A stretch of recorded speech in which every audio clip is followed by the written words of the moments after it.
Okay. Bismillahirrahmanirrahim. We start day 2 of the seminar on the science communication, and the first session is chaired by Dr. Maha Arjuna. I invite Dr. Maha to take the chair.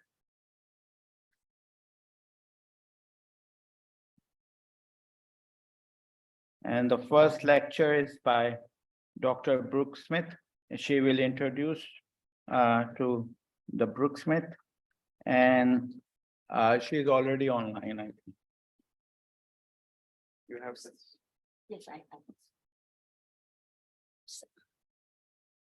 Good morning, everyone. I think yesterday we spoke about many things. We spoke about science communication, climate change, and many other global challenges. Today, in this session, I'm very excited about this session because as a science communicator, my job is also to communicate to those who are not making real decisions, at least not in authority, children, parents, teachers, because this is where, when we speak to children, these children are going to bring this message back to their parents. And it can be a very influencing act, actually. So for this session, I'm not going to take so much of time. Let the experts speak about what they do. We have two experts who are working on science communication, and I think this both, especially Dr. Sabi, who is going to be, I hope he's here, and he's going to be talking about popularization of science to children and parents and teachers. And the first speaker, Brooke Smith. Brooke Smith is the Director of Science and Society at the Kavli Foundation, where she works to strengthen science relationship with society. So this is what I was saying. It's not just stakeholders like investors and policymakers, but to the society as well. And I mentioned about social licensing in my talk yesterday. And Brooke is passionate about scientists engaging with various publics and supporting those who enable scientists to communicate and engage effectively. She has background in also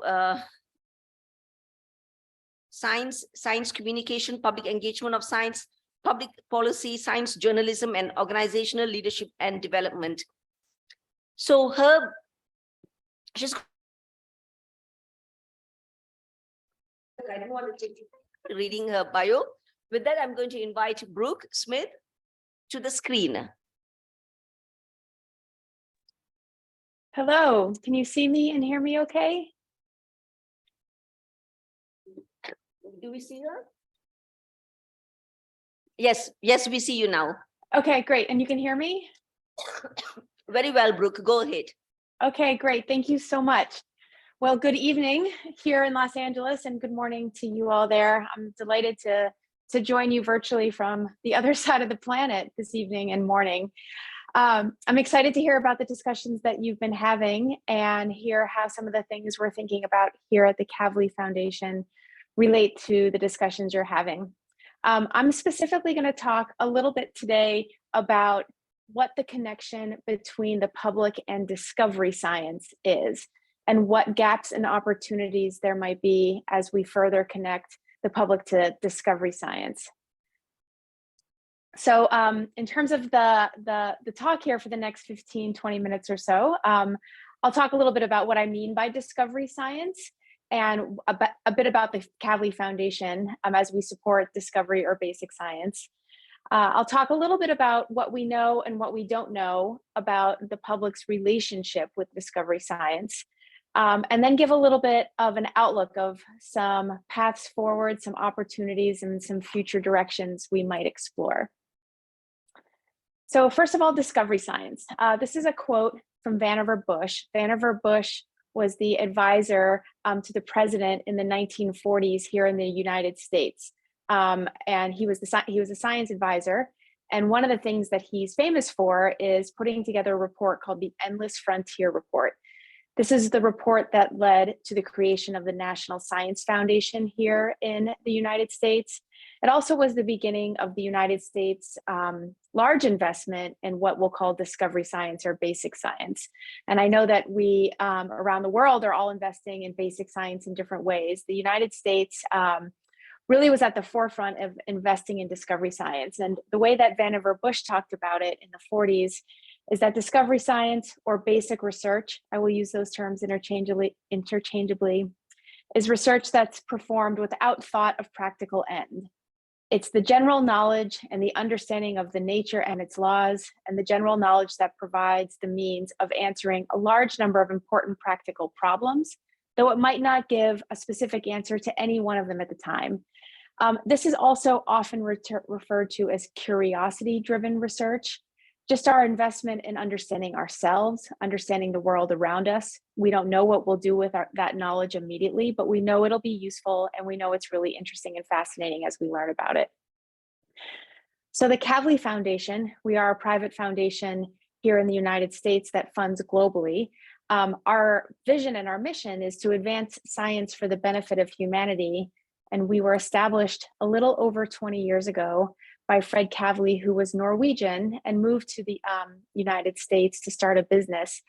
And he was an engineer, and he applied the knowledge of basic science to his business.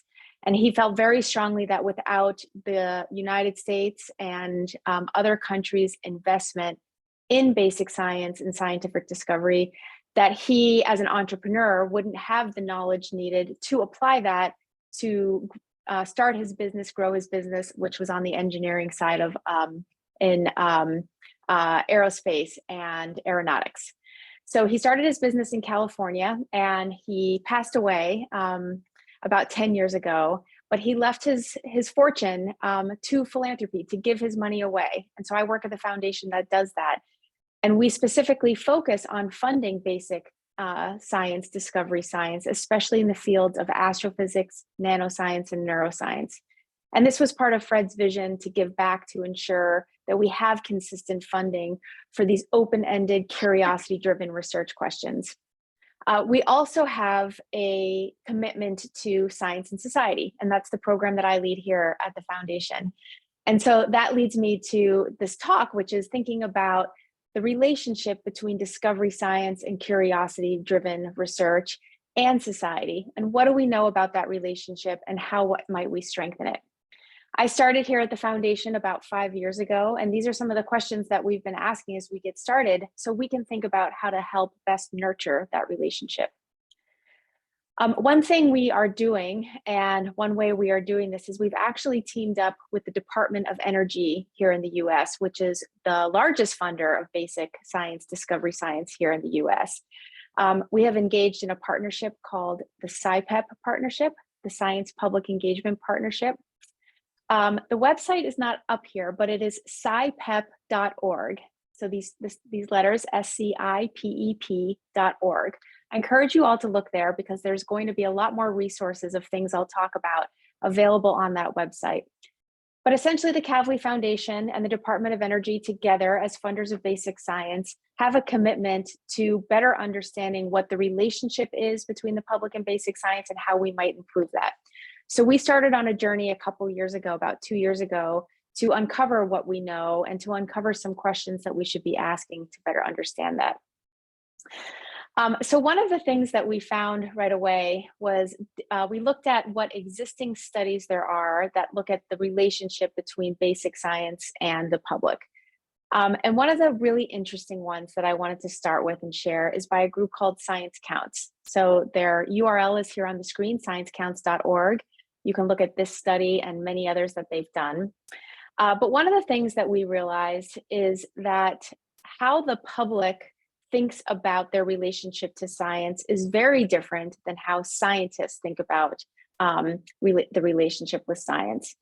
And so what they did is they polled various members of the public, as well as scientists, to ask them what they identify with science. What's the terminology or the feeling that they identify with science?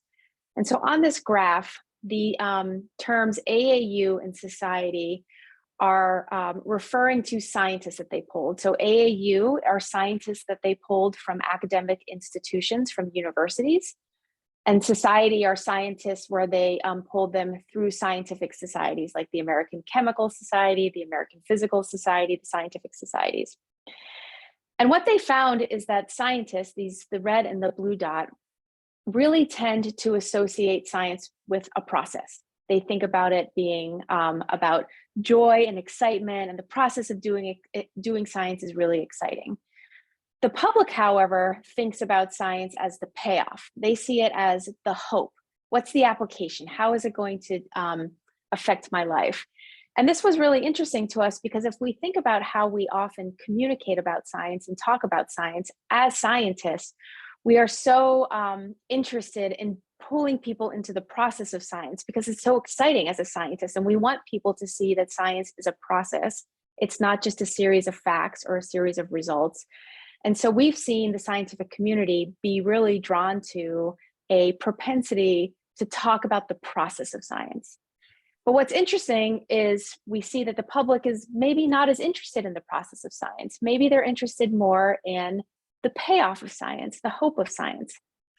What else is really interesting about this is if we look a little closer at this data and we unpack who those scientists are and what they think about their relationship with science and how they identify with science and how they might want to communicate science. What Science Counts did is they plotted the different disciplines of science on this same plot. And what we see is below that dotted line, which are people, scientists that you might associate with being maybe more leaning towards wanting to talk about the payout of science. Those are the more applied science. They're the engineers and they're the social scientists. Above the line are even more process-oriented science, more about what are we doing, not why does it matter in the world, but how are we uncovering it? Why is it so exciting? And these tend to be what I would classify as the basic scientists or the discovery scientists. So we see physicists and mathematicians and chemists and biologists falling more in this upper left-hand part of the graph. And this is really interesting to me and to our folks at the Department of Energy that we're in this partnership with, because we're seeing scientists being pulled to talk, especially basic scientists even more so, talk about the process of what they're doing, but the public being much more grounded in, but what's it mean in terms of the application and the payoff? This has been interesting to me as someone who's worked in the field of supporting scientists in their communication as well, because I've seen this in what I do. There's a piece written on the Kavli Foundation website, kavlifoundation.org, that I wrote about this topic if you're interested in going to read it. I spent a number of years before coming to the foundation supporting scientists to become more effective communicators, to think about how to hone their message, to think about relating to the audiences that they're connecting with. And I had an experience time and time again. I worked with a lot of basic scientists and applied scientists. And one of the tenets of communication, one of the strong pillars is you really need to think about your audience and how your work is going to be relevant to them. And I found myself time and time again working with basic scientists and then being really stumped with this question. They often would say to me, I do basic science. It's not relevant to anyone's life. So you're asking me to put my communication into a frame that's not why I am doing the science and why I'm passionate about the science.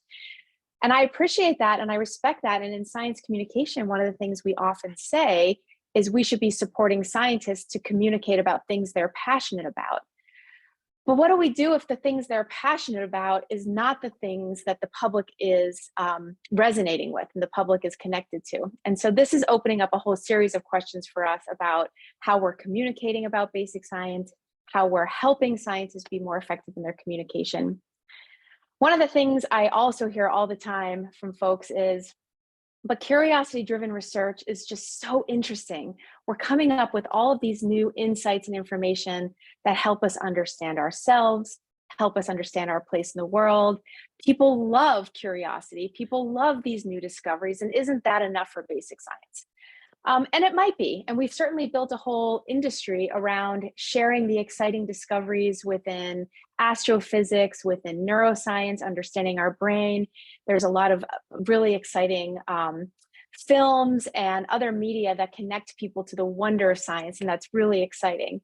One of the other things that we've learned is, and this is again another survey done by Science Counts, focused on Americans specifically, is that they found that curiosity gets people in the door. Curiosity awakens people's excitement to engage in science. But if they don't have that connection to then what comes next, then the curiosity and their connection to science will be fleeting with that single interaction.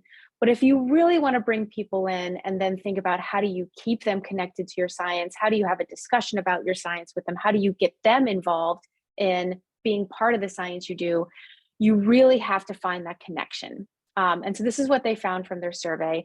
And I see this as a call to action for basic scientists. We're doing a really good job sharing the curiosity of what we do and the kind of, the whiz bang factor, as we say. But are we then turning it into a connection? So what does this mean in people's lives and helping people stick with the science and stay connected with the science by sticking with that relevance? It's so much easier to do in applied science, in science that might be about health or the environment that you live in. But when we're talking about understanding space or understanding how a cell works, really thinking through how that connection can be made. But also remembering scientists often don't want to do that. They want to talk about the process. So I see this as a challenge and an opportunity. So after we thought about all of this and recognized that there might be some gaps here, then we, with our friends at the Department of Energy, said, well, let's look in the literature. There's a lot of social science literature about science communication and public engagement with science. Let's see what's been published and what people have studied about people's connection to basic science, curiosity-driven science, discovery science. So we commissioned a landscape report of some science communication scholars to dig through the literature. And here's what they found. They said that social science information about people's relationship with basic science or how to communicate about basic science is missing in action. That less than 5% of public engagement or science communication research focuses specifically on basic science. They went on to find, if you can see this statistic, I think is amazing. They looked at 1.5 million articles about science communication and found 43 of them that talked about basic science specifically. So this again, to me, is a challenge and an opportunity. We clearly have a lot of assumptions about what we think people feel connected to around basic science, but we actually haven't really studied that. And if we study it, then we, as people who are motivated to connect people to science, can do it in a more informed way. After we realized all this, we hosted a virtual conference about a year and a half ago. You can find out all about it on that SciPep website. There's a great summary of it, and you can actually watch all of the sessions that we had. They were all recorded and are up there. People came from around the world. Here was the folks who attended the conference. But I encourage you to go, if you want to dig into any single aspect of this, go to the SciPep website and go to the resource page, and there's a piece about our conference, and you might find some of those talks or some of those sessions to be interesting to dig into as you think more about some of these topics. So with all of this, one of the things we've now done with the Department of Energy is to put together a bit of what we call a prospectus, which is, okay, so what do we know and what do we need to understand more if we're going to do this work well? And so we have this prospectus published on our SciPep website. And some of the highlights say that we really need a greater understanding of basic science engagement, not just the anecdotes of what people have done and people saying they've gone and shared things, but really, measured the results, done some evaluation on it, brought some social science to bear to study what we understand. We also need, I think, more communities of practice, more people who think about science engagement, basic science, connecting with each other to think about this. A lot of times it's a lot of applied sciences talking with each other. And we need to do more bridging of the scholarship in these communities of practice and broadening. And I'm really excited to be talking to you at this conference to see if there are ways that we could connect into your networks with some of the networks we're building so we can all share our stories and our scholarship. One other thing I wanted to mention to this group too, should it be something we want to talk about, is another aspect of this that the Kavli Foundation is really interested in is not just connecting people around basic science because it's exciting and curiosity driven, but sometimes basic science might lead to a discovery that could raise an ethical issue or concern. We've seen this a lot in genetics with like CRISPR. That was a fundamental basic science discovery that immediately had people scratching their heads about what are the ethical implications of that? What is that going to mean? I put up here a picture from the New York Times Magazine highlighting some science being done at the Kavli Institute at Yale University, which is a really important study in neuroscience about bringing neuronal activity back to a dead pig brain. So the brain had been dead for, the tissue had been dead for over 24 hours, and they brought some neural activity back to that brain, and that raises a lot of ethical questions. And so one of the things we also then wanted to better understand is, what are we doing to better talk about these things with the public when these discoveries are made? We know the public gets engaged eventually at the point of application and tech application, often in controversial ways, through media and various venues where the tech application has already happened. But when the discovery made is the public involved. So we actually commissioned a report about this. The Danish Board of Technology in Denmark did this report, and they looked at, when there have been scientific discoveries, how have the public been involved? You can find this report online too. But basically what they found is that the publics are not involved at the time of discovery. They're involved way further down the road. And that's good that they get involved initially, but I think that this is a call to action for scientists so that we can be more proactive about perhaps bringing the public in earlier to these conversations. With this in mind, we at the Kavli Foundation just created 2 new centers, one at Berkeley and one at Cambridge in the UK, called the Kavli Centers for Ethics, Science, and the Public. And these 2 centers are meant to bring a multidisciplinary approach to think about how we could engage the public sooner in discovery science and actually work with community partners to engage the public. So I will wrap up with that. I have 2 quick slides left. I'll just put them on the screen as a way to wrap up here. But one is just a reminder of what some of the challenges are, that we need more scholarship and understanding about people's relationship with discovery science. We need scientists to really think about how they're engaging with folks, not just to lecture with them and talk about the process, but think about the relevance. But I would also say that I think this is a really exciting time to be working in this area. There's a lot of bright spots. We are seeing scientists so willing to engage and talk about these things. They're excited to share their journey. And if we can help them find ways to connect to the public in meaningful ways, that would be really exciting. While there's a lack of scholarship on basic science engagement, there is growing scholarship on science communication. So if we can start building in questions on basic science, I think we'll move a lot further. And I also think there's just a lot more connections to be made. A lot more people are talking about this. And globally, I think we're starting to make some connections, and I'm excited to make some of those with you here. So that's it. I'll wrap up and turn over to you. I'm not sure if you want, if questions will come now or later, but thank you for your time. And I look forward to hearing your questions. Thank you so much, Brooke. I must just say, wow, and thank you so much for putting the spotlight on basic research.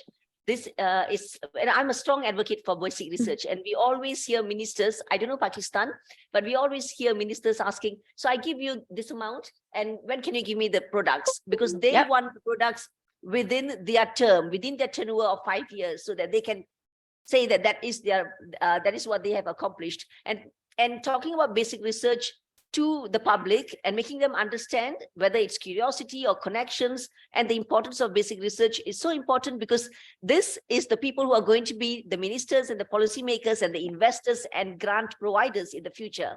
So thank you so much, Brooke, for talking about this. I'm sure there'll be questions. Stay on, and we will have the questions later after the second speaker.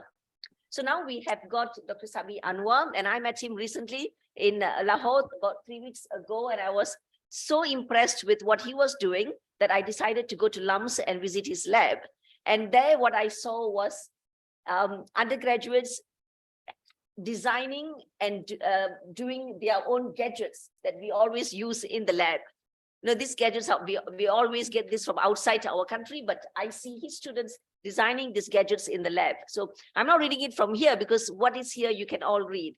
And I was also very impressed with the work he does outside his academic role, which I mentioned in my talk yesterday as well. We don't want everyone to be science communicators full-time, but you can take up this role while doing your research roles and also teaching roles. So he was doing a wonderful job as a general secretary of the Khwarizmi Science Society. And I must also mention that he is he graduated from Oxford. I think that requires some merit as well. So Sabi, please, the floor is yours. Assalamu alaikum and good morning, everyone. Thank you, Dr. Maha. It was indeed a pleasure meeting you a few weeks ago in Lahore. And thank you, Brooke, for this very exciting talk this morning. It's indeed very inspiring. So today, I'm not going to talk about the work that I do in my laboratory, in my professional endeavor. I'm a professor of physics at LUMS. I'm also the Dean of the School of Science and Engineering there.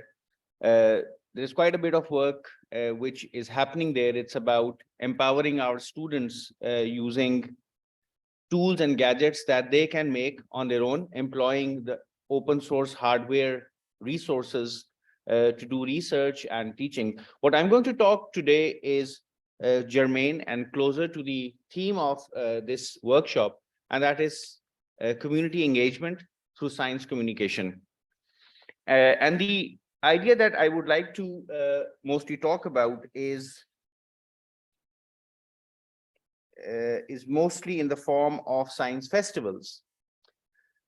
Now, science festivals have remained a popular mechanism of creating curiosity and engaging the community since about a couple of centuries.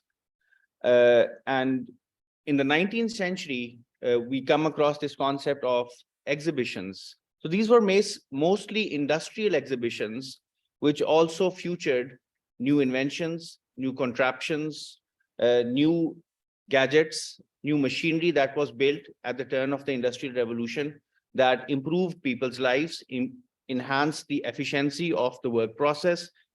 But then the element of basic science and discovery science came to the fore.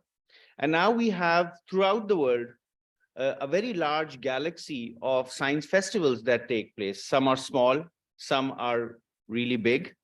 And I'm really happy to mention that in Pakistan, the society with which I work, the Khwarizmi Science Society, has taken the lead on this. About 10 or 15 years ago, we initiated the concept of what we call science melas or science festivals. And now these festivals have taken a life on their own. So here in the screen, you will be able to see this. This is a logo of our society, and here is a child who's looking through a theodolite or a terrestrial telescope, which was provided by the Pakistan Meteorological Department at different objects.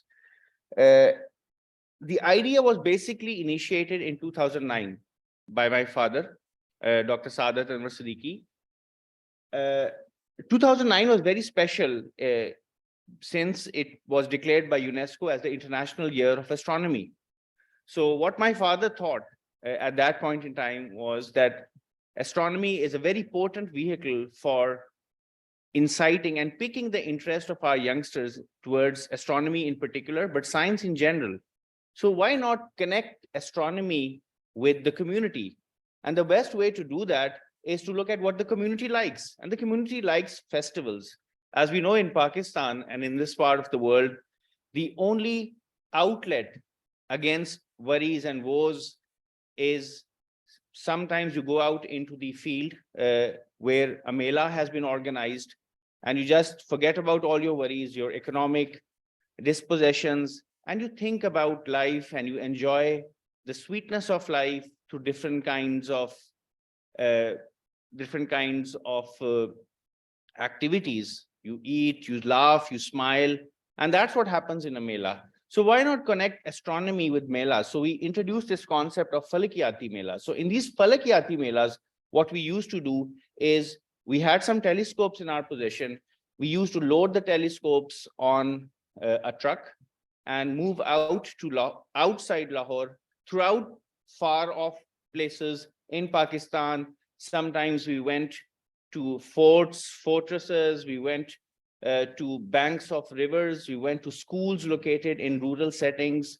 Of course, upon invitation, we had solicited the interest of hosts, and we selected hosts so that we could ensure geographic diversity. And we went out into these places, took our telescopes with us, and this is what eventually happened. So this is a picture from one of our Falkiyati Melas. So if you look here, here is a telescope. The telescope is connected, instead of the eyepiece, we put a camera there. The camera is then connected to a multimedia projector, and the view from the astronomical landscape is then projected onto a large screen. And there's a large number of people. These people are not just students, they are parents, they are teachers, they are commoners, they are the common citizens of that area.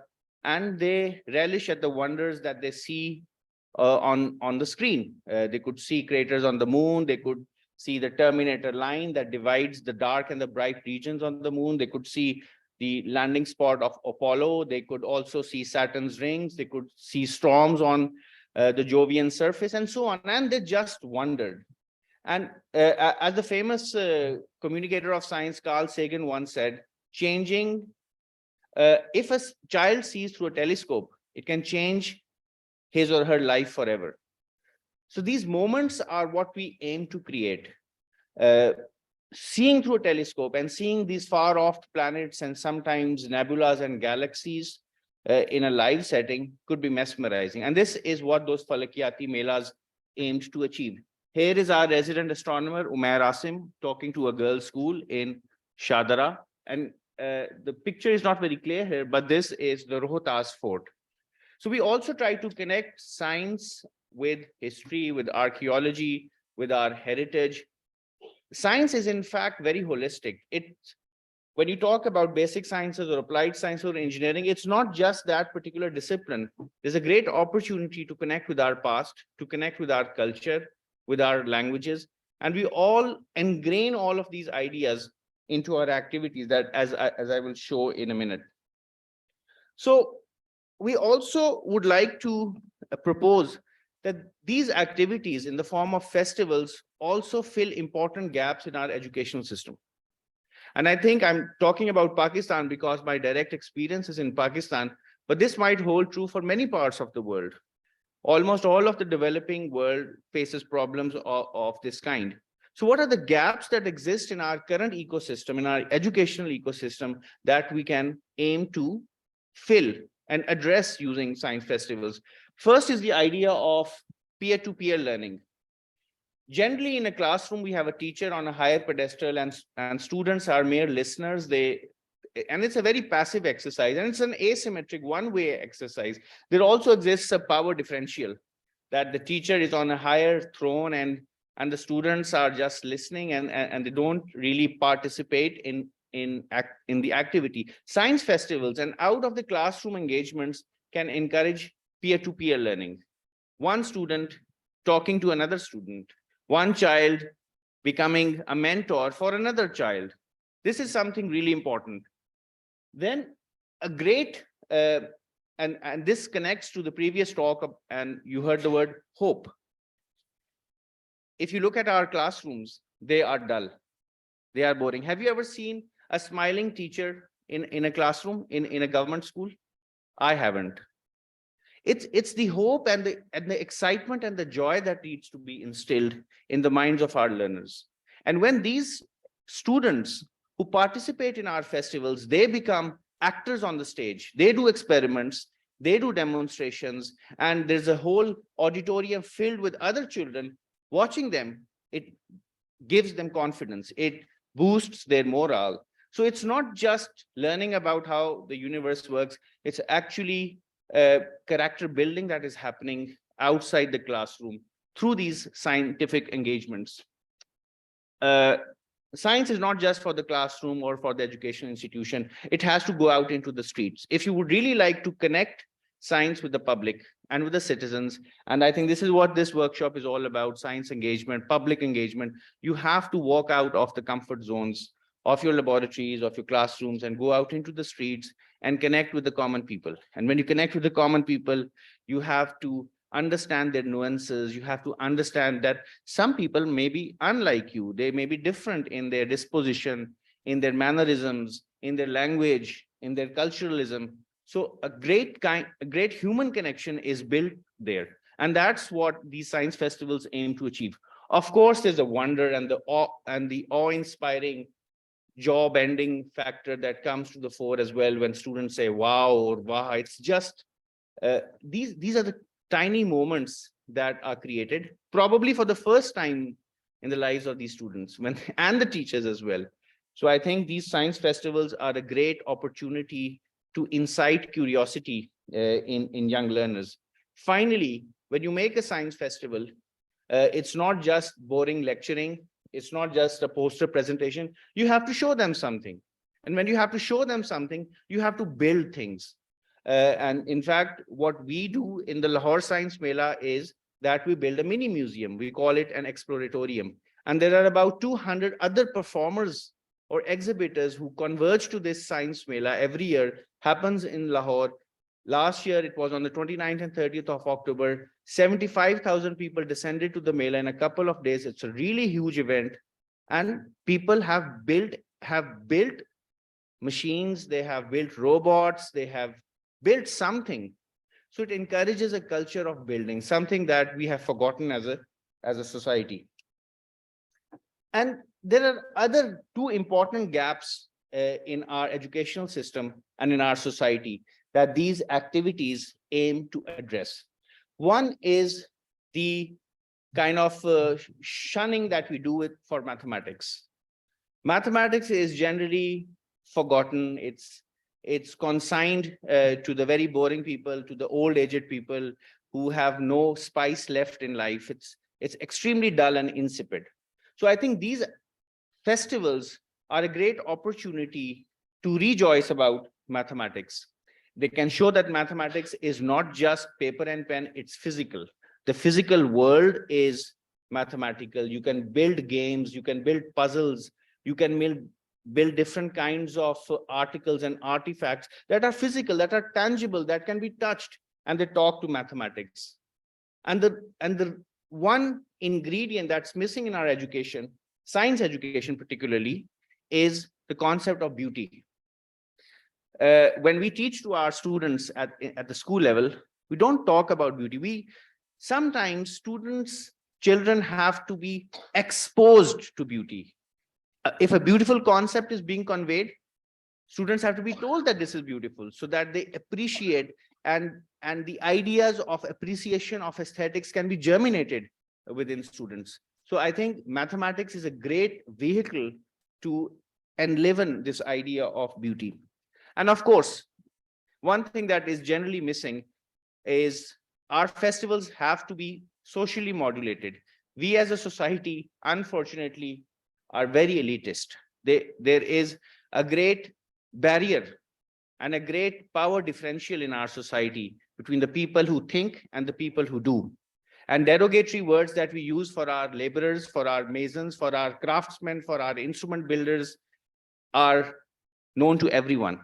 So I think these festivals connect different branches of the society. They connect the scientists, they connect the philosophers of science, they connect the thinkers with the doers. As Freeman calls it, it connects the birds with the frogs, people who build big things, who think about big things. So our festivals also attract laborers. They also attract masons, craftsmen, traditional arts people. And it's all together. It's all in a great fusion. And we have no VIPs in our festival. So I think the festivals are an important message that we can give to our society of egalitarianism, hence emancipation. And that's why I call these science melas to be a source for community empowerment and liberation. And these are the ideas that actually keep us going. So it's a kind of a social movement that we can do through science festivals. Now, when we do science, when a physics or a chemistry or a biology teacher or maths teacher is teaching in his or her classroom, it just confines to his particular can of interest. He doesn't go beyond, he doesn't go inside, outside. The science that we teach is very unholistic, it's unconnected. It has been fragmented, and this fragmentation is deepened by the kind of educational system that we have. For example, after matric, after grade 10, our students are trifurcated into pre-engineering, pre-medical, computer science, and perhaps arts. So it's 4 kind of sectors. A biologist cannot learn mathematics after grade 10. a mathematician cannot learn life sciences after grade 10. Someone who does MSc chemistry has no clue of what mathematics is. He cannot become a data scientist or an algorithmist. And so these divisions that we have festered in our society have to be broken. And festivals, when you go outside the curriculum, when you go outside the regular mold of things, are a great opportunity to do science holistically, to break away disconnectedness, to talk about philosophy, history, and heritage, because that's what the public is interested in listening about. They want historical connections. They want to do science in a manner which does not belittle our own past, our own traditions, our own culture, our own religion as well. So I think festivals, if curated and orchestrated really properly, can also become a great advocate of holism in science. Science need not be acultural. And of course, through these festivals, we can talk about big questions, which are generally not possible to do in a classroom. For example, where does this universe come from? Who are we? Where are we headed to? Were human beings apes in the yesteryears? So big questions about science are also really important to talk about. And festivals and these out of classroom activities can be an important vehicle. So here you will see some graphics that we do for our science festivals. It's in the local language. It's in the vernacular, Urdu, Punjabi sometimes. So people have to make a connection. The people whom we talk to in our festival, the 75,000 people whom we treated, they do not understand English. They do not understand a language that they do not converse with their children or with their elders. You have to at least to bring people on board and to arouse their curiosity and instill the sense of wonder. You have to talk in a language that they understand. So it's really important that all the messaging, all the signage, all the instructions, all the entire campaign is designed in the Urdu language or bilingually. And then our curriculum misses out on important areas. For example, we hardly talk about astronomy, about what's above our sky, above our heads, what's under our feet. There is hardly any mention of minerals, of the kind of treasures that are hidden inside the earth. So these festivals, these out of context but contextualized activities can really bring to fore these ideas. Technology and AI gets a mention when you first study computer science, and the lucky ones who get into computer science these days get to know about AI. But what about our school children? They need to learn about data. They need to learn about technology. Technology is generally considered to be an application of science, but technology and science are really symbiotic, and sometimes really becomes hard to distinguish between discovery-based science and applied science. So our students need to get the sense of engineering, of building things, of technology right from the very early ages. And festivals are a means to do that. Of course, Pakistan's natural resources, archaeology is a great test bed for discovery science and applications. And finally, the human body. Our biology books at the school level do not talk about the human body. They mostly talk about perhaps other animals like the frog or the rabbit. So it's really important to bring the human body back onto center stage. So here you can see an image at the top right of a telescope that is pointing towards the sun. It has different kinds of filters on it. So you can look at the sun in calcium, in sodium, in hydrogen. Here is a technology-oriented arena in our science festival. There's a drone that is flying. Students observe perhaps an agricultural drone for the first time. Here, and a performer is looking at geological specimens under a microscope. All of this is happening all together. And I think this is one of the biggest festivals in the world that is organized. So I do encourage all of you to come this year. Here are some other photographs.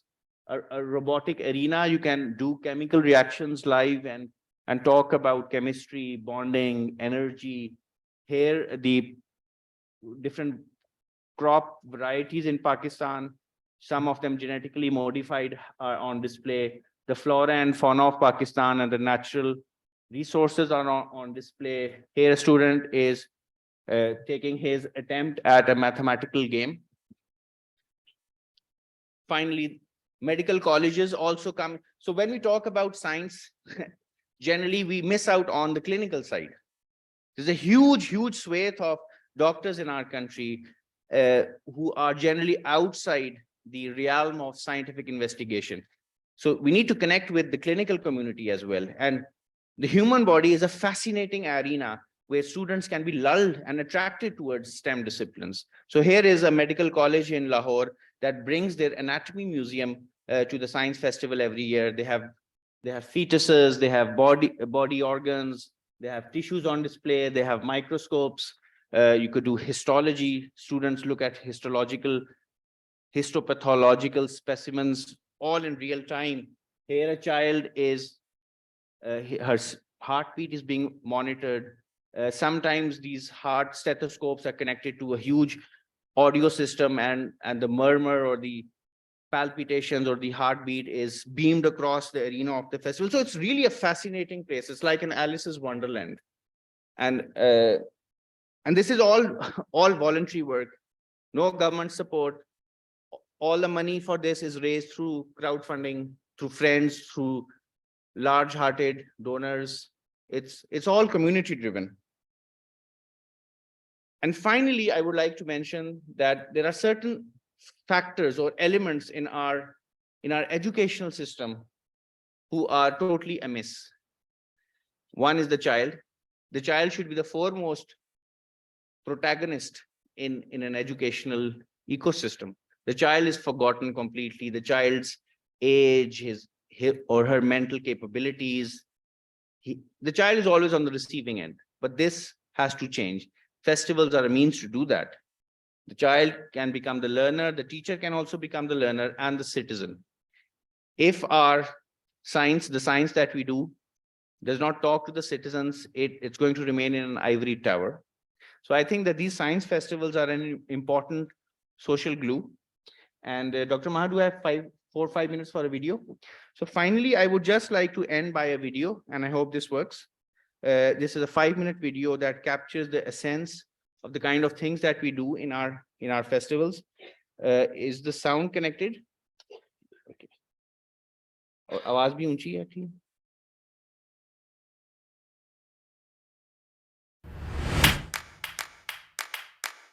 आवाज ऊंची है?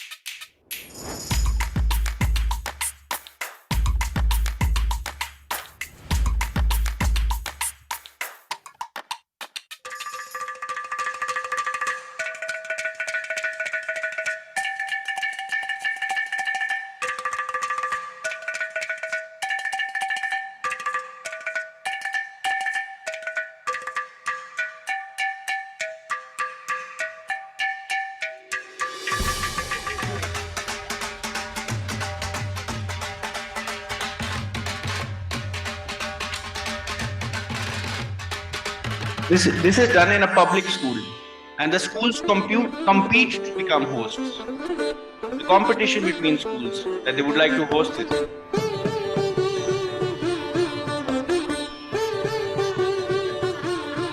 This is a high voltage experiment.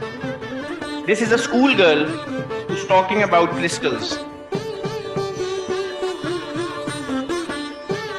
All of these are demonstrators, volunteers from across schools and colleges in Lahore and around. This is a walk-in crystal. So you walk inside a crystal.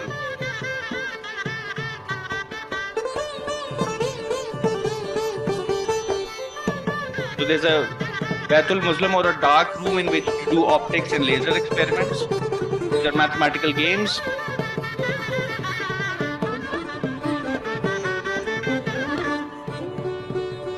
There are microscopes. Students can look at live specimens through microscopes. Rock samples.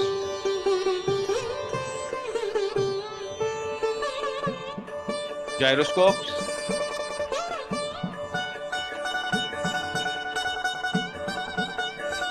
solar astronomy. There are cues on telescope viewing.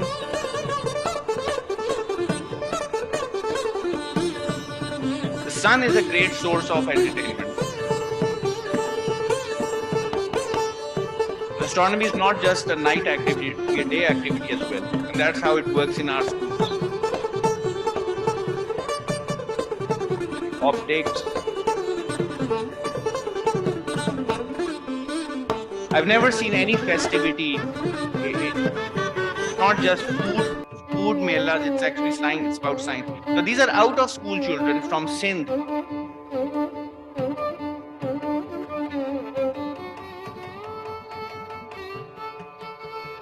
Harmonograph.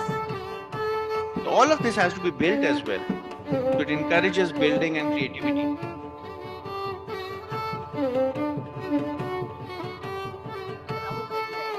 So, science is not Exactly.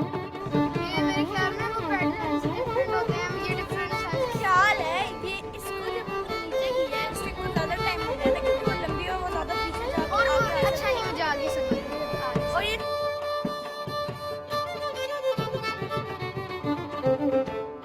Lots of robotics.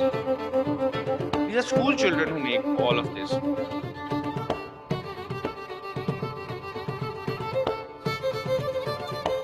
And they become communicators, not just heavily paid science journalists, perhaps. A child can become a science communicator.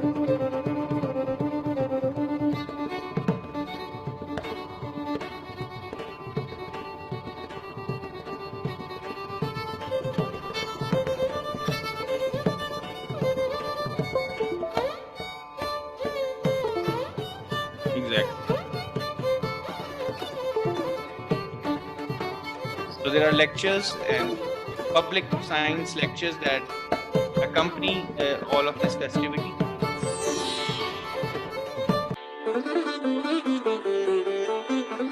इस मुल्क का अगर कोई तरीका है बदलने का वो एक ही है, वो है इल्म के जरिए, साइंस के जरिए, टेक्नोलॉजी के जरिए और उसके नतीजे में जो खुद एतमादी पैदा होती है। यही ख्वारिज़मी साइंस सोसाइटी का मकसद था जब 1997 में डॉक्टर सादत अनवर सिद्दीकी और मेरे वालिद ने इसे कायम किया। अब ये एक ऐसी तहरीक बन चुकी है जो स्पॉन्टेनियस है, जो बढ़ती जा रही है।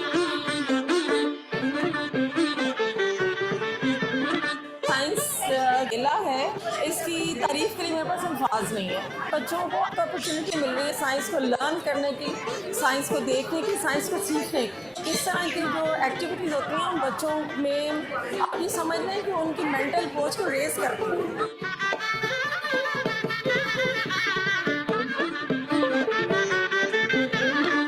इनक्रेडिबल मेला है जनाब, पूरे लाहौर से मुख्तलिफ स्कूलों से लोग आए हुए और इतने क्रिएटिव बच्चे इतने क्रिएटिव किस्म की मुख्तलिफ चीज़ें कर रहे हैं। इस तरह के मेले और होने चाहिए ताकि एजुकेशन, साइंस, सोच की फ़रोग़ हो पूरे पाकिस्तान के अंदर।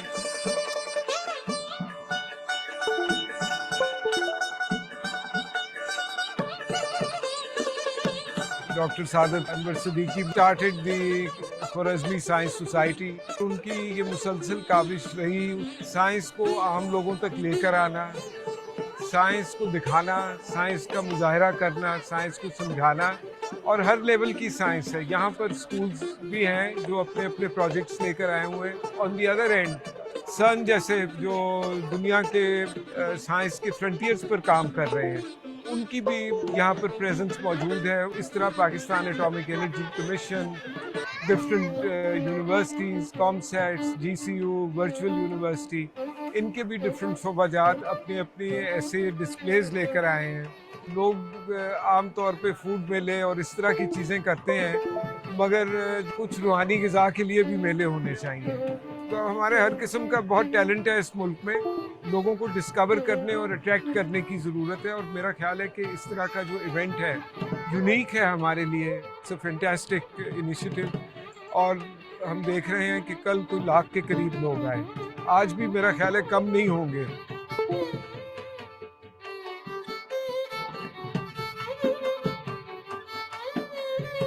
पूरे पाकिस्तान के सारे सूबों से ये बच्चे आए हैं, रिमोट एरिया से आए हैं।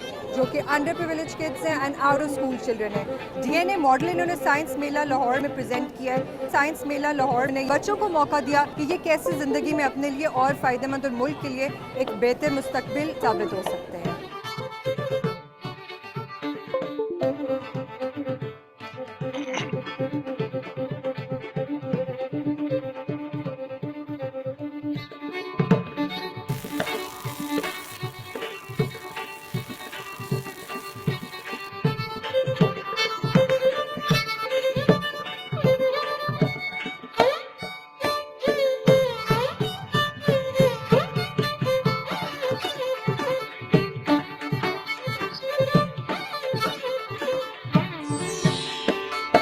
Thank you very much. Thank you.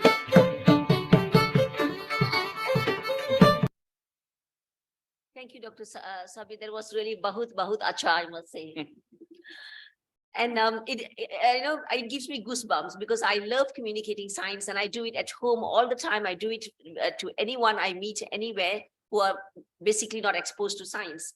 I must also add to what Carl Sagan said, if the child's life will change once he or she looks into the telescope, I think it's the same if the child looks into a microscope as well. As long as we expose a child to science, even when we are gardening, when we are cooking, I do that to my children when they were small. And when I met Dr. Sabi, I immediately went home and I told my daughter, who is doing mechanical engineering in Australia, I said, you must go and do internship with Dr. Sabi in his lab. And I think she has already wrote to you. So that is how much, work or science, like what Brooke said, it brings hope, joy, excitement. But Brooke, are you still there?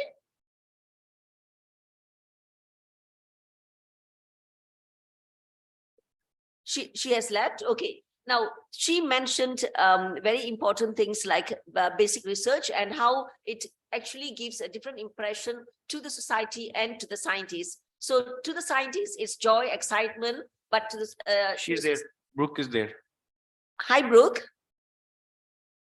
Yeah, you're still... I hope you can hear us. So to the society, it's payoff. But I think that the joy and excitement of scientists can also be translated as a payoff, because every basic research actually has got an application in real life, whether it's astronomy, space science, or biological science. CRISPR is basic science. But today we see CRISPR in medical field, in agriculture, in disease management, everything. CRISPR is just everywhere. And the same with all the research that takes place in NASA. Whatever was meant for space is being used by us today, from sunglasses to swimwear and many other things. So I strongly believe every basic research, if we study photosynthesis, it's basic research, but that has now to tell us how we can develop crops that are photosynthesis efficient, or changing a C4 crop to a C3 crop, for example. And also how we can weed killers are developed because we know how we can inhibit certain enzymes in the photosynthesis pathway. So basically every basic research has got its place in everyday applications. So with that, I want to open the floor for questions. I think that these two presentation was really excellent, and reaching out to children who we think it's not important because they are not really related to our work. It's a wrong notion. So let us open the floor to questions. Yes, Samar. Do you have a microphone around?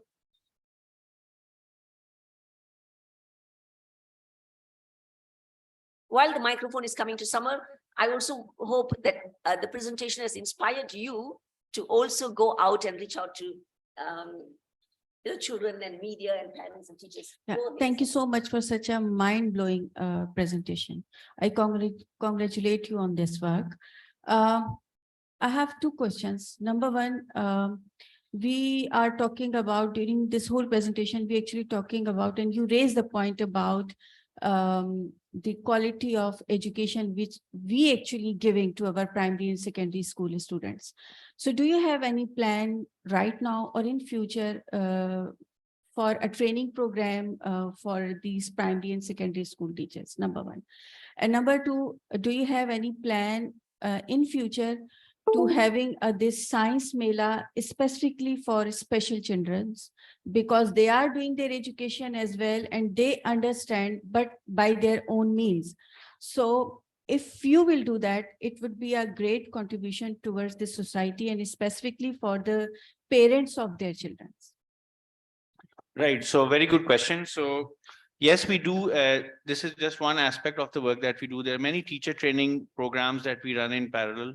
Right now in Islamabad, there's another program that's happening in the Park China Business Center. We're doing teacher training there. We have a very well laid out program of training the trainers kind of thing. So that is happening all the time. The question there is of scale. We have in Punjab alone, we have 600,000 teachers or 550,000 teachers. It's a really, really big problem. The kind of scale that we would like to do this at is, and the number of science teachers is minuscule. It's really small. So how do we scale it up? That's a big question. Technology can play an important role. What I think what we as an organization, as a non-profit organization can do is just to create the moments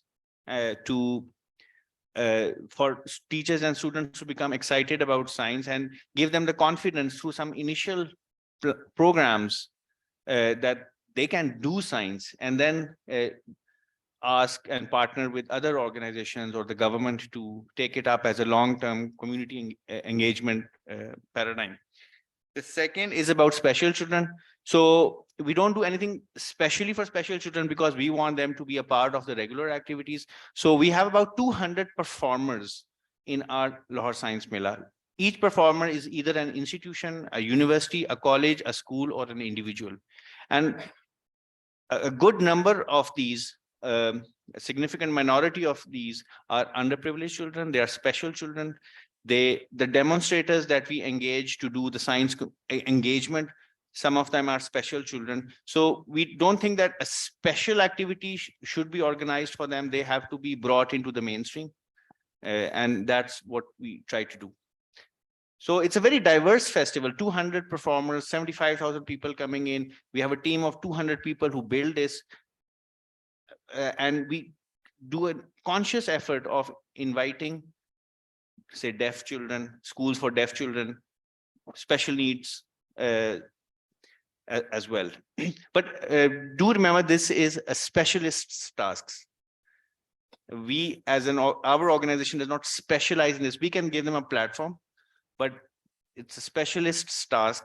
And there are other organizations, I think, who can do it much better than we can. Okay, then, but my recommendation, my humble recommendation is you should highlight this little one in your presentation and in your movie as well. That you have this special performer who are doing this job for these children. It's a good idea. Yeah. Thank you, Samar. Other questions for Dr. Sabi or Brooke?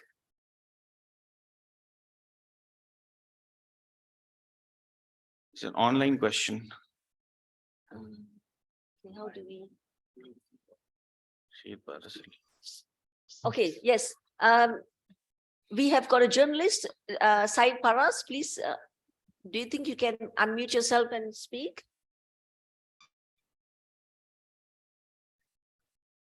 Just write their question Okay. in the chat box, and then anyone can read it out. Okay, if not, those who are joining us online, please type your question in the chat box and I will read that to our experts here.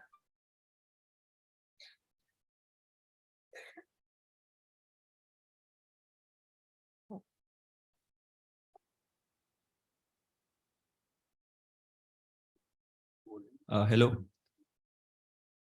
Can I ask a question? Yes, go ahead. Usually, when we are to communicate science specifically to children, in societies like ours, there is specifically a problem of what we could call, I mean, the conflict with culture and religion and stuff like that. I mean, as Dr. Brooke is from, I mean, she wrote some article like science communication in the United States of America. It's complicated.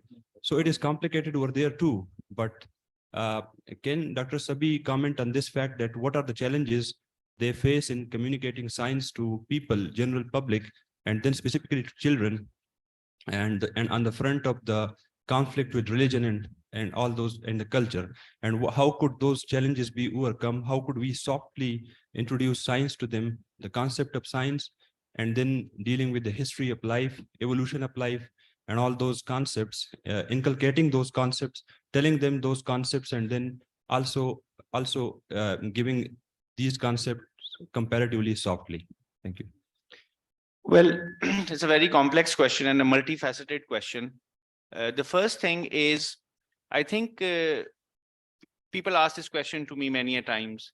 The problem right now is twofold. One is we have created our own barriers. Have you ever done science communication in a religious madrasa? Have you ever gone out to the hundreds of thousands of madrasa students who study in religious seminaries? You haven't even talked to them. What we try to do in other events and in the science mela as well, we give special preference to students who are studying in a religious madrasa and they would like to showcase their robots. There are 2 or 3 institutions religiously inclined who teach the students about Hifz and Nazra and other religious studies, but they also train them in computing and robotics, and they present in our. So give them a chance, give them a platform to come here and break the barriers. First is human barriers, the human and the social barriers that we've created. It's really important to talk to them and bring them into the folds and into the arena of science communication. And you will understand, even though there will be some activation energy, but once that activation barrier is crossed, it's going to be a smooth ride and they understand you. And one advantage that they have over many of I come from LUMS, a very good institution, but so-called elite institution, and all the public sector universities in Pakistan, we don't have the language skills, the kind of criticality that ought to be there in our education system is not there. But some of the religious educational systems do really good at that.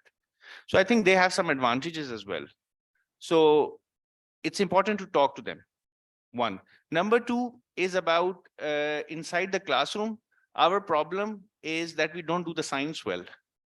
When we teach science, and if we do it well in an objective fashion, in a strong, in a deep fashion, and we do it really well, so we have a good grounding on the science that we're teaching our school teachers, then I think some of the questions that come from the religious side, they will be automatically answered. So this constant struggle between religion, or the apparent conflict between religion, culture, and science, is because that we're not doing our science well. We do our science well, many of those questions will be automatically answered. And do not discourage children to ask those questions. They will ask their questions. They will ask questions about evolution. It's very natural. So we should not discourage those questions. We need to address them, understand them, and answer them, and admit sometimes our deficiencies in answering questions. Thank you, Dr. Sabi. Now I'm going to turn to Brooke. My apologies for being persisting about this fact, but I teach biotechnology at University of Malakand, and I constantly face this problem when we are teaching, for example, topics of evolution to our children in our students in classroom.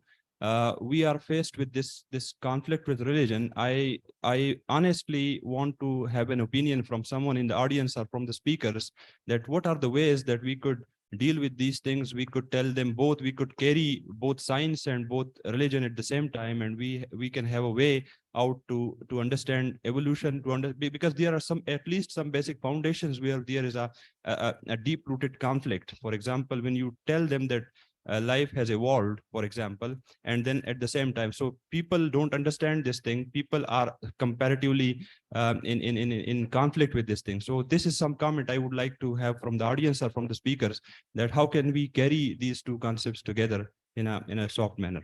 Okay, can I divert that question, evolution and science, evolution and religion, to Brooke? How do you do that? Because I think it's the same thing you have in the developed countries as well.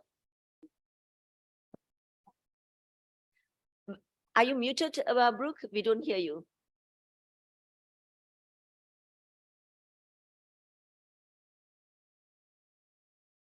you hear me now?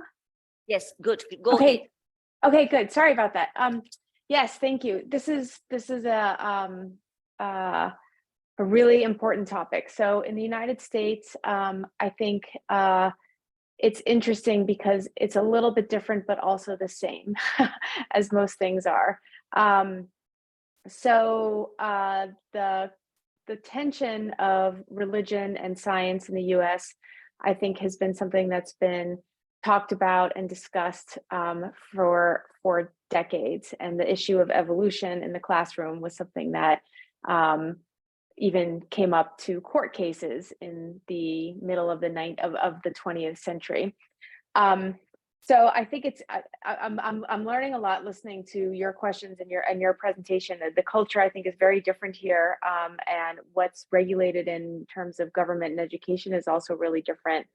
I think where we are here in the US is, we teach evolution in the classrooms, and we also teach people about the process of scientific thinking and how you explore scientific thinking and what different how you explore hypothesis and encourage free thinking.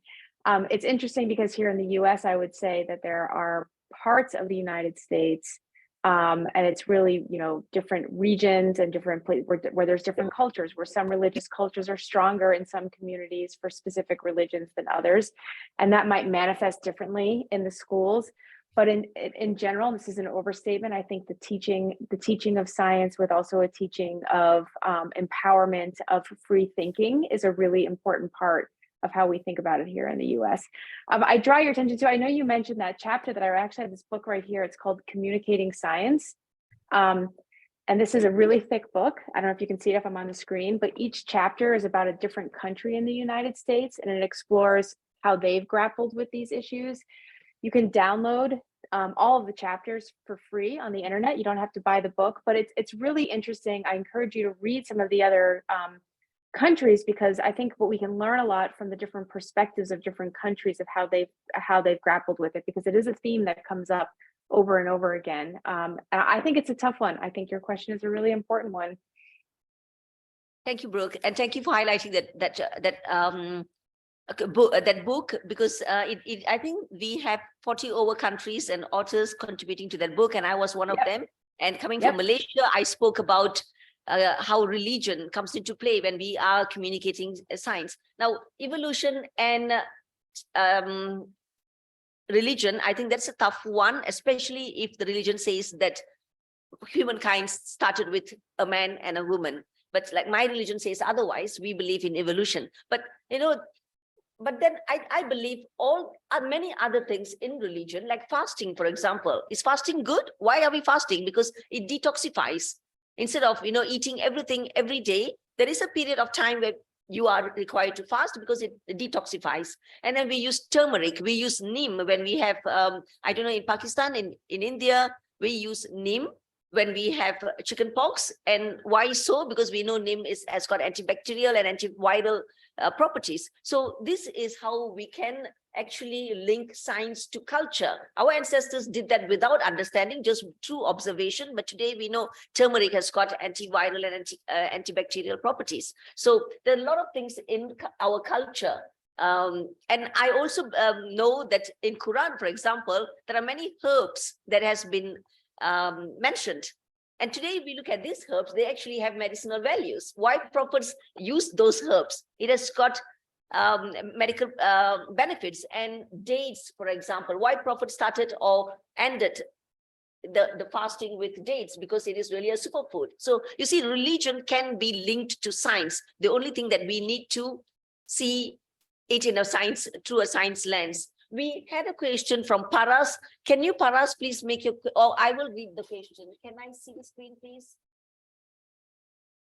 I think the question from Paras to Dr. Sabe was, science popularization is still not widely practiced in Pakistan, and probably you are the only one who's doing that. How can we change that in Pakistan? Excuse me, Maha. Hello, Dr. Rabia here. Can I add a bit into it, the question that was asked?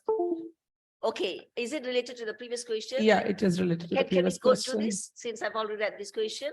Sure. Yeah, Okay. Dr. Sabe? Right. So I think, Paras, we're not alone in this. There are many other organizations, individuals who are now a part of this movement. So I would rather say it has become a renaissance of science popularization in the country. There are many other movements, and I'm sure you are aware of some of them. There is Karachi, Pakistan Science Club. There is Pakistan Alliance for Maths and Science, which is a conglomerate of 30 or 40 different organizations. There is Learnabots. There is the Lahore Astronomical Society. Astronomical societies have sprouted everywhere in the country. Our activity involves 200 volunteers who want to become science communicators. Now people are trying to get into programs outside Pakistan and learn formally about science communication. Unfortunately, we could only find one program in the Imperial College that trains formally in science communication. There could be others as well, but we're not aware of those. So I think there is a renaissance. Akela hi chala tha jaane pe manzil magar log saath milte gaye aur karwan banta gaya. So I think this movement is now growing, and I've seen that over the past 20 years. So we're not alone in this. So there is chance for optimism and hope. Dr. Ma, one question for you as well from Paris. Yes. Okay, so the question to me is the perspective of science communicators dealing with bureaucracy. Well, the bureaucracy, I would translate bureaucracy to sensitivity, because a lot of science can also be controversial, although they're not really controversial for scientists, but it's controversial for policymakers, for the consumers, and for activists. For example, stem cells or genetically modified crops or nuclear technology, cellular therapy, regenerative therapies. So this can be controversial. So we feel like that is where the bureaucracy is. The other form of bureaucracy is how do we advocate for funding, resources, and like what Dr. Sabir said, very few institutes offer programs for science communication. So we want more science communication programs, academic programs. So this is where bureaucracy comes into the way, but I think we have to be the advocate. You have one question, follow-up question to science, culture, and religion. Yeah. Yes, go ahead. So I did my master's in zoology, and I was properly educated in evolution and everything. And then I figured out that the problem with the conflict was not there in the religion, but my lack of understanding of it, my lack of knowledge of it. So I went back and got a graduation degree in Islamic studies. So my answer will be specifically towards discussing with Islam, although I have studied Christianity and other religions as well in comparative religion. But I would address this from a Muslim perspective.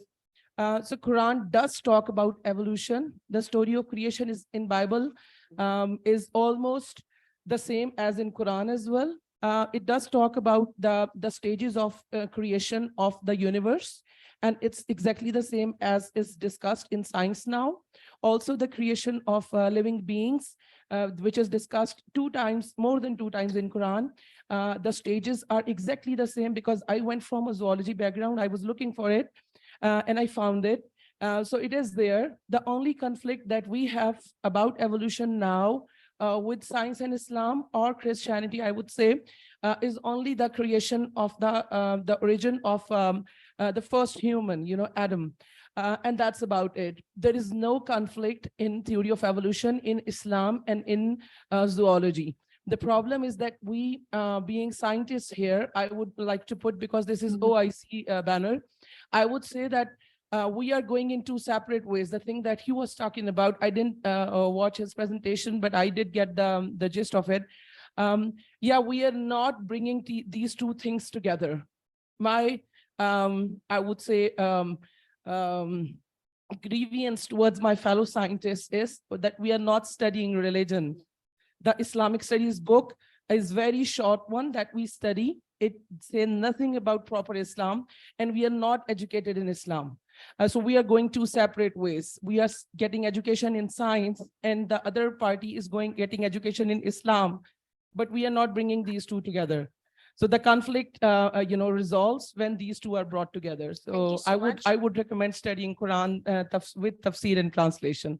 Thank you very much. Thank you so much. I think that was really probably, answers the question about evolution and religion. In fact, what you said is completely true, because I organized Ulama Scientist Dialogue, and it was about for ulamas to understand genetically modified crops or foods, how they're developed, and are they haram or halal? And for the scientists to understand what is said in Quran so that they comply to Quranic teaching while they are conducting research. So it's basically like ethical research based on religion. Now, my first workshop collapsed, and you know why? Because the people who I invited from the Islamic authorities were middle management. And like exactly like what you said, they are not really experts in science, and neither they are experts in religion, and they are risk averse. So when we talk about all this very emerging technology and relating it to Islam, they were very sensitive, they're very risk averse. They did not want to say anything about both subjects, and they did not want to make a decision. So when it collapsed, the second time we gathered our intelligence, and then we organized that with international ulamas from around the world. And this ulama then said that this agrees with Quran. And in Quran, there is mention about genetics. There is mention about why different camels look different and why certain dates are pollinated. So it's all there in Quran. Sorry, I'm not a Muslim. So basically, if we study or we at least understand both, I think there are more, we can really link that. Having said so, we can't make a ulama a PhD holder. We can't make a scientist a scholar. But what is important is some understanding of both these fields. And I think it can really synchronize very well. So with that, I would like to close this session. I want to thank Brooke and Dr. Sabi for excellent presentation. And I really hope this session has inspired all of you who are scientists and academic here to bring students to your labs. You don't have to do a Mela, but can you bring students and parents to your lab? Can you go and visit students in schools? And I think that will really make small changes and going forward. And why this is important? Because these children are going to be our future politicians, policymakers, activists, media, journalists, and investors, and sitting there giving grants for future research. So let us instill science in their mind. So thank you so much to both our speakers. Brooke, you're not here. If not, we will be very happy to give you a plug, but hopefully we meet another time. Thank you. Much. Invite Dr. Javed to give a token of appreciation to Dr. Sabi. And please join me in thanking both the speakers.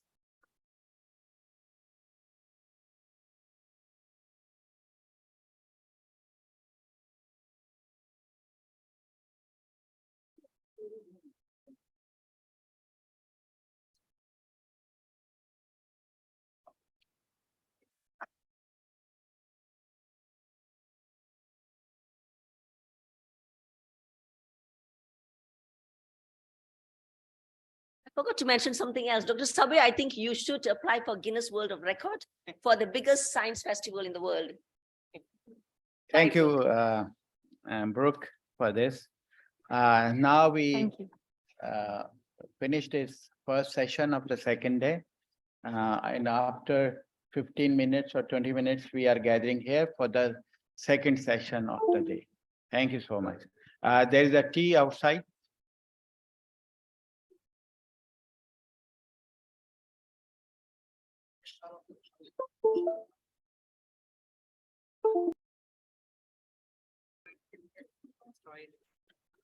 Thank you very much for reassembling after a tea break. Now we are going to start the session number 5, and this session will be chaired by Professor Dr. Javed Khurshid Sahib, and this session comprises upon 3 lectures. First one will be given by the Dr. Hassan Masood Sahib online, and second one will be given by Dr. Raina Saeed Sahiba, and the third one will be delivered by Muhammad Yahya from Egypt. So it's now over to you, Dr. Javed Khurshid. Thank you so much, Ikram Sahab. First, I'd like to introduce, Assalamu alaikum, Hassan Sahab. First, I'd like to introduce Hassan Sahab.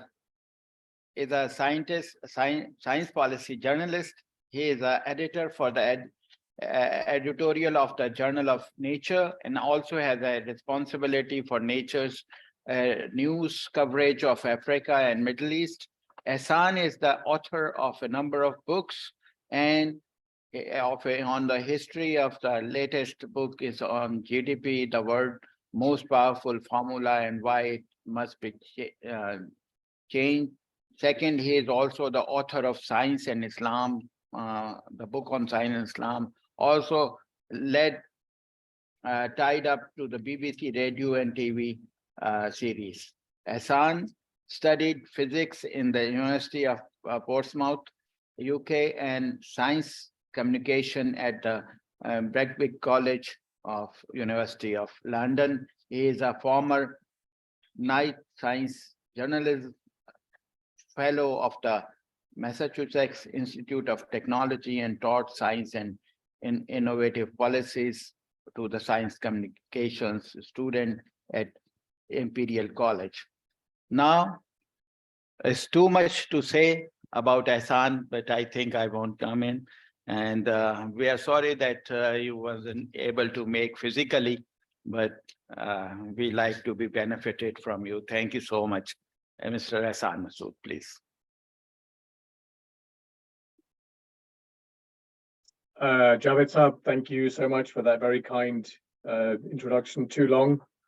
And Dr. Ikram, thank you also for your introduction. Thank you very much to Comstech, to Professor Iqbal Chowdhury for the invitation. And again, I'm also very, very sorry that I am unable to come, but I'm very grateful. Thanks to this technology that has now become so widespread after the pandemic that I can join you a little early my morning, but I'm going to stay for as long as I can to join your proceedings today. As Javed Saab said, I am a science journalist. I'm a science editor. I work for Nature, the journal, and I'm going to talk to you this morning about the future of science journalism. The first thing I'm going to say regarding the future of science journalism is that we journalists, those of us who work in the media, it's a bit of a risky proposition for us. We're not very good at forecasting. And the reason we're not good at forecasting is because when you work in mass media and your unit of time is the day, if you're a daily newspaper journalist, or the week, in my case, I'm a weekly, my publication comes out every week, or sometimes for some, they're lucky they work to a monthly deadline. That is the future. The future for a daily reporter is tomorrow. The future for someone like me is next week. And we don't often have the capacity to look beyond that. And so big health warning before I begin. And that is that whatever I'm going to say, it's at more than evens chance. I'm not a betting man, but if I was a betting man, then I would say there is more than evens probability that I'm going to say things that do not turn out to be correct if you hold me to them later on. So I'm going to begin this morning by taking us back to late January 2020. And of course, this is the start of the pandemic. Those of us in science media and in media generally have been essential public servants during the pandemic, and I think we've been essential in many ways. We've helped millions, tens of millions of viewers and listeners and readers with questions like, what is this new virus and this disease? What is its structure? What are its symptoms? How does it spread? How do we stop it from spreading? How do we treat it? How do we not treat it? And how do we protect ourselves from it? Every day in every country, and I hope in every language, science journalists especially, but otherwise all kinds of communicators, have been explaining or helping to explain the answers to these and many more questions. So I want to start by taking us back to a morning in the late winter of 2020. I was in my office in London, as I used to come in, as we all did every day, and I was reading reports of a new virus, this new virus, unknown at the time, didn't have a name, originating, as we know, in China. It had been detected in Japan, in South Korea and Taiwan. The first reported cases were perhaps 100, then 200, then 300. and the first reported deaths started to appear, but they were initially in the handful. Now, I remember that day, particularly because a team of scientists, epidemiologists from London, from my old college, where I used to teach, Imperial College, they just published a report. And this report was forecasting what this unknown virus that had a few hundred cases was about to do. The researchers showed us, using travel data from Wuhan, that cases were in fact many multiples of 300. And they forecast an exponential increase in cases and deaths unless something very drastic was done. Now, I remember that day because, like many people, I knew very little about public health. My own primary training is in the physical sciences, and I've been a reporter on science policy, which is my expertise, but I've not really paid a lot of attention to public health. So when I saw that early projection, that modeling study, projecting perhaps 6 or 7 times an increase in cases from the hundreds into the perhaps tens of thousands, from a virus that none of us had heard of, I was thinking, like, well, how do they know this? It's just a report. It's not a peer-reviewed paper. It's not in a journal. You know, where's the quality control? And then, of course, you wind to where we are now, and 7 million deaths, 660 million cases. I mean, those low numbers seem almost too trivial to mention, but it's really, really important that I do mention this, because this really is science's little secret. This is how science works. The knowledge that we have, the knowledge that we report and publish, is often provisional. It gets better, it gets more accurate, it gets tested through evidence, and then sometimes it gets refined and improved, often in fact, and occasionally it might get rejected and we start again. Except now, of course, that this is not a secret anymore. Potentially, most people on the planet who have had some exposure to this virus, or have at least seen how it's been reported in all manner of media, they've seen how the science works in real time. Everyone has seen how science is the latest approximation, how it's being tested and revised with new evidence, tested and revised until we get to something closer to the truth. The pandemic really, truly has been an object lesson for all of us in how science works. And I really, really hope that this lesson isn't lost, and that those of us in science communication take this forward and we build on it, and we somehow imbibe it. We are very lucky, many of us, to be living in an age, all of us, in fact, I would say, certainly everyone on this call, we're lucky to be living in an age where many of the big questions in science are quite settled. And so we've kind of forgotten as a world community what it was like when knowledge was provisional, when we didn't know about gravity or how electricity works or the existence of viruses and bacteria. We didn't know about global warming. And there was a lot of public debate among scientists discussing and debating these different theories. But a lot of those arguments and debates have been settled. And so in a sense, when we learn about science in school, it is the end point. It's like a fixed body of ideas. Hey, learn your Newton's laws of motion, memorize the periodic table, draw the structure of a cell. You're not given any sense of the journey, the debate, the U-turns, the dead ends, the arguments that come before we get to a point where the knowledge becomes more accepted. And this essentially is what the pandemic has done. It has shown how science works from the inside. And I, again, reiterate that I hope that we can take this forward, because it's a very important aspect of science communication. So in terms of the future, I'm going to divide my remarks into 2 halves: the good, what I think are good things, and things that I think are less good. So let's be positive, and let's start with some of the good things. Many of you on this call, perhaps all of you, will now have heard of an artificial intelligence writing software called ChatGPT. I saw something in the well, it's in the press in pretty much every country now, and I saw something in the Urdu language media just the other day. Someone had sent me an article that talked about how Pakistan's HEC, the Higher Education Commission, was getting quite concerned, as are many education and examination bodies, about the implications for assessments, for testing, for exams, if candidates now have this tool. What does it mean for how we assess? It is, of course, a very exciting development. It's also troubling in the way that I've said, and I'll come to that in a minute. I mean, in essence, you can write any query and it will write an article for you. It can do automated tasks extremely quickly, in seconds, minute perhaps.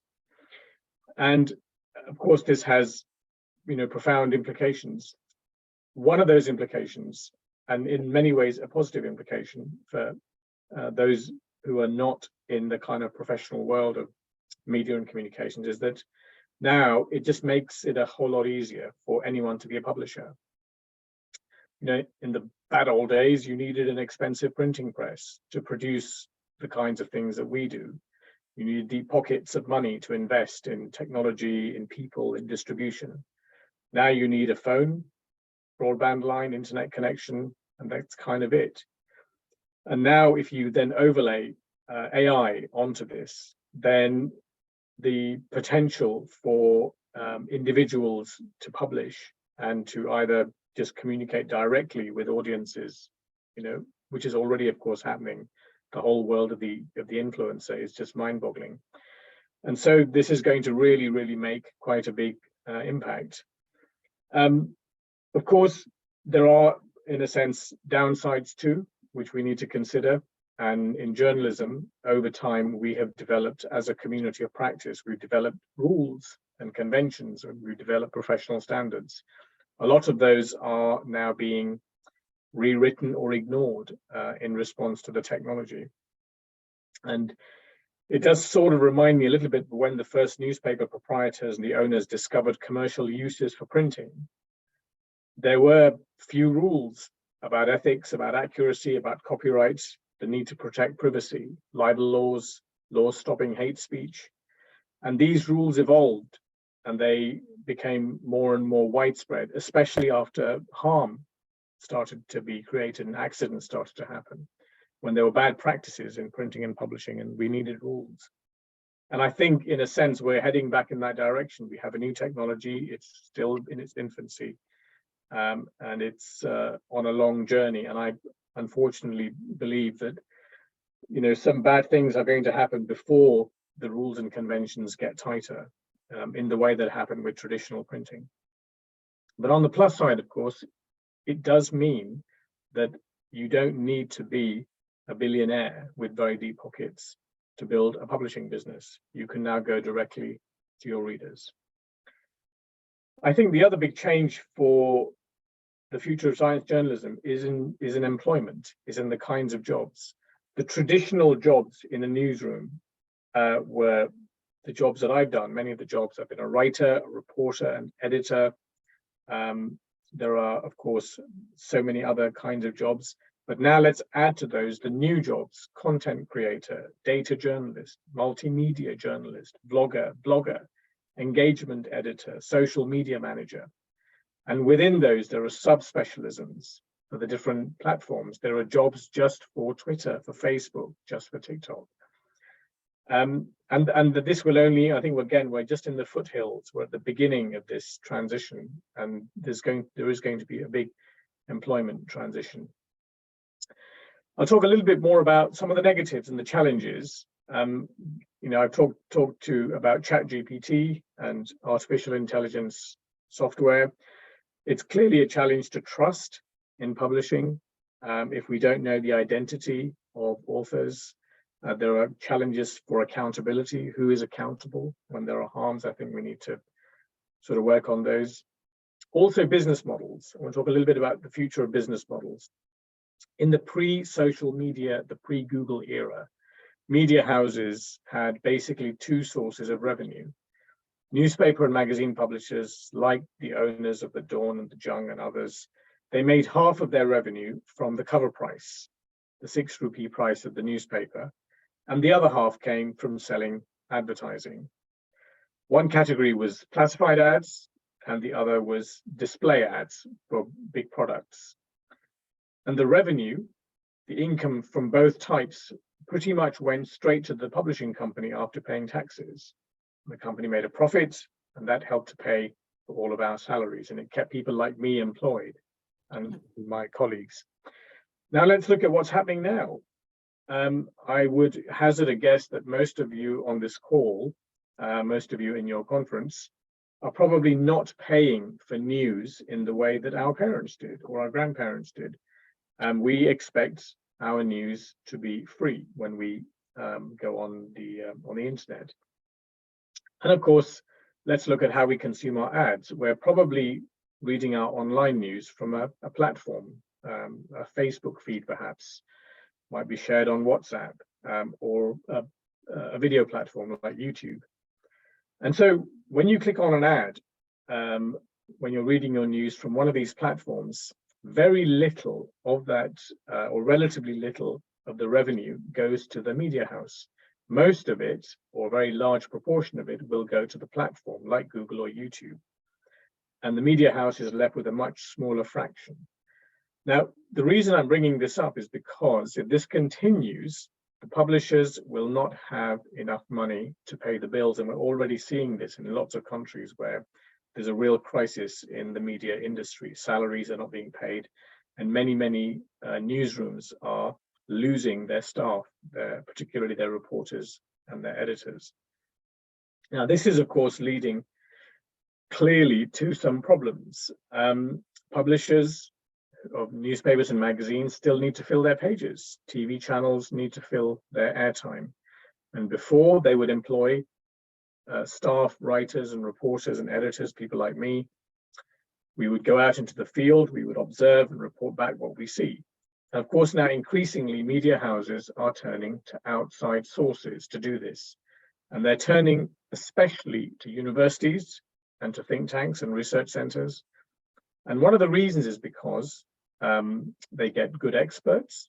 And a very important reason is because there is no charge. The labor is available for free. Academics can appear on talk shows, scientists can write opinion articles, and in some cases they can do reporting and journalism, and it comes at little or relatively little cost to the publisher. And so in my next talk, I'm going to explain more about how those of you in the audience who are scientists and researchers, how you too can be writers and communicators, particularly of comment and opinion and analysis. And so in closing, I just want to reiterate what I think is still the most important role for all of media, including and especially those of us in science media. It's a role that's under pressure in many countries, and I hope and I pray that it doesn't evaporate. For me, our most important role is to hold our leaders to account. They can be leaders in public affairs, leaders in business, leaders of NGOs and campaign groups, and of course, leaders in science. We know that those that we choose to lead us, they have a difficult job, perhaps an impossible job. Their first task is to keep us safe and protect us from harm. They must ensure that we get an education, that we're fed, that we're healthy, that we have meaningful jobs, and it's all part of the role of being a leader. It's relentless, it's thankless. And if it wasn't so difficult, I think many more of us in this room would be doing it, and we wouldn't be in science or in the media. Sometimes our leaders get things right, and sometimes they get things wrong. And sometimes they will exaggerate the evidence on which they make their claims. And that is where the role of science media is not only important, but I believe is essential. Because we report using evidence, we are very well placed to be able to test claims being made by when we interview and we talk to experts, by reading the literature, and by assessing the consensus of opinion, and by evaluating the weight of evidence. We can verify information in ways that other media houses can't. Because, of course, with trust comes verification, and verification comes by knowing facts, by following evidence, and having the humility to change our minds when the facts change. And with that message, I will leave you, and I very much look forward to hearing my fellow panelists and the discussion And I thank you again for taking the time to listen. And I wish you a good conference. Thank you. Back to you, Javed sir. Thank you, Ehsan Sahab. It's really very important lecture as we are considering the policy makers and how they can be given a exact data so they can speak about. And thank you, Sam.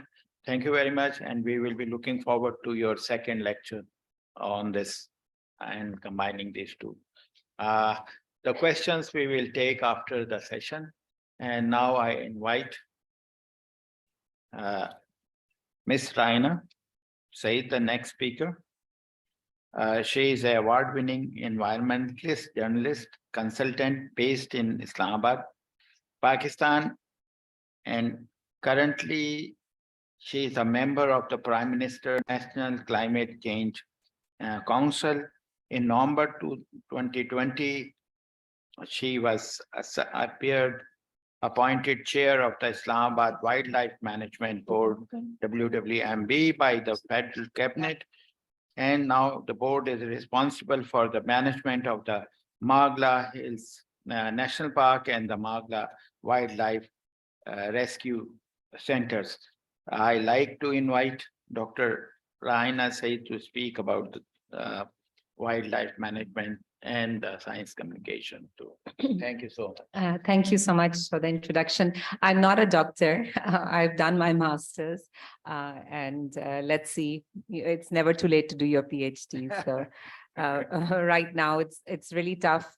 From being a journalist, I've now transitioned into a practitioner. And let me tell you, it's really easy to criticize the government from the outside, but when you start working for them, you realize the situation on the ground is very different, and it's very, very difficult to work, and especially in the environmental field with so many pressures, especially in a developing country like Pakistan, where land is so precious and everybody wants it. And you know, like we joke around with this word that it should not be Pakistan, it should be Plotistan. You know, everybody wants a plot, and unfortunately our green areas are shrinking.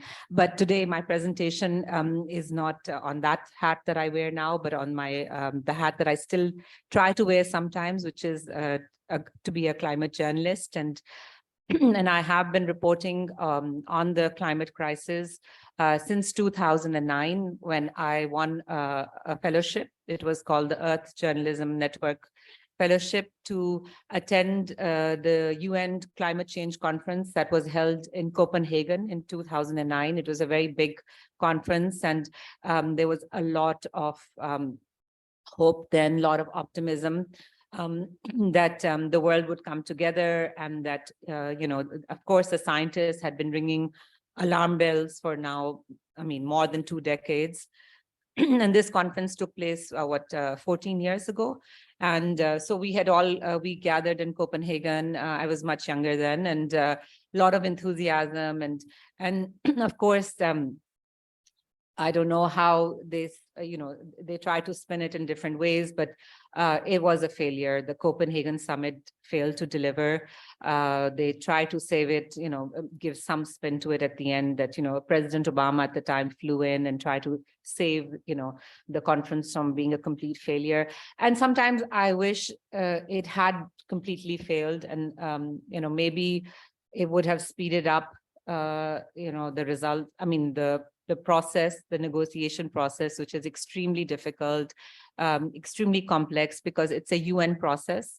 That means it has to be consensual. All the countries have to agree to an agreement. So that's almost over like almost 200 countries of the world who are signatory to the UNFCCC, United Nations Framework Convention on Climate Change. So I've been reporting on this crisis now for many years, and I'm a freelance journalist. I write for Express Tribune, Friday Times, Reuters, AlertNet. Reuters is it's a wire service, and very good editors there, and the Third Pole Network, which is based out of I think India, but they publish articles online, and they're doing really well now. And Bangladesh, basically all the area that is considered the third pole, which is the third outside the two poles, the Arctic and Antarctica, the most glaciers are in this region, so the subcontinent. So, what is the basic premise behind our reporting? And it's that scientists are clear. They have been clear for a long time now. It is real, it is catastrophic, it is happening. And this is the UN's Intergovernment Panel on Climate Change. And this is the foremost body of scientists from all over the world. I think more than 2,500 scientists are part of this panel. And I'm sorry, I haven't been here yesterday, so I don't know if I'm repeating some of the things you've heard earlier, and I apologize for that. I mean, the scientists are very clear, and they have been for a while now, that more than 2 degrees rise in global temperature will result in runaway climate change. And we all know what is causing climate change. It's human induced. It's caused by us on the planet. And the IPCC, the Intergovernment Panel on Climate Change, this group of 2,500 scientists who don't do any original research for the UN, but they compile all the research that's been done all over the world, and then they present it in the form of assessment reports, which come out every 6 years. So we just had one last year, and so the IPCC does very, very essential work. They inform the COPs, which are the Conference of the Parties signatory to the UNFCCC.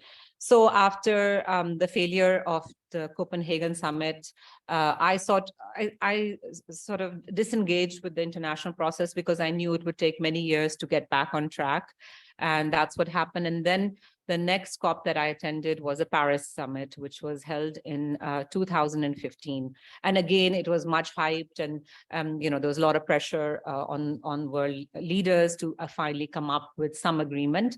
And of course, that took place. I attended the Paris summit. And I reported on it for my local, I think at the time I was writing for Dawn. I was one or two journalists from Pakistan. I think there was a reporter from Geo TV who was posted in Europe somewhere, and he came across. And we were together covering a lot of the proceedings. And I think at the time, it was Prime Minister Nawaz Sharif was the PM, and he came to the Paris summit. And so I remember meeting him and again remarking on the fact that, since Copenhagen, again, it's just one or two journalists from Pakistan. And I was not part of the official delegation. I again managed to get a grant from, at the time, Heinrich Boll Stiftung, it's HPS, and they gave me some money for the ticket and some money to, of course, Europe is expensive, whereas in 2009, I'd gotten a proper fellowship to cover it. So yes, the costs are prohibitive, I suppose, but then, there were dozens of Bangladeshi journalists, there were dozens of journalists from Sri Lanka, there were, of course, India comes with a huge team of media, and they take these conferences very seriously, because whatever is decided at these conferences will impact all the countries of the world, including Pakistan. So they follow the process, they report in the papers. And, for me, it's always been a struggle. I'm so glad now that there's so many other younger people now reporting on climate change. And this year I went to Sharm el-Sheikh again, just for a few days, of course, again, very expensive. And of course, I didn't get funding this year, so I self-funded it. And so, I mean, with the hotels, about $200 a night, $300 a night, it's very expensive to stay for the whole. It's a 2-week long process, and most of the decisions that come out of the COP decisions are made in literally the last 2 or 3 days, because there's a lot of, in the initial stages, there's a lot of camaraderie and, so glad to see you, amongst the negotiators. And then they really get down to the brass tacks and what can you do and what can you, it's give and take.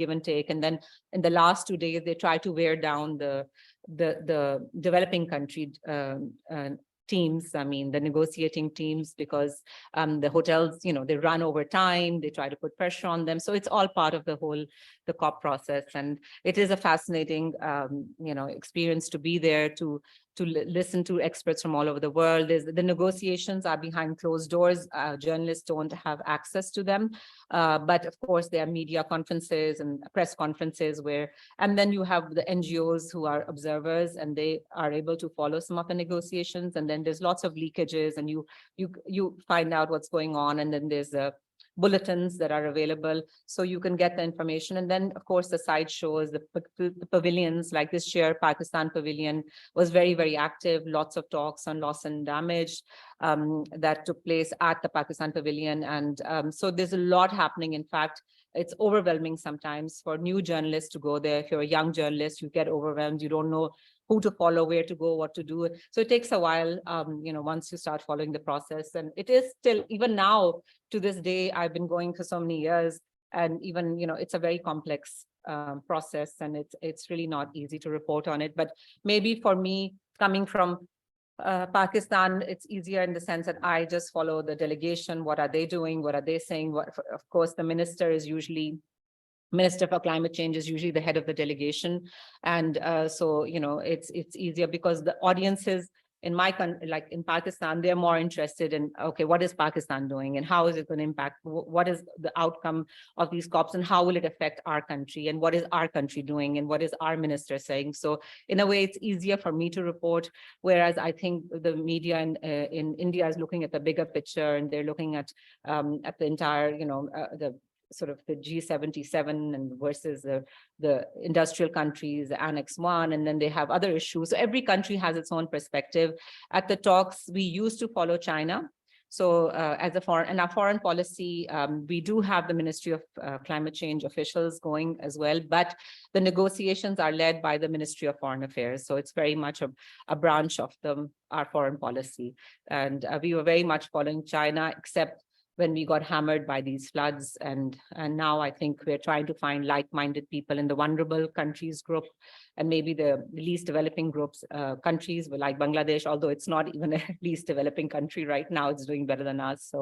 So this is what I'm sorry if I'm going a little bit off track, but just trying to explain to you how important these COPs are and their relevance to us too. So this is, I think, the Paris Agreement. World agreed to average temperature increase to 2 with the aim of reaching 1.5. 1.5, why? Because the small island states said that there's no chance of them surviving if temperatures go to 2. I mean, they will literally drown.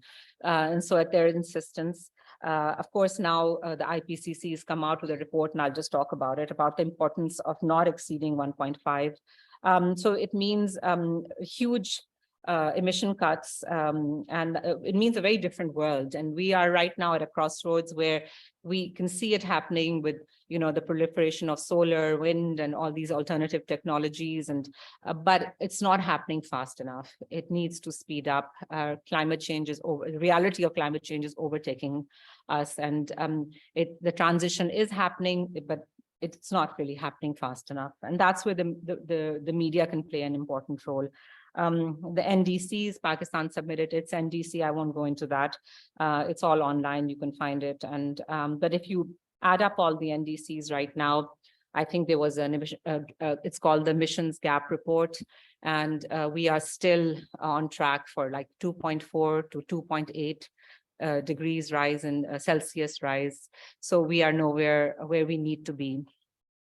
So this was IPCC's special report that came out after, of course, the Paris summit, saying that we have to reset it, the goal. 2 degrees is just too much. And just remember, we are right now around 1.2. And you can see the impacts of climate change across continents, all over the world. Every corner, no country is spared. Of course, Pakistan itself faced the most disastrous flooding last year. And we are right at the forefront, what the front line of climate change, because we're an extremely vulnerable country. And so yes, warming, if it continues at this rate, it's going to happen in our lifetimes. When I used to report on this, it was always in the early days, we used to say, okay, it's something that our children will have to deal with. I mean, but no, it's not. It's something we will have to deal with, and it's happening, and it's going to happen even faster. And 2030 is not far. We're already at 2020. It's right around the corner, so it will happen in our lifetime. And of course, the impacts are there, clear, you know, the hurricanes, wildfires, flooding, droughts, heat waves. And then yet when the science is so clear, then the question is, and why isn't more being done about it? And unfortunately, there's, I mean, at the international level, there is lack of action. You can blame the pandemic, you can blame the Ukraine war, the rise in gas prices in Europe, a lot of countries going back to coal. People are, you know, economies are hurting. There's high inflation, there's unemployment. There was a good momentum going with the young people, at least, led by Greta Thunberg, who I'm sure you've all heard of, the young activist from Sweden. And there was a momentum. And unfortunately, then the pandemic happened, and then the street protests and the, you know, the sort of the critical mass that was being built and the awareness that was being spread. And then, of course, when the pandemic happened and everything, you know, people had to stay indoors, no more big protests, no more physical, you know, and then strangely, the COPs had started taking place in like Egypt this year. I mean, Egypt, as you all know, is it's a dictatorship. And the dictatorships do not allow street protests, right? So, and Greta boycotted.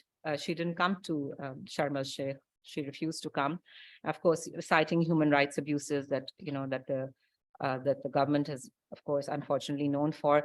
And so that element was missing. You know, the young, of course, there was a youth pavilion, but it's not the same as the big protests that took place. For example, in Glasgow, there was still that energy that came back.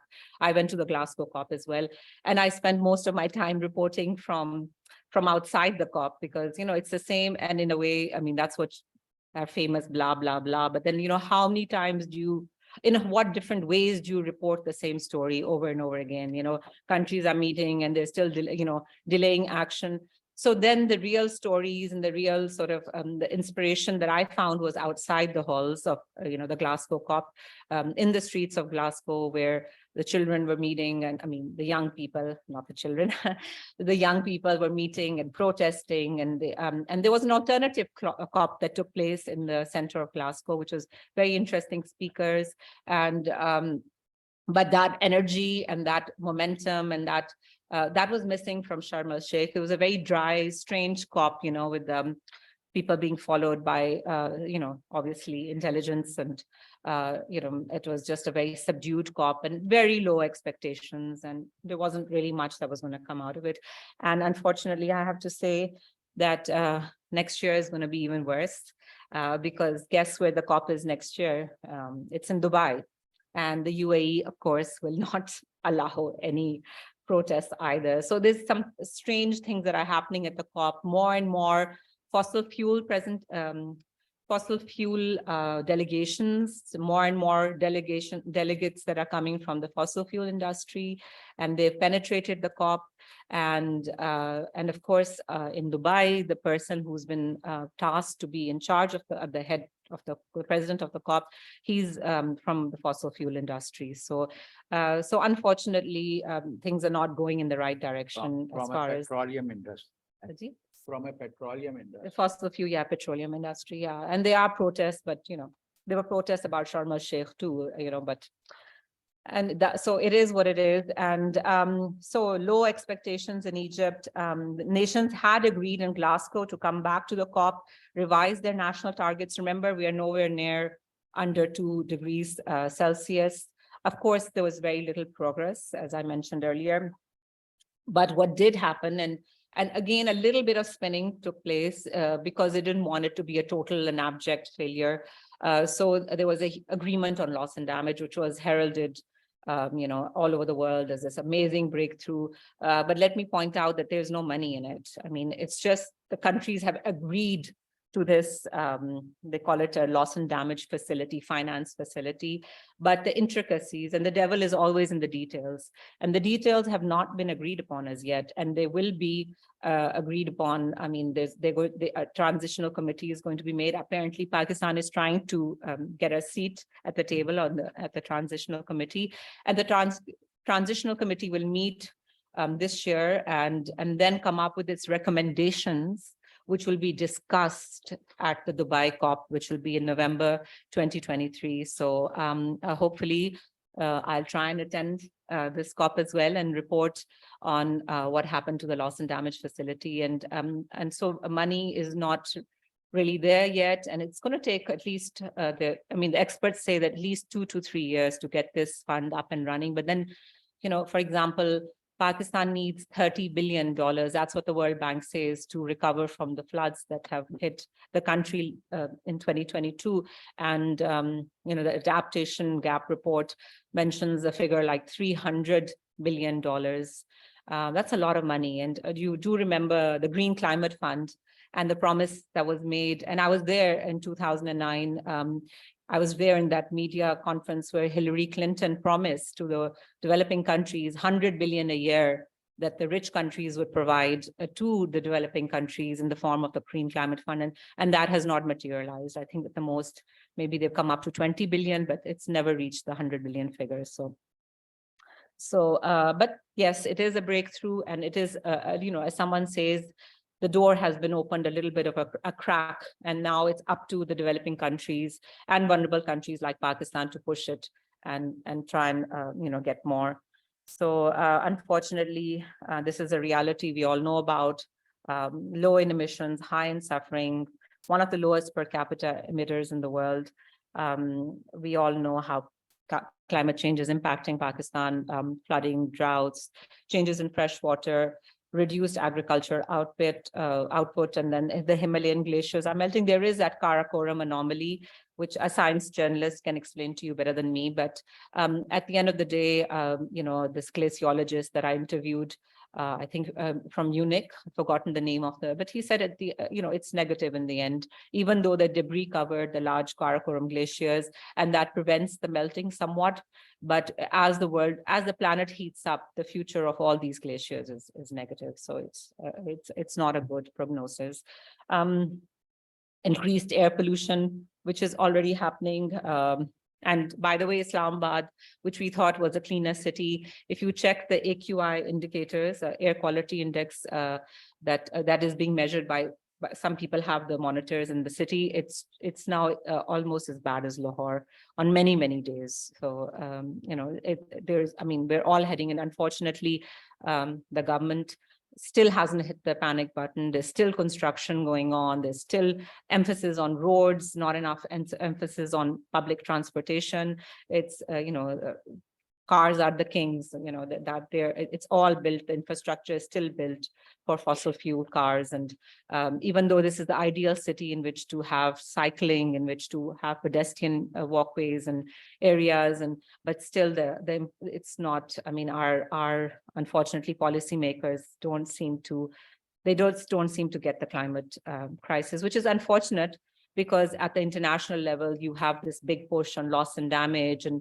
appealing to the international community. But then what are you doing at home? What is on the ground? What are you showing? What are you demonstrating? Where is the climate leadership on the ground? That's the question people should be asking, not me, since I work for the government, but journalists should be asking this question. I work in biodiversity now, and it's a real uphill struggle a lot of our national parks are unfortunately paper parks. There's very poor management. And why? Because there's not enough resources, not enough wildlife guards, not enough money that's being put into these parks to protect them in a proper scientific, with proper management. So yes, Pakistan, I think you've all probably heard this. We're one of the most affected countries. This is German Watch. German Watch did not release their report last year at Sharm el-Sheikh. They will probably release their report in Dubai. And I'm sure Pakistan will probably be the #1 most affected country because of the flood that took place. It was #1 in 2010, and that's because of the massive floods that took place in 2010, which again, did we learn any lessons from those floods? And obviously the answer is no. Even the lessons that were learned, they were not, we did not implement those decisions. I know studies were done, but again, the catchment area is denuded of forests, of shrubs, and hence the water, the floodings sped up. And again, construction in the riverine areas, which were, you know, in the last study in 2010 that took place, there was, you know, that they should not, no proper zoning. All this the government knew about, and yet it was, you know, as they say, business as usual. And unfortunately, we got slammed again in 2022. I really can't say there are projections being made. I know the World Weather Attribution Study Group, I think, has done some studies about the monsoon, about how it was triggered by climate change, this monsoon on steroids, they call it. Coming back to the and I'm just focusing on Pakistan right now, since I'm a journalist that reports in Pakistan, lives in Pakistan, that the BBC Media Action findings from a good 10 years ago, though I have to say, they did an exhaustive study, a survey, and they said that still the term is not widely understood. Of course, this is changing now. It is, you know, the 2022 massive flooding, all the media full of climate change and floods. But unfortunately, our coverage in Pakistan of climate change tends to be event-based. So if there's a flood, you know, then we talk about climate change. If there's a huge storm, we talk about climate change. We focus on events, you know, and if there's a heat wave and people are dying in Karachi, for example, then there's all this talk about climate change. But then as soon as the event or the disaster passes, then back to, you know, there's no consistent reporting. And whereas abroad, you know, journalists are engaged in the international process, they are reporting on the latest IPCC findings, they understand the science better. Here, we need training. We need to build the capacity of journalists. And it was happening when with the Heinrich Boll Stiftung, but unfortunately, HBS has packed up and they no longer work in Pakistan. So there is a vacuum there. And I think younger journalists, especially, you know, they're looking for material, they're looking for capacity building. And it's really an area where people, I mean, and I know that other NGOs are now interested in you know, helping out and training them. And especially journalists who are from like, you know, Peshawar or, I mean, different provincial areas who report in their local languages. They're like, you know, all this material is available in English, although you have Google translation now, and but they would prefer material in Urdu or in Pashto or in their own local languages so that they can report better, and then to be trained, you know, so that they have access to the scientists. Most of the scientists live the Global Change Impact Study Center, that's in Islamabad. So it's easier to report on these issues if you're an Islamabad-based journalist. So that's the feedback that I was given. So yeah, it's still viewed as a global phenomenon, except when there is a disaster in the country. There's limited language to describe it. And then really the last point, I think that's the most important point.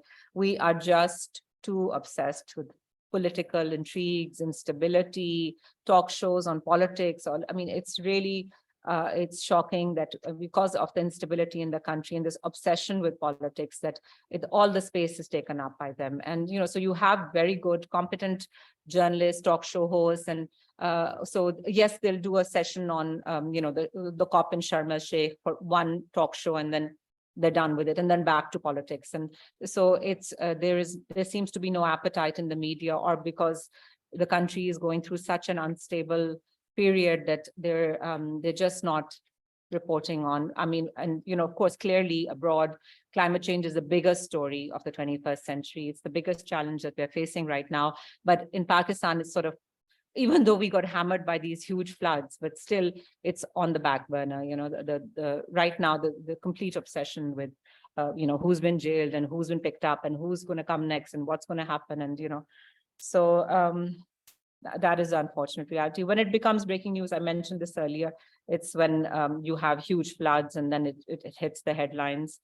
And but of course, you know, things are changing more and more, especially dengue, for example. It's something that's new. It's becoming a huge problem in Pakistan, and people are making the linkages between the rise of dengue and the impact on health and climate change. And so you're getting more and more stories, and especially what we call glacier lake outburst floods. They're happening more frequently, and they're really impacting poor villagers that are living up north. And there are lots of stories now coming out on that. And So deforestation is another issue. Deforestation makes the floods worse by removing the forest, the roots of the trees and the shrubs. They keep the soil compact, and when it's gone, and the water just runs off, and it adds to the flooding and makes it more severe. Air and water pollution, crops being affected, food security issues, malnutrition, increase in diseases, and then so monsoon flooding is a time where we have had flooding more or less in the last since 2010 in different districts. But of course, last year it was up to the entire south of the country. Unfortunately, no proper early warning systems in place.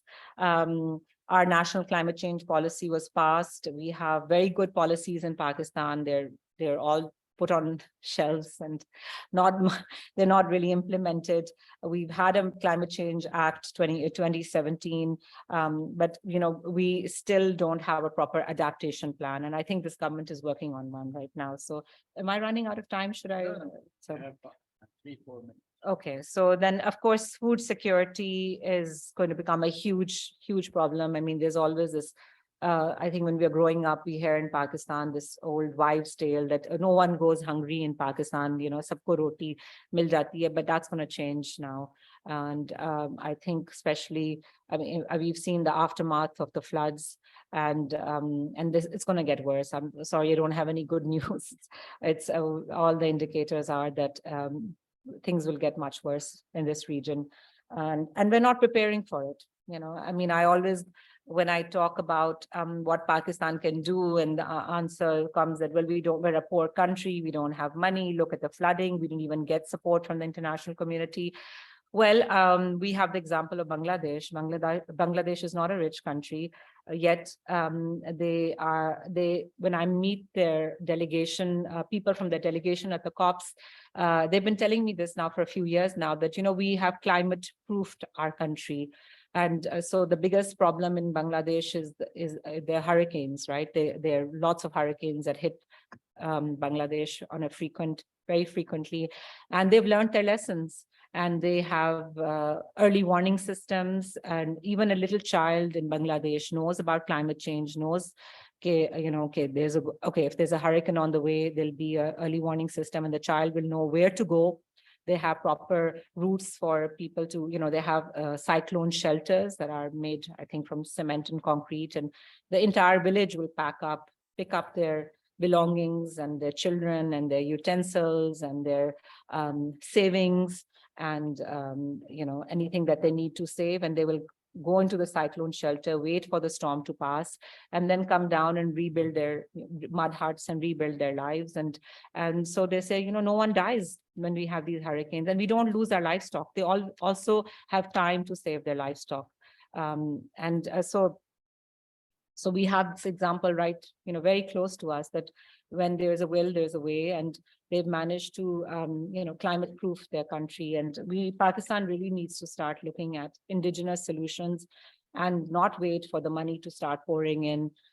There's a lot that can be done at a local level and at a district level, and there's no one cure that can for the entire country. Every district it's all context specific. And and approach is different for, we have mountains, we have deserts, we have coastlines. So not one, one solution will not fit at all. So I think it's very clear what will happen if we don't take action, and we will head towards ecosystem collapse, increased health risks, more malnutrition, more poverty, more desperation, more despair. So I'll try to end with a positive note. There are lots of stories to tell, good stories to tell. Not everyone wants doom and gloom stories. They want stories that give you some solutions, that give you some hope. And they want to, like when I write for Reuters, and I used to write quite a lot for them. So the editor always used to ask me, but then what's the solution? What's the, give me something positive in your story, and try to find some positive examples. For example, there was a billion-tree tsunami, and they liked the story, and they said, okay, there are lots of issues at the ground level, but they said, this is interesting. This is climate leadership. Pakistan is planting all these trees. What kind of trees are they? Go and find out, so they wanted to hear stories of hope, stories of solutions, stories of what are, if there was, for example, when these floods hit Pakistan last year, I think in District Mansehra, there was a local commissioner who went from door to door, knocking on doors and getting people to come out and evacuate. And, so she became a heroine. And that was this positive story. Amidst all this doom and gloom of the floods, here was this one assistant commissioner who literally went door to door to save lives. And, she did her duty and in a way that was beyond what was expected of her. And so these are the kind of stories, and there was proper early warning system in KP province. And so these are the kind of stories that, Reuters and, international media want to hear. And these are the stories that sell. These are the stories that people want to read, and it gives the world hope. And, so that's the kind of stories that sell, that do well. And that's the stories that we should be telling, without frightening people, that we can do it. And like, this is my mentor, Alex Kirby from the BBC. And that's his mantra, that, it would mean a healthier, more secure world. And so journalists can play a very important role in achieving this goal. Thank you.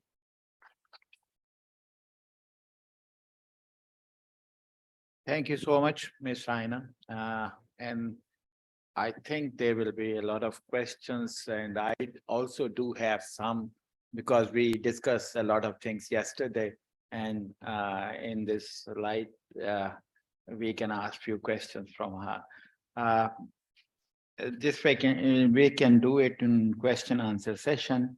At present, I like to invite the next speaker, Mr. Muhammad Yahya, and he's a well-known speaker, executive editor, and nature research in Middle East, which is a part of Springer Nature. He joined 11 years ago as the launch editor of the Nature Middle East on an online portal that focuses on science and science-related news from the Arab world.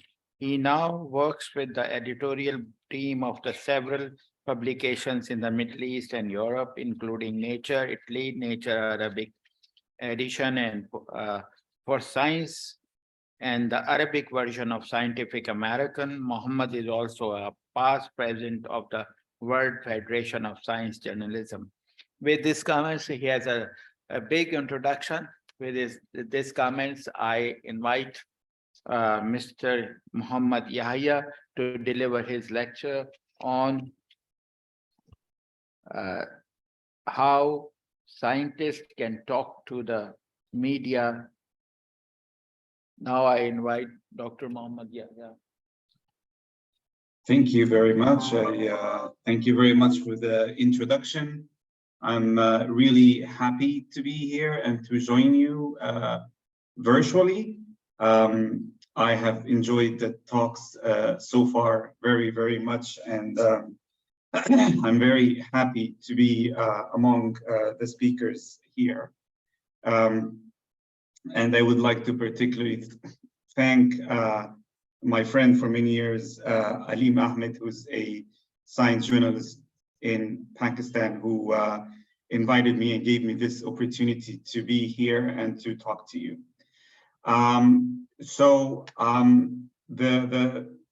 Like I said, I've really enjoyed the past two talks, and I would continue in the same line, but in a slightly different direction, which is about the relationship between the media and between researchers, and how can we develop that relationship in a better way, in a more constructive way. Now, I'm personally a science journalist. I've been a science journalist for many years. I'm not a researcher, but I do enjoy working with researchers on an almost daily basis. And what I would like to do over the next few minutes is to help you find a toolkit, if you'd say, that helps you communicate your science better to the public and helps improve your relationship with science journalists. All right, so I don't want to take up too much of your time, but I think a good place to start is what makes a good science story. So every 20 seconds, there is a new research paper that is published somewhere around the world. That just gives you an idea of the huge amount of research that is taking place today in the modern world. But that also means that we cannot cover every single paper in the news. It's just not possible. Now, getting your research covered helps researchers themselves. It helps them get more citations. It helps them get more international exposure. And on the other hand, it's also a way for researchers and scientists to give back to the community. Not to mention that research is funded by public money, so it's only right that people would know about it and understand more about what's happening in their countries. Now, people want to read about exciting stories, and science is exciting. But for many people over the years, it has become boring, and there is a rising tide of science skepticism that we see all across the globe. But that does not have to be the case. It also needs to be relatable when we are writing something. If the person who is reading or hearing what I'm reporting on does not relate to it, then there is a disconnect here. They have to see how that thing that we are reporting on is affecting their lives. And a very good example is climate change, which was in the session right before what I was saying, right before mine, I'm sorry. And the focus there is always on bringing it home, making people aware of how it affects their lives. Young people in particular are worried about climate change, and they would like to know what is happening, how is about the science related to it, such as renewable energy or adaptation, for example, especially when they see the changes happening right where they live, that it's hitting home. Now, what we are reporting on should also be approachable. And I think this is really, really important. And that's the key to good science communication. It should be something that whoever your audience is can easily understand. This is easier for some science branches compared to others, but with enough effort, you can make all science approachable. Take, for example, theoretical physics. It's often regarded as one of the most complex sciences there are. But I know a scientist who has made it so exciting in the way he presents it. He's now got millions of followers on social media who are eager just to listen to him every time he has a live session, for example, where he talks about theoretical science. And I think this has particularly become important during the pandemic, like Ihsan Masoud mentioned. This was, I always say that this was the biggest challenge of the science community and the science journalists, to be able to communicate with the public. Now, there's various ways of science communication. There's so many different ways. It could be through science journalists, such as myself, but also science centers, science museums. There are science clubs or lectures that researchers put on. There are festivals that can take place across a city or a country. There are just so many different ways, and there's no one right way or one better way.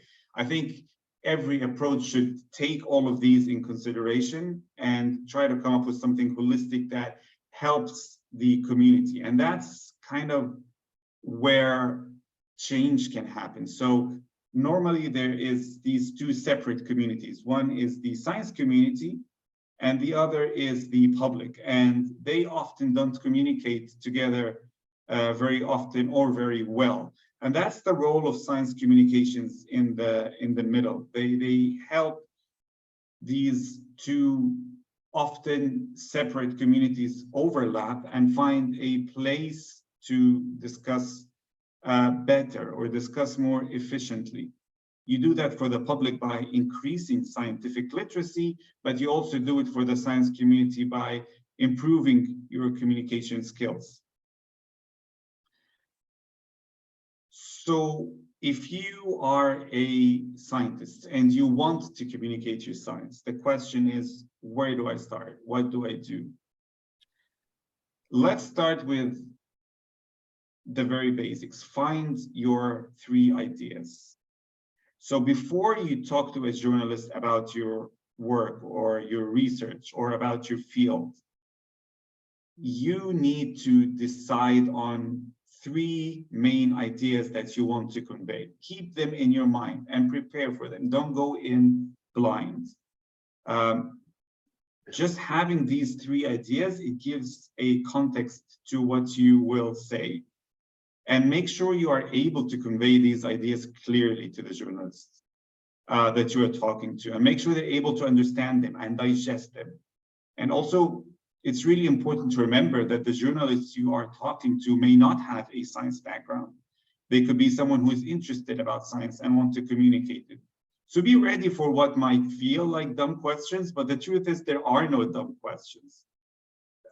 Chances are, if the journalist you are talking to asks dumb questions, these are exactly the right questions they should be asking, because these are the questions that your audience would most probably be interested in knowing.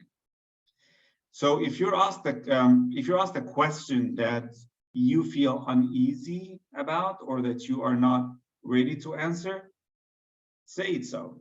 You don't feel pressured because there's a science journalist there that you have to say something. Don't try to say something wrong, or keep in mind that sometimes saying no comment is in itself a comment. It's not always the smartest option, let's say. You can just say something different, like, I'm not ready to answer that question yet, or I might not be the best person to talk about that. And that's absolutely fine, because the nature of science means it's all complementary. It's not like you're not expected to know everything or to comment on everything. The second issue to keep in mind here is jargon. So in the lab or between peers in the science community, jargon may have a place, but in the media it does not. It's a complete turnoff, and many things that you may take for granted as something that's clear or very obvious might not make sense to the public. And you have to keep that in mind. You have to always think about, what does the public know? What does the public expect to hear? And it also varies depending on your audience. So for example, Nature, which is where I work, is directed at a more professional audience, which is different, from example, from the BBC.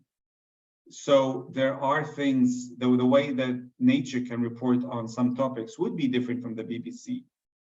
And we often miss how deep this is.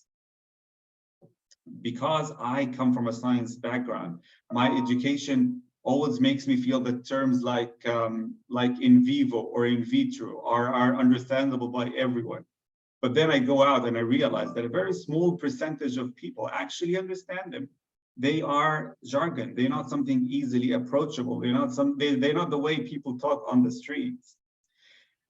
So scientists need to be better advocates of the science that they are doing.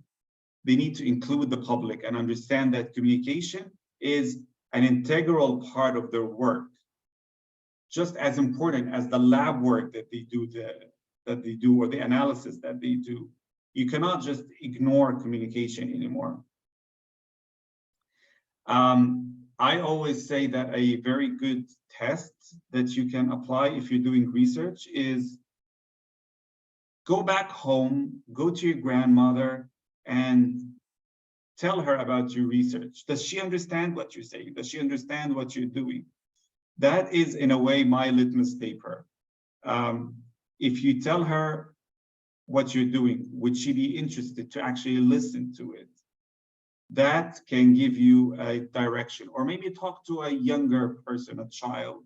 Tell them about this, make it exciting. Would they be excited? Would they be interested to listen to you? We also need to find a common language, something that is relevant to both sides and that the public can actually relate to. So if you are talking about in two different communities about the same thing, but in a completely different language, then you should know that you have lost your audience. Your audience would not be able to follow up on you, or follow up on what you're saying, I'm sorry. Now, one way to do this is to think of what you're saying in the process of storytelling. And we humans, we just really appreciate storytelling. It's very relevant to us. It's a very important way for us to be able to understand or relate or convey information. So it's a skill that researchers need to learn, but it pays off in the future very, very well, which is being able to paint with your words. Make your knowledge more accessible, relatable, and memorable to people who are not experts in the field that you are talking about. Find interesting stories, funny stories, exciting stories, anecdotes, examples that can help the journalists you're talking to or the public, if you're using social media, for example, as a platform to talk directly to people, to understand the science better and make it more relatable, make it something that they can think about or relate to more. For example, when I was very young, I remember reading in a book, it was basically a book talking about the human body, and it was talking about how big, how many alveoli there are in the lungs. And they had this comparison where they said that if you open up all the alveoli in the lungs, it would form, for one person, it would form 2 soccer fields. And that has been stuck in my mind since I was maybe 8 years old because of the way it was presented. It was very relatable, simple, exciting, and filled me with awe when I was young. And that is kind of where we need to be with our science communication. Well, finally, I think it's also very important for scientists to understand and appreciate some of the journalistic ethics that often end up being a kind of a conflict point, let's say, between researchers and journalists or science journalists. I often see this problem where researchers request to see the article that a journalist writes before publishing. And this is something that most journalists I personally know would not accept. And it isn't constructive either. I understand where it comes from. Many scientists feel they have been represented by the media, or that their messages have not been properly communicated. And that's why they want to see things beforehand. But the truth is, most journalists would not accept that, do not accept that, and they would see it as a form of censorship in a way. The best speakers in the world, when they see their words written, they will want to edit them. So it's very natural, and that's why it's often not accepted by journalists, because they don't want to get these edits. They have wrote that story, and as long as it's accurate, and again, I really stress on this, it's really important that the journalist does a good work and conveys the science accurately. But if it's accurate, then they don't want someone else to change that work. Maybe their editor, but not someone they interviewed. So this is not often a good option. Maybe if you're a science communicator who suffered of this problem in the past, just make sure you talk to good science journalists, people you trust, people you know that they would do a good job. Sometimes you can ask to see the direct quotes that a journalist uses in the story. That may be more acceptable, but again, some journalists might refuse that as well. And it's important for scientists at this point to just respect these journalistic ethics, respect that the journalist has a right to say no. You may feel that reviewing protects you from misquotation, but just keep in mind that good science journalists, they don't have a hidden agenda where they want to misrepresent you. It's in their best interest to be accurate and clear, actually. They want to present their best work and put their best work forward. So because I don't want to take up much more of your time, I think that the pandemic in particular has been a wake-up call for many of us around the world. It has put the focus on the importance of science communication. Many people have done a really good job of that, and many others have not been up to that job. And we have seen a lot of miscommunication, and we have seen a lot of misrepresentation in the media.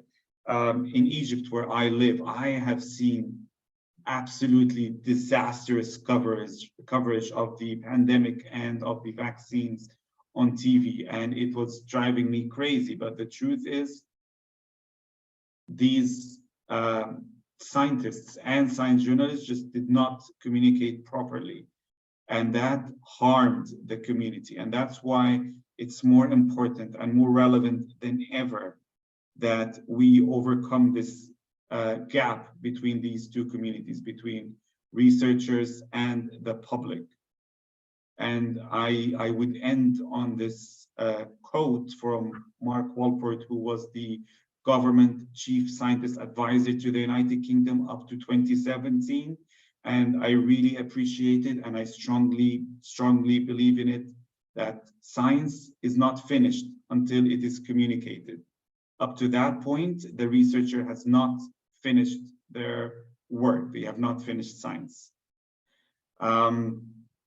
So I'll end on that note, and thank you for your time, and I'd be happy to take any questions that you may have. Thank you. Thank you, Yahya, for this, for your inspiring lecture. Now I see we had three lecturers: Ehsan Masood, Yahya, and Raina. Ehsan, are you on the line? Yep, I'm here. Okay. Now I take the questions. The floor is open. If you have any questions, please mention the name from which you are asking, so I can refer to the person. This is Wajid. I would like to ask from Yahya. Okay. So, thank you, Yahya. There are a few comments or questions or whatever you can put it in. But you said that there are a few things in science which are anecdotal. This is, sometimes it's not that easy to digest. Anecdotal science cannot be anecdotal. So I would like to hear your comments on it. The second question would be, because the science reporting and the someone who is doing science, they are very different. For you, approaching to zero or equal to zero, for me, they are two diametrically opposite things. When I say it is something which is approaching to zero, you would take it literally as zero. Okay, this is zero. But whenever a scientist is talking to you, I mean, that is very, very different. The two concepts are very different. And when you translate one stuff to another stuff, it's just translating a joke. So if you are not a good storyteller, I mean, if you are a not good scientist, and if you cannot tell the stories to the students, then it's not that it would be that, okay, you might have not understood the idea. Okay. So that is the basic two comments. So I would like to hear your thoughts on it. Okay, yeah. Question is referred to you. Thank you. I think these are two really good questions. And to answer your, well, I'll start with your second question, really. You're absolutely right. And that's why, like I said, it's if you feel that you have been misrepresented in the past, or that your work has not been accurately presented in the media, I completely understand, and I've seen it happen so many times. But that's why working with science journalists to uphold that quality is really important. And that's why I would also stress on the idea of going in with those three ideas that you have in mind. Convey these to the journalists. Just explain to the journalists, take the time to explain the difference between approaching zero and zero. Make sure that they walk out of that room understanding that.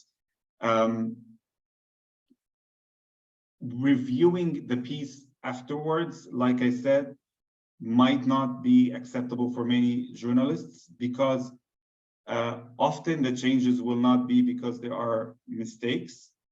Of course, sometimes there will be mistakes, but again, you can mitigate much of that by knowing who you are talking to and knowing that this person is a reliable science journalist. But often the changes are unrelated. There are changes to the story. They don't like something in the story, and at that point, the science journalist, again, because of journalistic ethics, they would very much appreciate to keep the story as they like or as they have written. Now, to your your first question, I'm not saying that every single every single research would have anecdotal stories linked to it, or anecdotes that you can use. I'm just saying that this should be one of the tools in your toolkit when you are communicating with people, if you want to reach them. For many researchers here, they today have the opportunity to reach out to the public directly without going through the middle person, who is the science journalist or a science publication or the media in general. You have social media, which can give you a platform where you can directly speak to people. But you also need to know that if you are not able to capture their attention, then you will lose them, and someone else will capture their attention, and that someone else might not be conveying the right message. That's why, again, I would refer to the pandemic. I always saw the pandemic as a responsibility, really, for the science community, that they make sure that their voices are heard. And to do that, I'm not saying they need to be the loudest, but they need to be the clearest in the room. Thank you. Anybody else? Yes. Please introduce yourself. Yeah, my name is Tariq Khan, and I teach biotechnology at University of Malakand. My question is basically goes to both of the speakers. Yahya, I met Yahya in Jordan in 2016 when he was there and he introduced us to the concept that there is this group in Nature which is working on translating science in Arabic, and it was very interesting. My question is about ChatGPT, and the first part of it goes to Mr. Hassan Masood. As you can see, I mean, we are all lucky to be living in a time where ChatGPT is introduced, things like ChatGPT, which is remarkable. And again, science is such an amazing, I mean, such amazing that it has already introduced antidote to ChatGPT in the form of DetectGPT.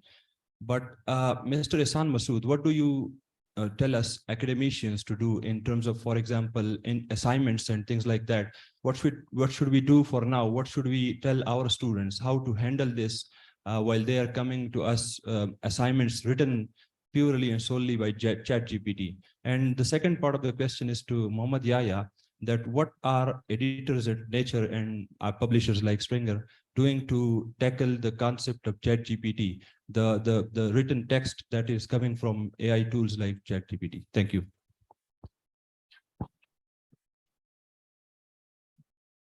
Yeah.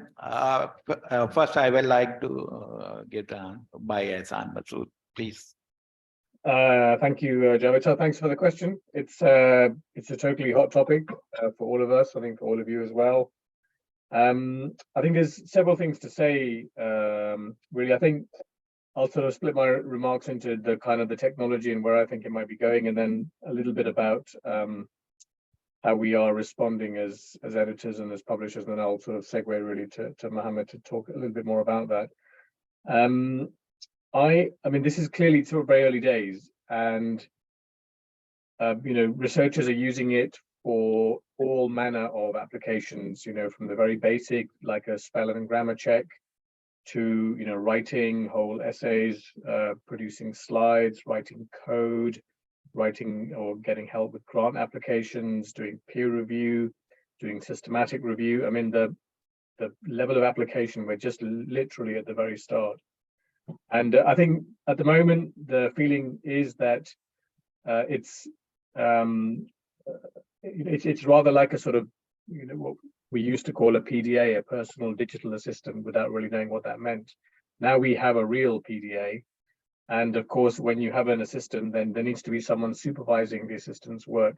So there's a need for an expert human overlay above that. And that's the kind of first point that I'll say. I think of course, that doesn't apply to younger people, particularly students, and I would say anyone really below undergraduate. And that's probably where the biggest risk is, because, you know, when you ask ChatGPT to, you know, write you an essay, you know, to solve a particular equation in mathematics, or to write you an essay about, you know, a particular aspect of literature, you know, film criticism and so on, it can do a reasonable job according to the standards of, let's say, an 11 to 16-year-old, so high school level. It's, you know, and there've been tests that have been done by examination boards around the world, and you know, and an answer from ChatGPT will pass you. You may not get the highest grades, but if you're at school, it will pass you. So I think there's clearly implications for assessment of children and young adults and young people. You know, that I think story is going to change, and it's possible we might need to go back to this examinations with pen and paper, as opposed to online and other multiple choice and so on. So clearly there's going to be big implications. We need to change how we assess in the light of this, for sure. And for the moment, at least, it's very important that we have human overlay. Now, in the future, I mean, I'm talking about ChatGPT now. If you go back to the early days of GPS, I just about still remember about a decade ago when GPS systems came in, and we were, obviously we didn't have them on our phones. If you needed something, you could buy it separately, or you had it fitted into your car, or on your bicycle or your motorbike. And the advice from the motoring organizations was that you must always have a map. Make sure you don't rely on the GPS. And yes, you know, by all means, program the GPS, but make sure you've got a map in your car.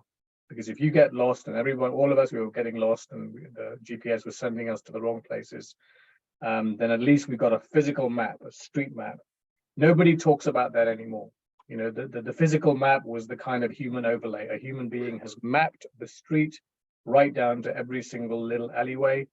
And so if the GPS sends you somewhere else, at least you know where you are. Now that has gone, and it took a decade, probably less, for that to happen. So I wonder whether, because this technology relies on training data, and if the training data gets better, and if it remains as much open as possible, I don't know to what extent there will remain a need for a human overlay. But right now, that is the advice that we're saying. And of course, we're also advising that, particularly when it comes to publishing, it's very, very important that authors of research papers, wherever they are, they identify that they have used these sorts of technologies. Some journals are completely banning papers. In the Springer Nature group at the moment, we're not. But we are saying that there needs to be identification of technologies. But I'm going to leave Mohammed to expand on that aspect. Over to you. Thank you, Ihsan. And it seems only a few weeks ago when Ihsan and I were talking about that very same topic on a different presentation, but that just goes to show that this is the hottest topic of the hour. And while this technology has been in the pipeline for a while, I think everyone was just mind blown when it came out and started testing it, and how interesting, let's say, the answers or the replies it was offering are. And I think that, I mean, I'm very much in favor and in line with what Ihsan mentioned. I think that as a tool, it has got a lot of people worried, including journalists, and rightly so, and researchers, obviously, and again, rightly so. But I don't think that the solution is to ignore it or not think about it. I think that in a way, going forward, this will be integrated into work for many of us. And we need to be thinking about how that can be done in a way that is constructive and useful and helpful for us to be more productive, let's say, rather than less productive. So for example, if a task that normally takes me 2 hours, and if I can implement something like ChatGPT to bring that time down to 1 hour, then I have just won back 1 hour to do more, to offer more. And I think if you approach it this way, it is a useful personal assistant tool, like Ihsan mentioned. Now, I do not think that at this point it is anywhere close to producing content that I can just copy and paste it and say I've produced this article. I don't think it's even close to that. But technology develops really quickly. And the thing is, we need to keep up with that, and our mindsets need to change with that. The example of education, I think that's a very good example. How do we assess? I know Australia has already put plans to go back to pen and paper assessments, which is one solution. But I also think that these tools will affect education in general, because they will become so ingrained into everyday life that it would be hard to teach people to rely on them not existing. It's like asking a high schooler not to use a calculator when they're working in mathematics, for example. It just doesn't make sense. It's really about how they can implement that into the work constructively. And I think that's why we need to be thinking and talking about these topics today or even yesterday rather than tomorrow.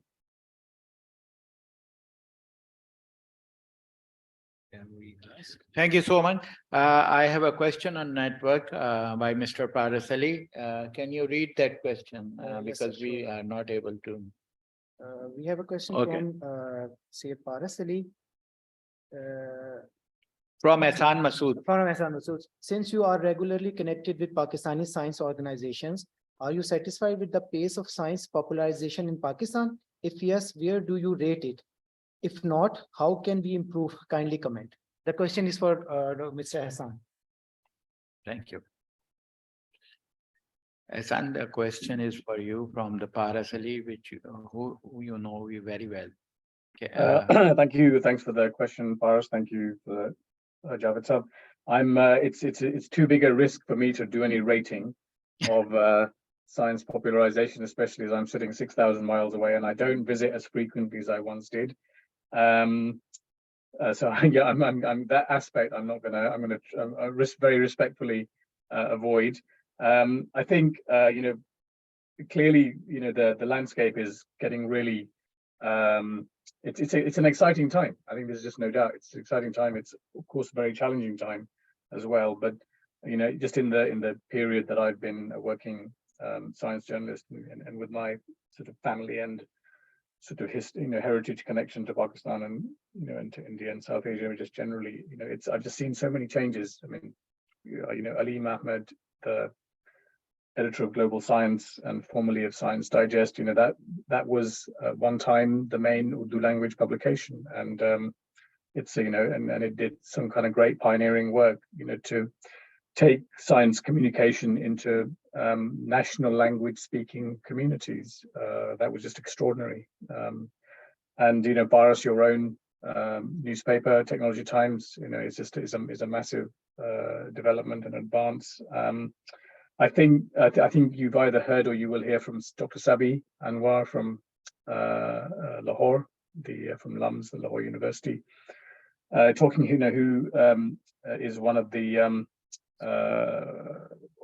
founders and one of the leaders of the Lahore Science Mela. I mean, that is really extraordinary to create a science festival aimed principally at low and middle income communities, aimed at the children, the families and the children who go to government schools, which is a community that most of us neglect, and I think that's a really exciting development. And of course, I know there are science museums that are springing up, so it feels to me like it's a really promising landscape. But I say this honestly with no great expert knowledge, and because I'm sitting at a great distance.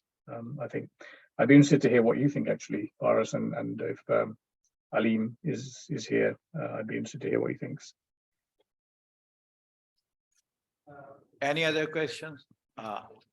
Yes, please. Yes, please. Could I ask a question? Javed sir, Khushi sir? Sure. Question, please. Okay. Thank you very much. Please introduce yourself first. My name is Umar Shiraz, and I'm a senior research officer at the Center for Policy Studies at Comstats University, Islamabad. I would like to congratulate all the three presenters. I think they did an excellent job, and it's the way they address the elephants in the room, which has prompted me to ask these a comment and two questions. First thing, we've been talking a lot about Pakistan and the narrative that we have a very minimum impact on global climate change, and its impact is very minuscule. The problem with this narrative is that when we go down to the trenches and we talk with normal people, ordinary people, or even educated people, they say, why should we do something if we have a very nominal impact on global climate change?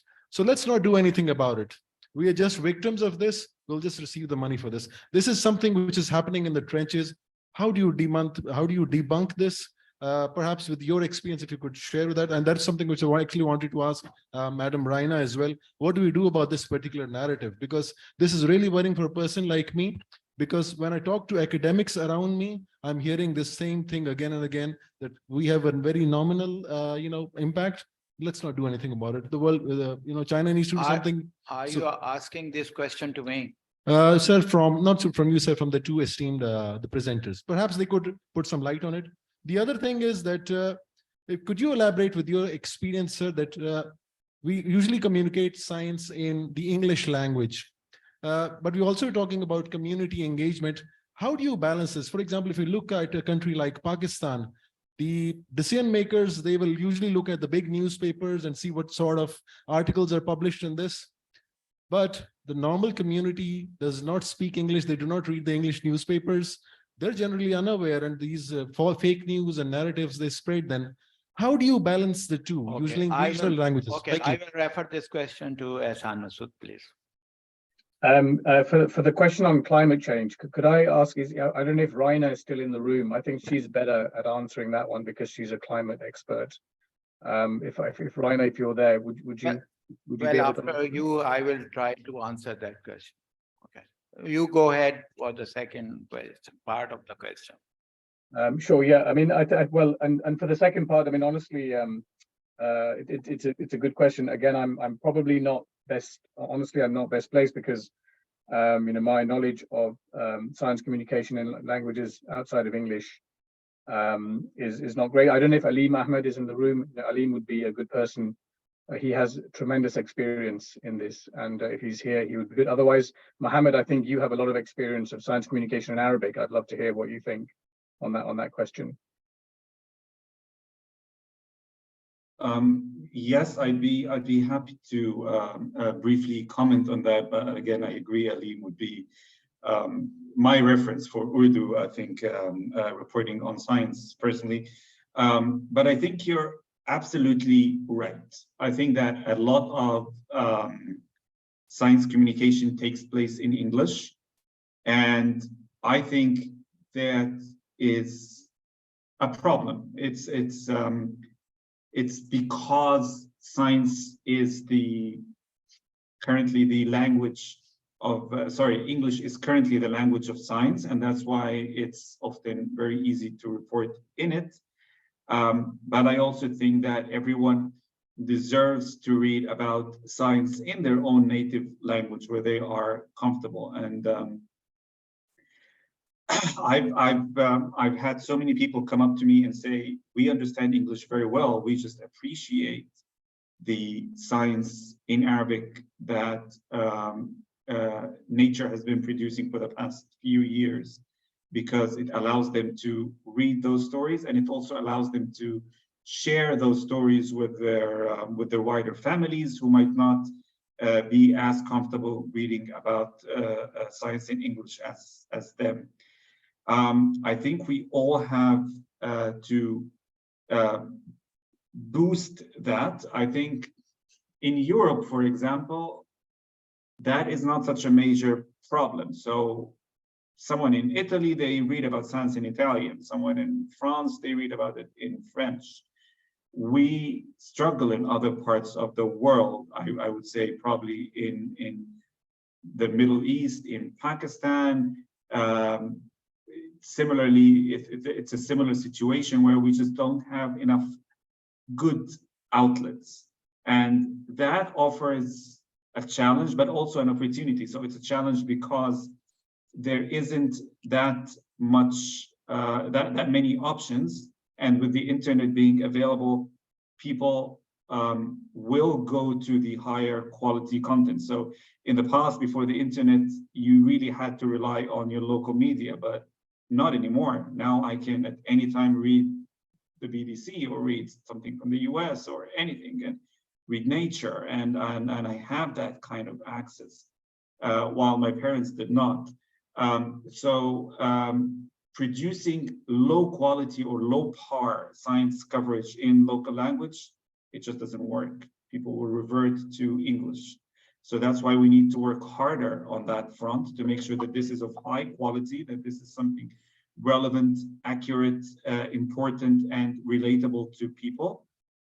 But it also offers an opportunity because there are chances for science journalists to grow, or science communicators in general to grow and flourish. People are hungry for it.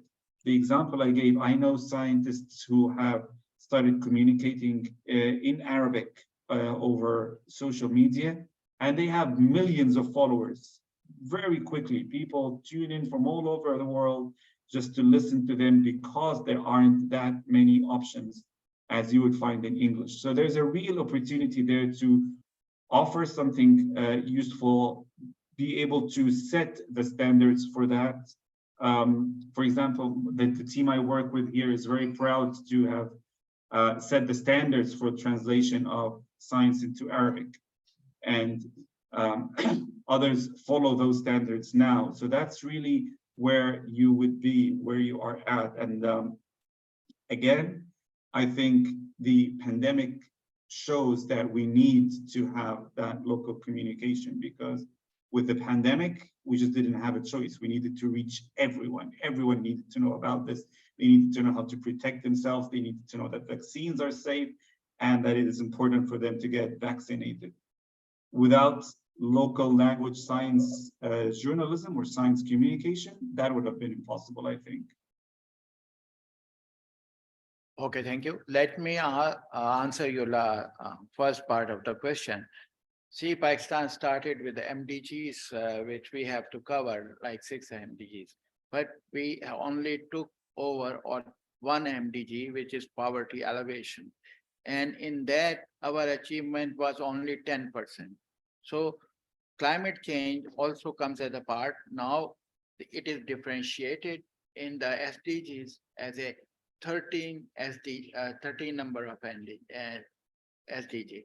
Okay, again, we are not working on the 198, I think, the points pointed out in to achieve SDGs, which government of Pakistan has mentioned, but no action is taken on those. Second, use the Pakistan, there is a rise of temperature which is below the world rise of temperature. So we are, even I have given you the figures, we are contributing very less towards the climate change or rise of temperature. Our activities are low unless we are doing localized activities which can be controlled very easily. Third, there is a policy of climate change came in 2012, but we didn't acted on that. Then the policy revised into the NDCs in 2016, and in which we have mentioned that if $40 million will be available for this work to, then we can achieve this. And we haven't done anything on that. Then in 2017, we also revised the policy, but still we are not acting even locally on these policy matters. So this is the answer for you. Okay. Okay. Sir, may I? Okay, fine. Go ahead. This is Dr. Pakiza Arzu Shaikh, and I really want to appreciate the 3 talks. Let me tell you, I was very excited today to see the talk by Muhammad Yahya, how scientists can talk to the media. But deep down, I knew being a scientist, it is of no use to me. Would you like to know why? Because since 2 years in Pakistan, scientists from public sector organizations are not allowed to talk to media without prior intimation or approval, written approval from the administration. So that is why scientists are mute. Yesterday, Aleem Saab was saying that scientists are mute. So the answer is we are mute because we are not allowed to talk. Okay. Faisal, you want to talk on this? If you have see, I can also comment because I came to from that organization, which okay. If you have a question, you can ask that. Okay. Okay, I will give a comment.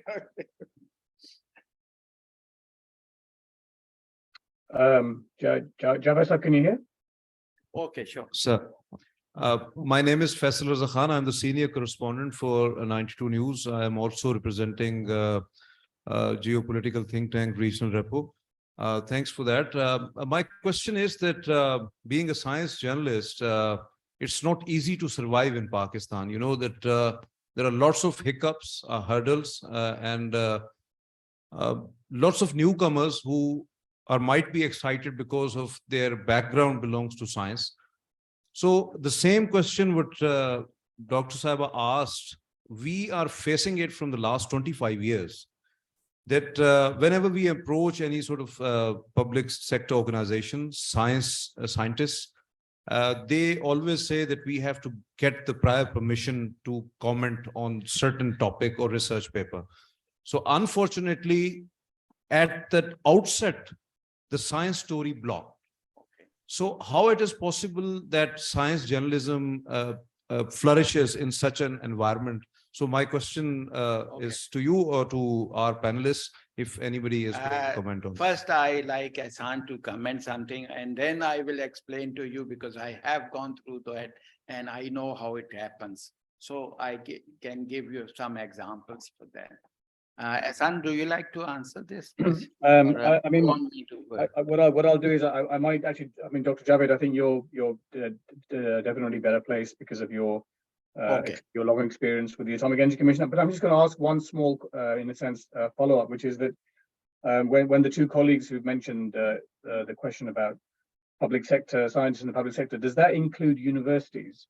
I mean, I understand that if a scientist works for a government laboratory, let's say PCSIR or a public, the Pakistan Council for Scientific and Industrial Research, which is part of the Ministry of Science, or another Ministry of Science body like the Pakistan Science Foundation. I can understand the reason why authorization may be required because these are basically government agencies, and in lots of countries, there are rules about civil servants. And in some countries, scientists who work for government labs are not classified as civil servants, they're classified as researchers, which gives them the autonomy to be able to speak and write and publish, particularly publish, like in journals. But in some countries, they are classified as civil servants and they have different rules. But university scientists, even though they are often mostly publicly funded, university scientists are not in that category. And my question, just Dr. Javed, I hope you can clarify, is it also the case that university scientists need authorization as well, or are university scientists more freer to give interviews and respond to media queries? First, I will answer your last part, that university scientists are allowed to do that. And when you come to the civil servant, this is little different. And it is different with different organizations. Because see, when I have delivered that lecture, I have shown you the first picture. वो आजकल मैं एक उर्दू में जरा सा कहूँगा, आजकल एक एडवर्टाइजमेंट देख रहा हूँ कि पाकिस्तानी मोहब्बत भी छुप के करते हैं और नफरत भी छुप के करते हैं. तो मतलब यह है कि जब आप when you are a journalist, you have to differentiate what you can communicate and what you cannot. So this is one of the responsibilities to teach the journalists and media people that what is the hidden thing and you cannot communicate, and it is a national responsibility. You should keep it and you should not open it. One thing. Second, if they are trained like that, then government people will be, I think, open to communicate some of the scientific things what they are doing. I think this is a two-way responsibility, and journalists don't take that responsibilities. So scientists and people involved in those research, they are little afraid that whatever they will tell, it will be reported in a different way. So it is a two-way communication. And if we trained our journalists first, then the scientists can be open to tell the things what is happening.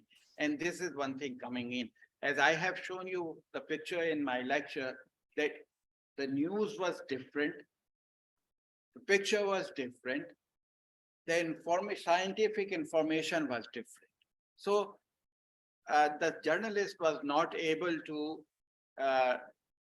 give the things related to the field. So he has to be taught first to release the release. Because see, that explanation was asked by a lot of people, that what it means, because it is not related to that. So actually, this article was released in Lahore to explain the situation of smog in Lahore. It is not related. He was talking about Chashma, and he was talking about smog in Lahore, and he was talking about the nuclear plants which can release the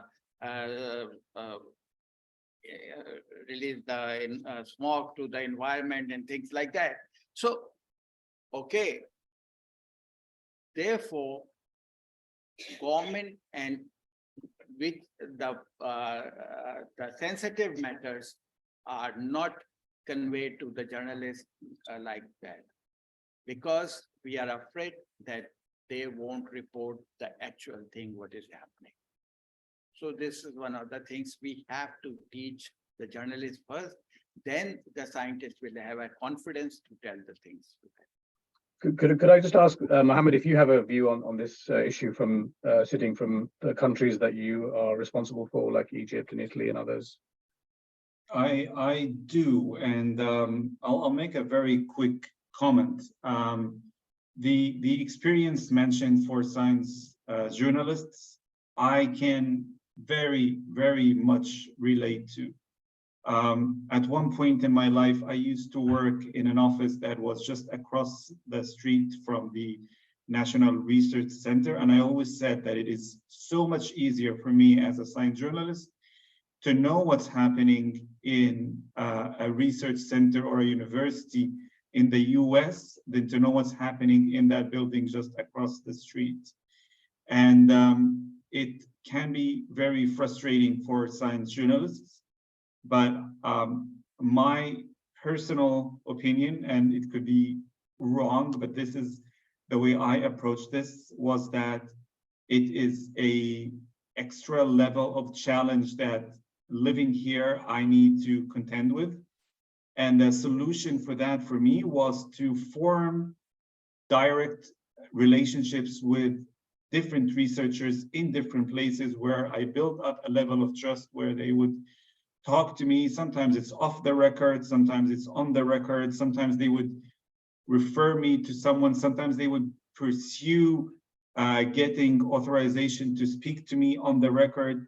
But having built that relationship with the science community, it has been very helpful to me to overcome this challenge, which I personally found very unfair, but it's a reality I had to deal with. With this, I thank all the three speakers, Mr. Ehsan Masood, Mr. Mohammad Yahya, and Ms. Raina Saeed. And this was a very informative session, and we discussed a lot of things. And thank you all the speakers for this very important topic. Thank you so much. Thank you for the invitation. Thank you. Thank you so much. Thank you. Thank you so much. See you on the next session too. Okay.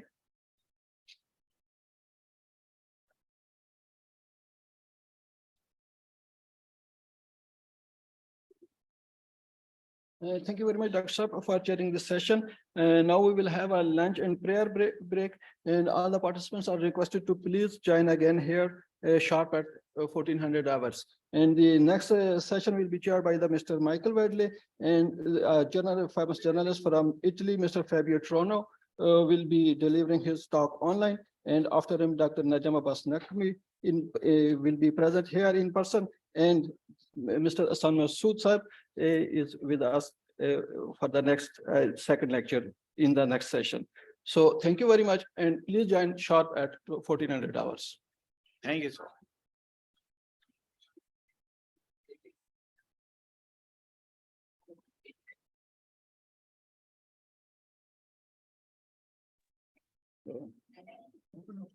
मैं कर दूं इजाजत कर लें या इजाजत नहीं है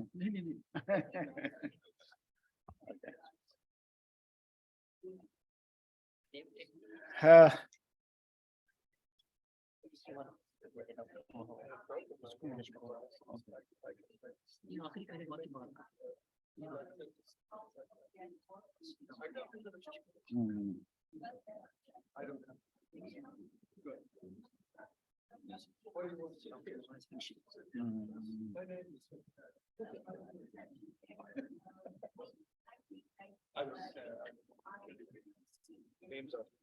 Bismillahirrahmanirrahim. Now we get all the flowers.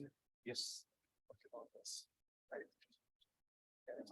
Okay, Bismillahirrahmanirrahim. I start session number 6, and I request Mr. Michael to take a seat as the chair of this session, and I will be. Do you have a hammer and we can babble it? Oh yeah, hammer is also when they are taking tea or food. And then the speakers of this session is Fabio Trono from Italy, and he will be online. Then the second speaker is Dr. Najam Abbas Nakwi, and I'm glad he's here. And the third speaker is also online, and that is from the second lecture from Ehsan Masood from the Nature. Now I give the chair. Now I give the dice to the chair to conduct the session. Thank you so much. Wait a minute. You need this? Hold on. But you can start, you can call maybe or on. Okay. You can introduce. Well, I can't, I was explaining, I can't see with my glasses. I broke my proper glasses. Can you please introduce him? If you will, kindly.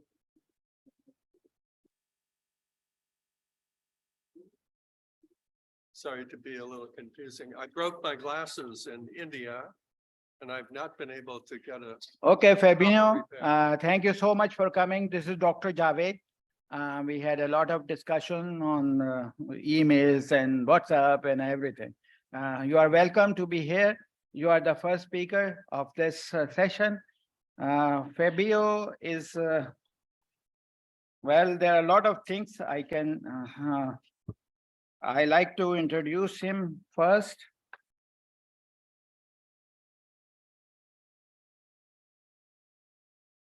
Fabiano is a science journalist from Italy, Milan, where he is a director of the agency Zoe of the Science Journalism and of the Non-Profit Center for Ethics in Science and Journalism. He has a lot of experience and he is a correspondent for the Italy of Research Professionals News and Research of Europe, covering research policy, higher education, research and innovations. He continued stories, analyzing and editorials to the Nature, Middle East, and Nature, Italy. Well, thank you very much. Okay. Thank you very now much he's for here. this. I think he will introduce himself too. Okay. Let's Thank start. you very much for this kind introduction and for inviting me. I'm very grateful for this opportunity. I was there in 2007, and it was a very, very excellent experience for me. This year, I'm from Milan. I'm connected only remotely, and I hope I will not be too boring, because I know that one of the difficulties of these kind of interactions from afar is to become a little bit annoying. So I hope you all had your coffee. I guess you just had lunch, and I apologize for the cough I have. I hope it will not disturb me too much. And I will start, I would say, immediately to go in the middle of the topic I was invited to discuss. So this is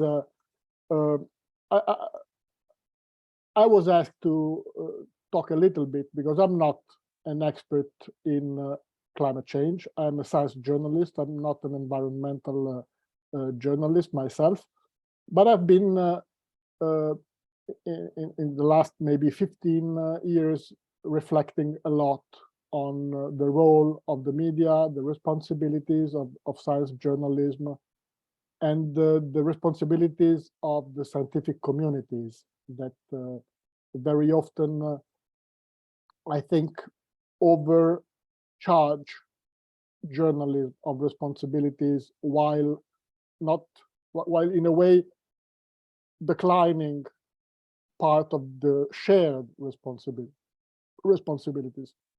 So the title of my short presentation, which is a reflection I want to share with you on some of the topics that make it complicated, is a starting point that you will see is a headline of an opinion piece that was published in the United States by the Washington Post a few years ago.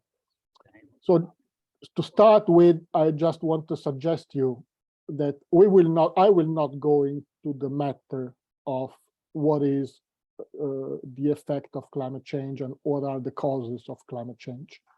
If you don't know it already, I suggest you to go and visit Carbon Brief, which is a UK-based media focused on climate change, on climate in general. They provide huge amounts of very relevant information, mostly for policymakers, I would say. So this is a highly, a very in-depth kind of reporting with a specific kind of audience. So the latest report, you will see this is an article published in January, a couple of weeks ago, and the picture comes from Pakistan.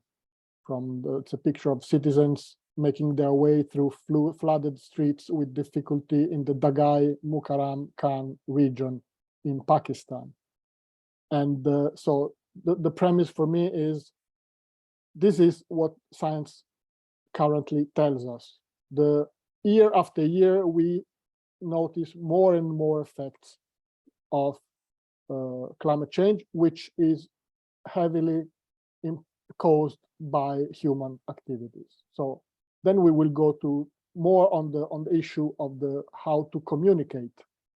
And so the question, why isn't the media covering climate change all day, every day, was asked by Katrina van den Heuvel in 2018 on the Washington Post, and I liked this kind of approach. She essentially asked around, and one of the explanations, there are several reasons, she said, including the collapse of local daily newspapers, because the more, I mean, journalism needs to have a local angle, and you need to have a correct explanation of what's happening around you when it happens.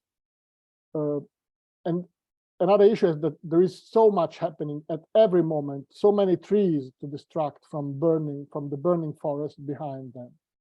And so Katrina van den Heuvel said the media has a responsibility to inform, and it has the power to decide what is and is not in the national conversation. Climate change demands to be a constant and significant part of that conversation, and the media has a vital role in making that happen. Anything less, she says, would be media malpractice. So I'm from Italy, and Italy has a totally different kind of approach to the role of the media. A societal role of the media is perceived quite differently, and I know that it is an issue that depends very much on the country, on the culture, on the traditions, on the local uses. So I know that we don't have such a thing as the media as a whole. We have many different media. We have a media market that they share, and so the business model of the media is somehow in common, but in recent years it has changed a lot everywhere in the world. So I think that when we discuss about the responsibilities, we also have to discuss about the societal investment in the kind of, and so the expectations that society can have also depend on how much respect and how much investment is given to that kind of task.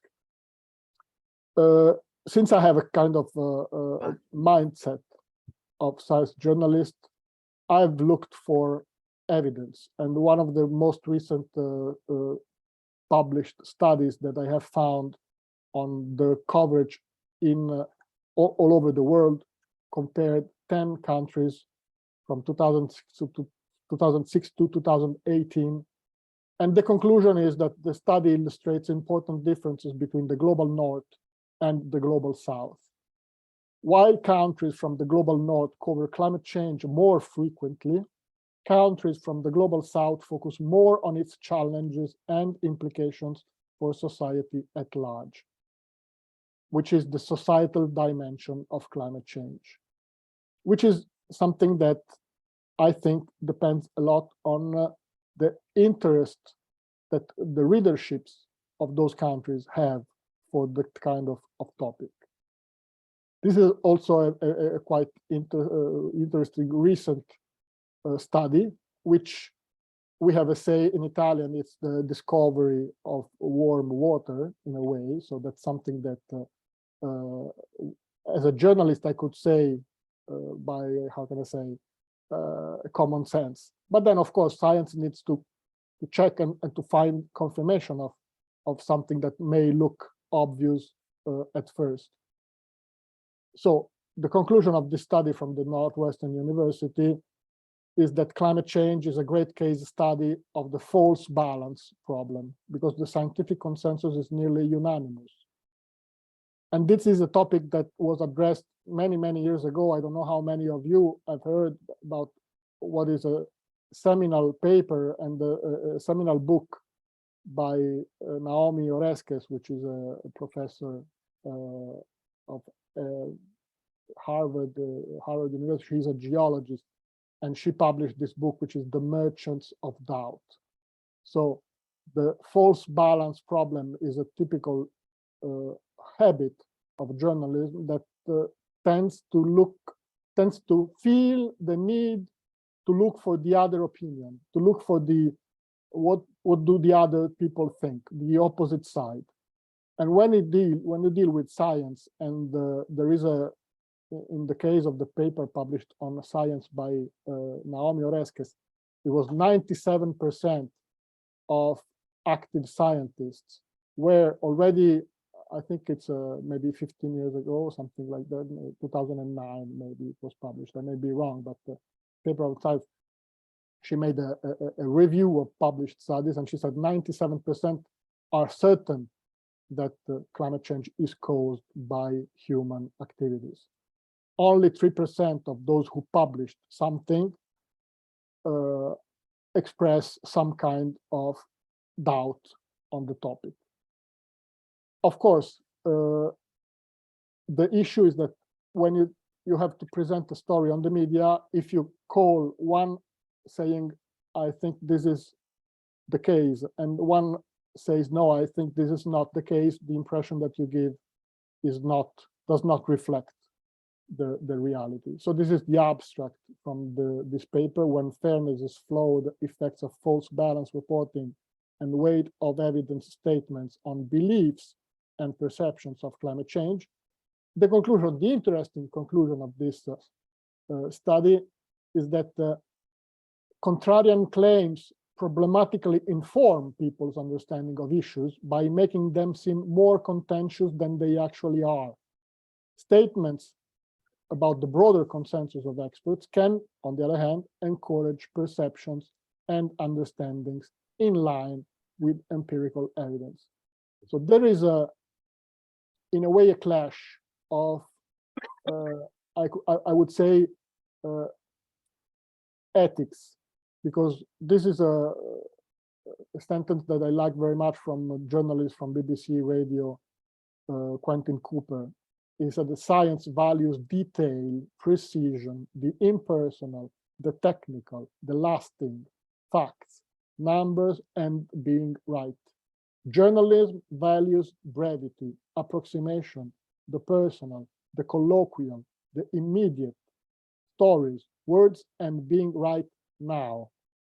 And so what he says is there are always going to be tensions between the best possible scientific evidence and what the journalist needs in order to do his job or her job. This is a case study which is very interesting in my opinion, because I was in Washington, D.C. when in 2018, there was a panel on the 50th anniversary of the moon landing, and Harrison Schmitt, which is one of the last human astronauts to have put their foot on the moon, was on a panel. And at the end of that panel, a journalist from the New York Times asked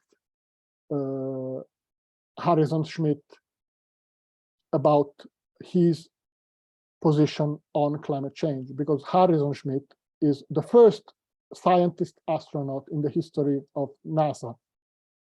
He was the first astronaut that was recruited with a PhD in geology.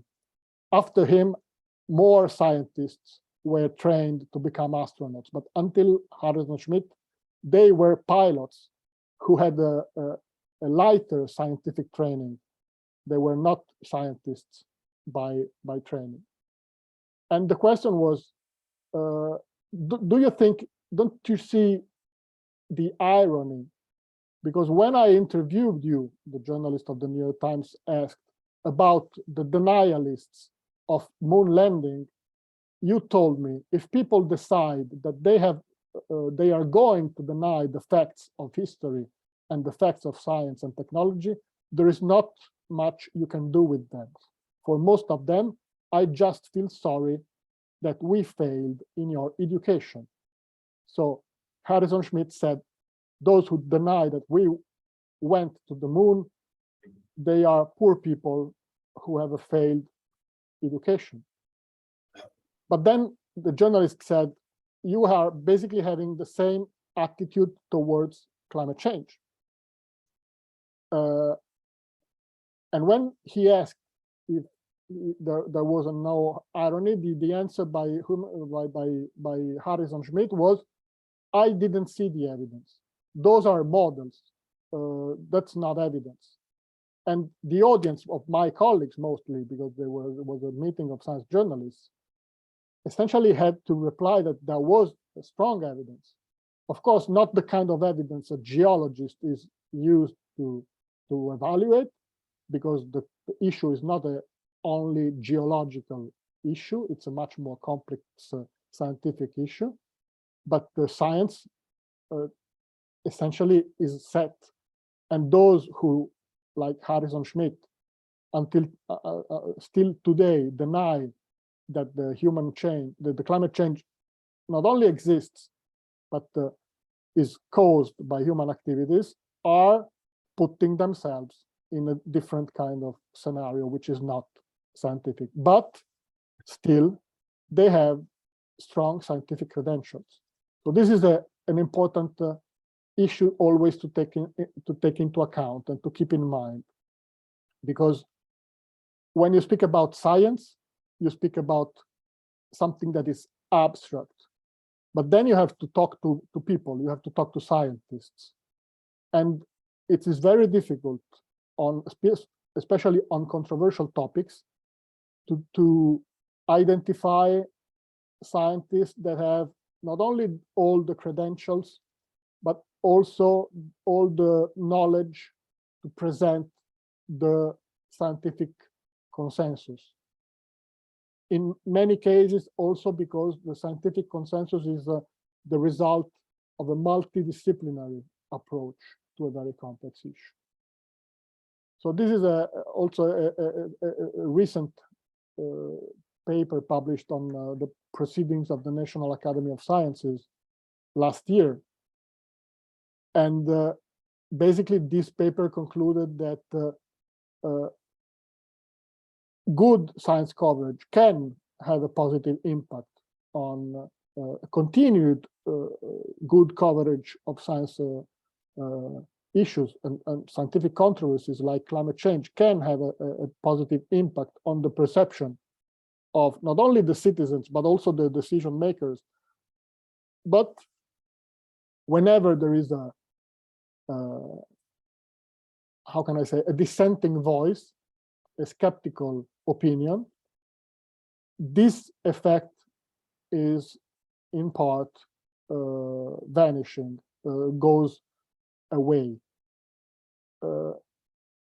And this is something I will try to show you this. I hope you will hear the video. It's a short video. Again, this is 2014.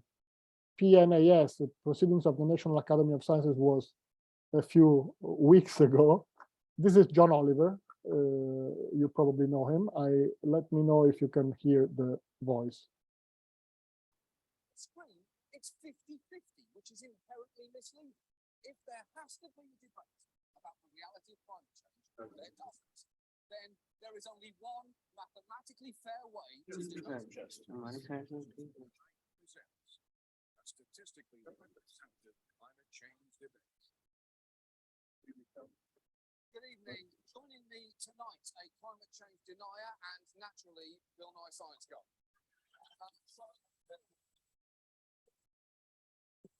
We can't hear. Guys, in climate change. Should we be here? Yeah, we're really hearing. I'm going to bring out two. Can you hear it? No. Your video is not playing correctly. Okay, I will try with the other version because I have the video. Okay, sure. The screen, it's 50-50, which is inherently misleading. If there has to be a debate about the reality of climate. No, but I think I need to change the sharing. What yeah. point is being made? What are we listening for? Well, anyway, I will summarize it. It's a short segment of the John Oliver, which is a journalist, a stand-up comedian in a way. He's one of those American journalists who have a TV show commenting the news of the week, and he put together a kind of imaginary debate, statistically balanced, statistically significant, which was a joke, of course. And he put into the room 100 people, 97 people in favor of the idea of human impact on climate change, and 3 people denying the human role in climate change. And basically, it was a funny, very funny clip, but the conclusion in 2014 by John Oliver was, it doesn't make sense to have this kind of discussion. We should discuss of the science and not have a false balance with denialists. And that's also, in a way, my attempt as a journalist to raise the attention with a funny clip, because the role of the journalist is always to make sure that the audience is engaged, that the audience is interested. So this is another way to look at how the media can keep a frequent flow of news related to climate change. There's a few stories that, I mean, whenever you discuss about impact of climate change, you have a lot of science coming out regularly. So when you speak about the glaciers melting, or you speak about marine ecosystems, you probably have a very small part of the audience that is interested. Then there are topics that are much more interesting and appealing and newsworthy, as the journalists like to say. So when it comes to wet yields, it's something that worries many people, or tomato growing, or coffee, which is something that we all need all over the world, or beer prices. These are all very sexy, as we used to say, stories that ended up in the media, of course. But then, as we said, the approach is different depending on the country. In the study that we mentioned earlier, it was divided between the global north and the global south, which is a very broad brush distinction between parts of the world that are very different, one from the other. But the topic was, of course, you can discuss about the coffee, or you can discuss about social justice. And this is an interesting, very recent story, appeared in Nature magazine, about the fact that the cost of climate change is unevenly distributed so far. And the cost is more on the shoulders of low-income tropical countries than it is on rich countries. And so this is a topic that maybe journalists could also address as an opportunity to discuss and to present the best possible science on the fact that this is caused by human activities.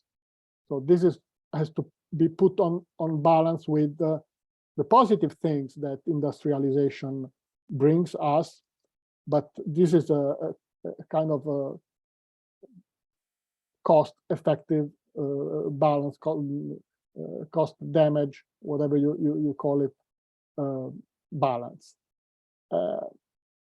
So, for instance, this study emphasizes the need for rich countries to pay their share. Given the unequal burden and the share of historical emissions, the global north needs to support the global south in terms of coping with these adverse effects. So this is one more topic that can and should be in the conversation. So just to conclude rapidly, because I don't want to go too long, I wanted to present, as I said, I'm not an environmental journalist, but this is an important paper. You will find it on the website of the United Nations. You have the address on the slide here, with 5 suggestions that the United Nations elaborated together with Andy Revkin, who is an American, in the picture, he's an American activist and environmental journalist who has been covering science, the science of climate change since probably 30 years or so for the New York Times, the National Geographic, and so on. And the 5 suggestions that are detailed on the web, on the page that I put the link to, are essentially to stop being always overly dramatic. We need to face reality. So we need to know that this is happening and we will have to deal with it. So to address issues like adaptation and mitigation, which are the actions that can be done and are being done in many parts of the world to mitigate, to reduce the effect of the climate change with many kinds of, as I said, intervention, or adapt to it also by adopting new strategies. Then the second point is that you always have to go beyond the climate itself and tell a story, because as we said, journalism needs stories. Get local, because journalism needs the local angle to attract the interest of the audience. And think more about the issue of climate justice, as we said. How can you build, how can you do this? How can you reach your audiences? You need to build trust and engagement by being consistent, by relying on good scientists, on good science, and by showing that you are willing to discuss everything and not you're not refusing to address critics, but at the same time you are not putting everything on the same level. So one of the issues that I recommend is to always show respect for respectable dissenting opinions and always keep an open conversation. And then the 5th suggestion is not only to be guided by science, which is essential, but also to move the, how can I say, the perception and focus more on the yes side of approving what can be done, discussing in a positive way what can be or is being done, and promote change actively. So these are the 5 suggestions by Andy Revkin. This is me when I was in the period of my life when I came to Islamabad. My first time I was at the MIT as a research fellow of the Science Journalism Night Fellowship, and I met Andy Revkin in that situation. And I was at the conference, at the meeting in Washington that I mentioned earlier, because I was promoting the conference, the World Conference of Science Journalists, organized by the 3 Alpine countries in Italy, in Europe, which is Italy, Switzerland, and France. And of course, we discussed a lot about climate change during the conference, and we now see even more clearly the effect and the impact on the Alpine environment. And I assume that in this we are on the same boat with all the rest of the world, and with Pakistan in particular, because of the mountains that are part of your culture, like they are part of our culture. So thank you very much. I'm open to questions if there are any questions. Yeah, right. In a simple-minded way, I'm educated as a physicist and a medical doctor. You know, it's a pretty well-established thing that climate change is caused by greenhouse gas emissions. It's next a pretty established thing that the goals of our climate treaty are 1.5 and 2C. And it's also established there are 197 national treaty parties. Now, can you explain to me why we're not putting out, and Carbon Monitor and many others have them by the month now, why aren't we putting out global greenhouse gas emissions on a daily basis with countdown clocks and so on? I mean, it's really dead simple to do, and we're in the digital age. Why aren't we reporting what nations are emitting in almost real time? Once a month, you know, the updates come. Why aren't we putting out the state of 1, 5, and 2C? You know, there are these wonderful carbon budgets that Work Group 1 brought out almost 2 years ago. And I'm asking you these questions on behalf of the co-chairs of IPCC. Now, their explanation is that they're forbidden by governments to put out that information, and that's the truth. They have made an agreement that they're simply not going to do that. But they wonder, and they cooperate with us, and I wondered what you think about it. Why do you see that there's so little a greenhouse gas initiative in those 3 areas, the global greenhouse gases, what nations are emitting, and the countdown of the budgets to our goals? Whereas there's just a myriad of coverage of everything under the sun, all these secondary issues going out. Don't you think that this is, you know, a sort of journalistic plot to stay away from the big picture, you know, and simply go with all this little stuff, so it leaves their own nations alone? And I'm particularly thinking of the high per capita emitting nations and the very rich nations. What's your reflection on the big picture of the greenhouse gases? Well, I confess that, as I said, I'm not a specialist in this. What I can in this specific area of climate change. So what I can say is that I know that there are many excellent journalists and science journalists and environmental journalists who probably have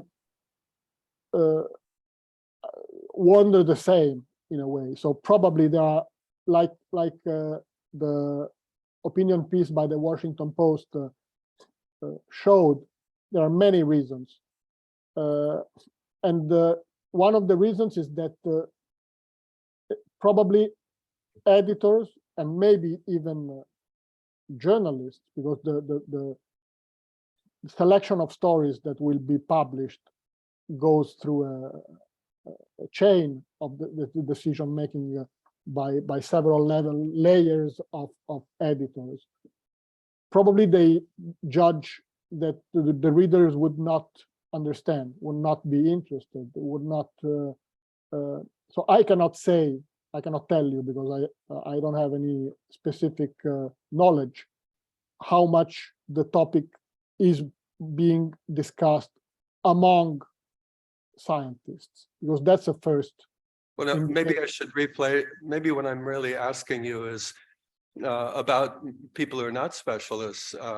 That's what I meant by it's generally known that greenhouse gases cause climate change, that there's a very direct relationship among, at least among educated people, so that wouldn't people wonder if COVID deaths were not reported? You know, if we just said we're not going to report COVID deaths, COVID cases, COVID vaccinations, you know, the high level stuff that are really addressing. Well, I can tell you that in my country, I have been scandalized for many weeks, because we were hit by COVID first. And we, at some point, we had the daily press conference on the state TV at 6 p.m. where, I mean, they are good scientists. They are not crooks, but essentially what they presented a list of data that I could say as a journalist, I could say that those data were crap. They didn't make any sense scientifically, because there were delays in reporting, because there was no common protocol for collecting data. So every region collected the data. Did it ever straighten out? Did it ever, after a while? Slowly they improved both the quality of specific data and the range of data that they presented. Okay. And at some point, they decided to stop communicating. First, they stopped communicating them on TV, and then they stopped communicating them. And I can say that they had some reason for stopping communicating them, because you can always misunderstand. So, and you can always, and even communicating something, I mean, in a way, is a message itself. So if you keep communicating something, you need to be sure and consistent on the fact that it is important to monitor it on a daily basis, on a weekly basis, on a monthly basis, and so on. And then, yeah, one of the issues is always you have to find a trade-off. And for journalists, I mean, there are several journalists. I know many of them who are constantly looking for the controversial issue. So they would be ready to jump on anyone saying there is a cover-up. But sometimes the cover-up is not a cover-up. It's just a difficulty in making sense of the data. Thank you, Fabio. You stay online. We will take the questions after the session. I will try to stay. I have a couple of meetings going. Okay, fine. Fine. If you find the time, I will request to stay. If you want to go, you can go in the meantime. You can come up for that lecture. Thank you so much. Now I have a privilege to introduce the next lecturer for this session. Dr. Najam Abbas Naqvi has an extensive experience of more than 2 decades in the field of space and science and technology and its application. At present, he is working as a chairman and central project director at the National Center of Space and Space Applications, a project of higher education of Pakistan. He is serving as an associate professor and head of the Space Science Department at the Institute IST, Islamabad, Pakistan. He is the founding head of the specialized master program in the Global Navigation Satellite Systems at IST. Founding head of a specialized master program in the Global Investigation Satellite Systems at SIT. Pakistan, Dr. Naqvi has involved in space education, awareness, and outreach for more than 15 years and engaged in the community of thousands of schools, colleges, and university of students in Pakistan. I don't want to come in between him, and this is a very good resume and experience he has had, so he will deliver the lecture, next lecture.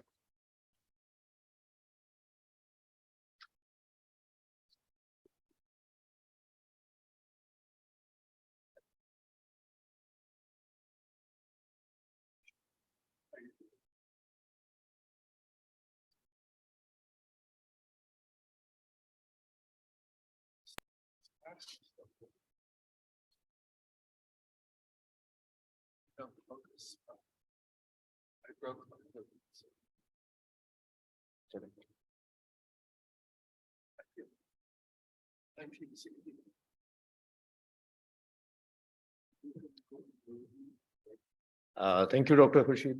Thanks a lot for a very nice introduction. First disclaimer is that I'm not a journalist. I'm not related with the media. I'm an academician, and my field is space science, technology, and its applications. And as Dr. Khurshid said, that for the last 20 years, I have been involved in communicating science. And communicating science for community engagement, and especially for the school, college, and university students. So I have come here with a case study. And this case study is the space science communication and community engagement. So my talk will be more towards the space science technology and its applications, and how we have engaged the community and how the academicians can contribute in the science communication. To start with, this is a brief scope that I will try to cover within 30 minutes. A little introduction about the space technology, that how it is improving the life, how it is linked with all the human beings. And then we did a small research. We identified few problems and gaps for the science communication, especially in the area of the space science technology and applications. And then an idea came up. We developed a space education research lab, And then for the last 15 years, we have been doing few things, and those things I want to share with you. So the space technology, everything around us is linked with the space. As you people are reaching over here, you are using the Google Maps. When you are communicating with your friends, you are using the internet. When you are watching any live program, that is again by the space technology. And this whole global economy has raised up to $447 billion in 2020. It is a big market. And now it was supposed to be the public entity, but now the space has been coming to the private sector also. So there is a big market because there is a lot of applications there. As we know that there are some goals identified by the UN, the Sustainable Development Goals, and all these 17 goals can be achieved by the space science, technology, and applications. As Dr. Fabio was discussing about the climate, we have the Earth observation satellites, and with those satellites, the climate action or the climate change can be monitored. If we talk about the weather, if we talk about the atmosphere, if we talk about the environment, if we talk about the agriculture, if we talk about the minerals, if we talk about the landslide, if we talk about the glaciers, if we talk about the floods, the water flow, everything can be monitored with the Earth observation satellites. And all these goals, for example, the goal number 2, ending hunger, that is linked with the agriculture, with the water, and that can be achieved through the space science and technology. We talk about the goal 6, that is the clean water. Again, it can be monitored and it can be controlled using the space science and technology. We talk about the life below water, life on land, good health and well-being, and quality education. All these goals can be achieved through the space science, technology, and its applications. And when I talk about the space science, technology, and application, I'm talking about the satellites. Either those were the Earth observation satellites, or the navigation satellites, or the communication satellites. These 3 satellites, types of satellites, giving us the images, the data, the signals, the information that we can use, and we can achieve these UN Sustainable Development Goals. Now, the problem is, we identified a gap that in the developing countries and also in the developed countries, there is a scarcity of specialized degree programs related with the space science, technology, and application. If I talk about the Pakistan, you will find like 3 or 4 universities which are offering the specialized program related with the space science, technology, and applications.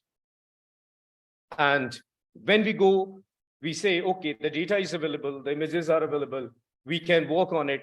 Then we find that there is a scarcity of specialized human resource. We don't have the specialized human resource in this area. And if we go deep, we can find that there is a scarcity of academic material. We did one research for the school colleges of Pakistan, and we found that in the whole 12 years of education, from K1 to K12, there are not more than 100 pages related somehow with the space science, technology, and applications. So during the 12 years of education, the students here in Pakistan, they are just passing through the 100 pages in 12 years, and those pages are more linked with the solar system and not with the satellite applications or the space application. And finally, why everything is like that? Because there is a lack of clarity about the career paths related with the space science, technology, and applications. And this is a chain. No clarity of the path, no curriculum there, no human resource there, and there So we came up with this gap and we found some solutions that how this space science can be communicated so that we can develop the knowledge base in the form of the curriculum, in the form of the online platforms, or the different things.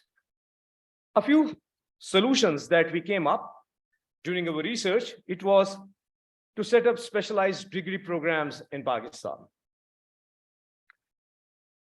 to develop some modern teaching methodologies,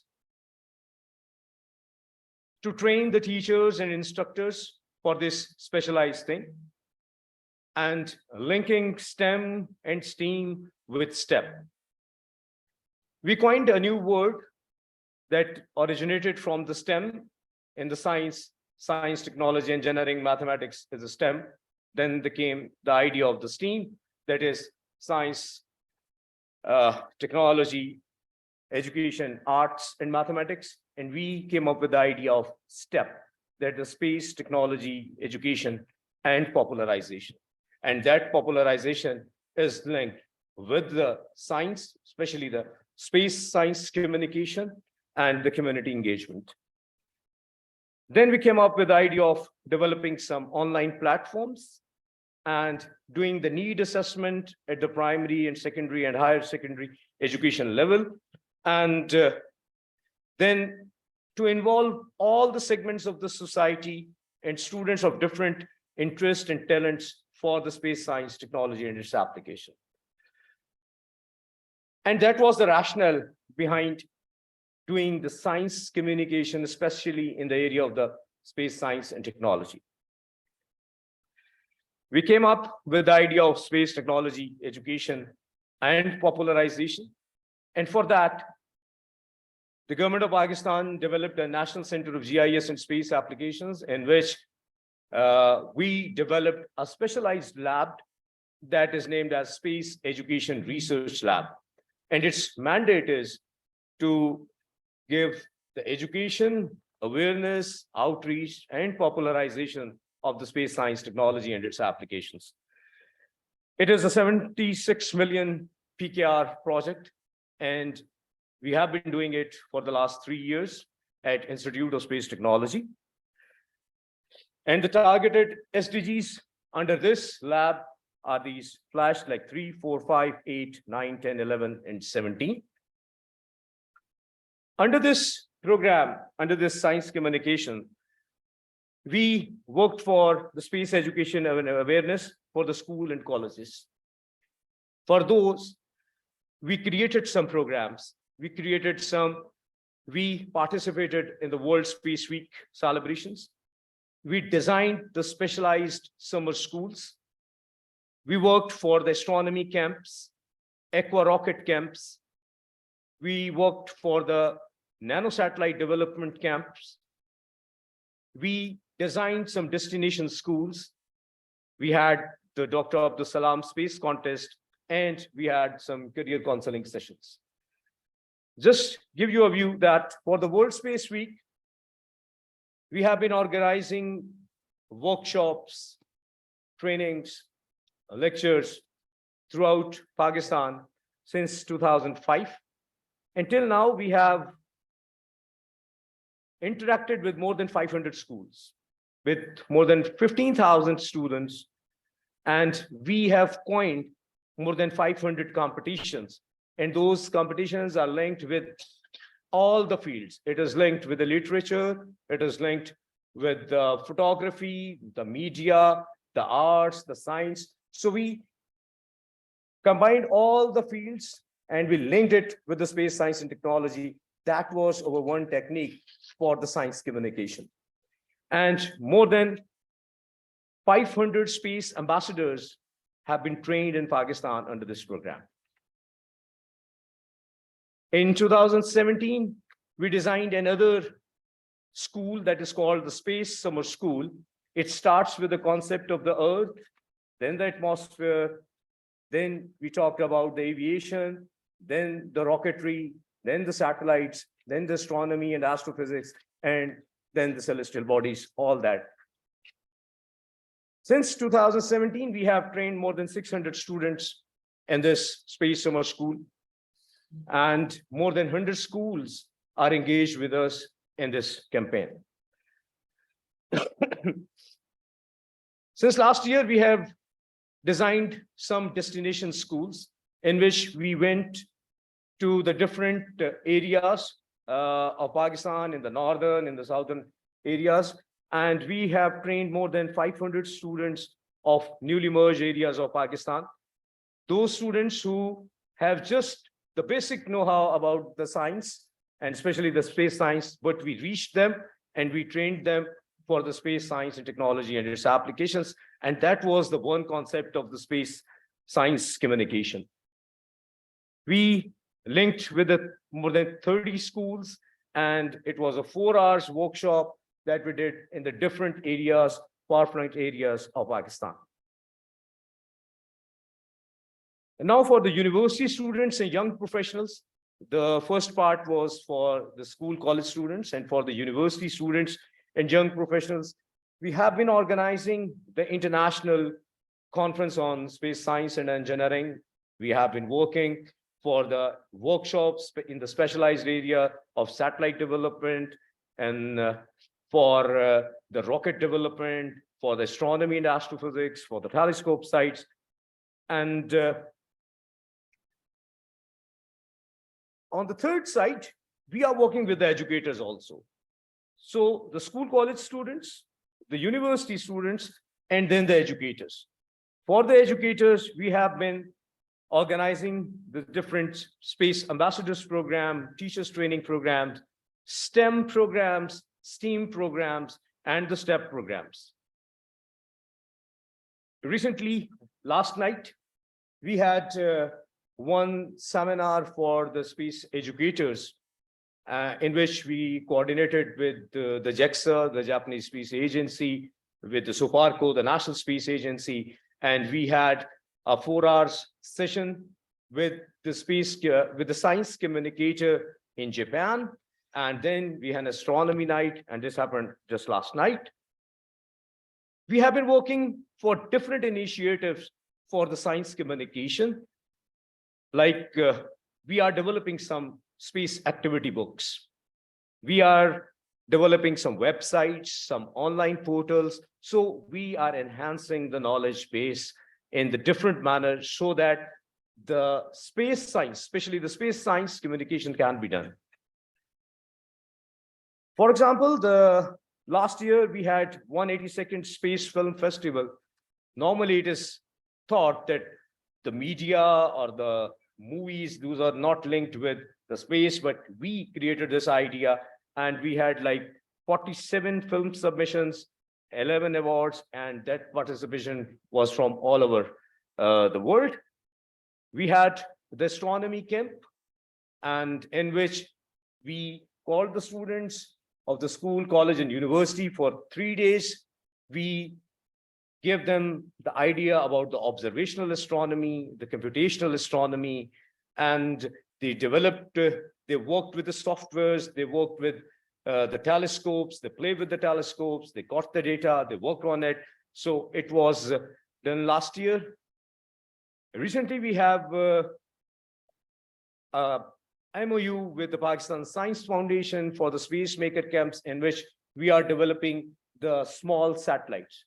At present, we have developed the CanSat, a small can-sized satellite for the students, and now we are working for the CubeSat, and all this thing will be given to the school, college, and university students, and we will train them. They will develop their satellite, they will design, develop, and then launch, and then they will get the data. So the point over here is that one way of communication is by doing the things. The concept of STEM, STEAM, and the STEP, it's all communicating by doing the things, and that we have been doing for the last many years. Just to conclude the achievements by till now, our team, we have engaged more than 50,000 students from all over Pakistan in the area of the space science, technology, and applications. We have trained more than 2,000 professionals We are engaged with 450 plus schools and colleges and 150 plus universities. We had the participation of more than 30 people from 30 countries. We have correspondence with 20 plus countries, and the media impression, including the print, electronic, and social media, is more than 2 million. And that was all done during the last maybe 10 or 15 years. And that we found that this is the one way of communicating.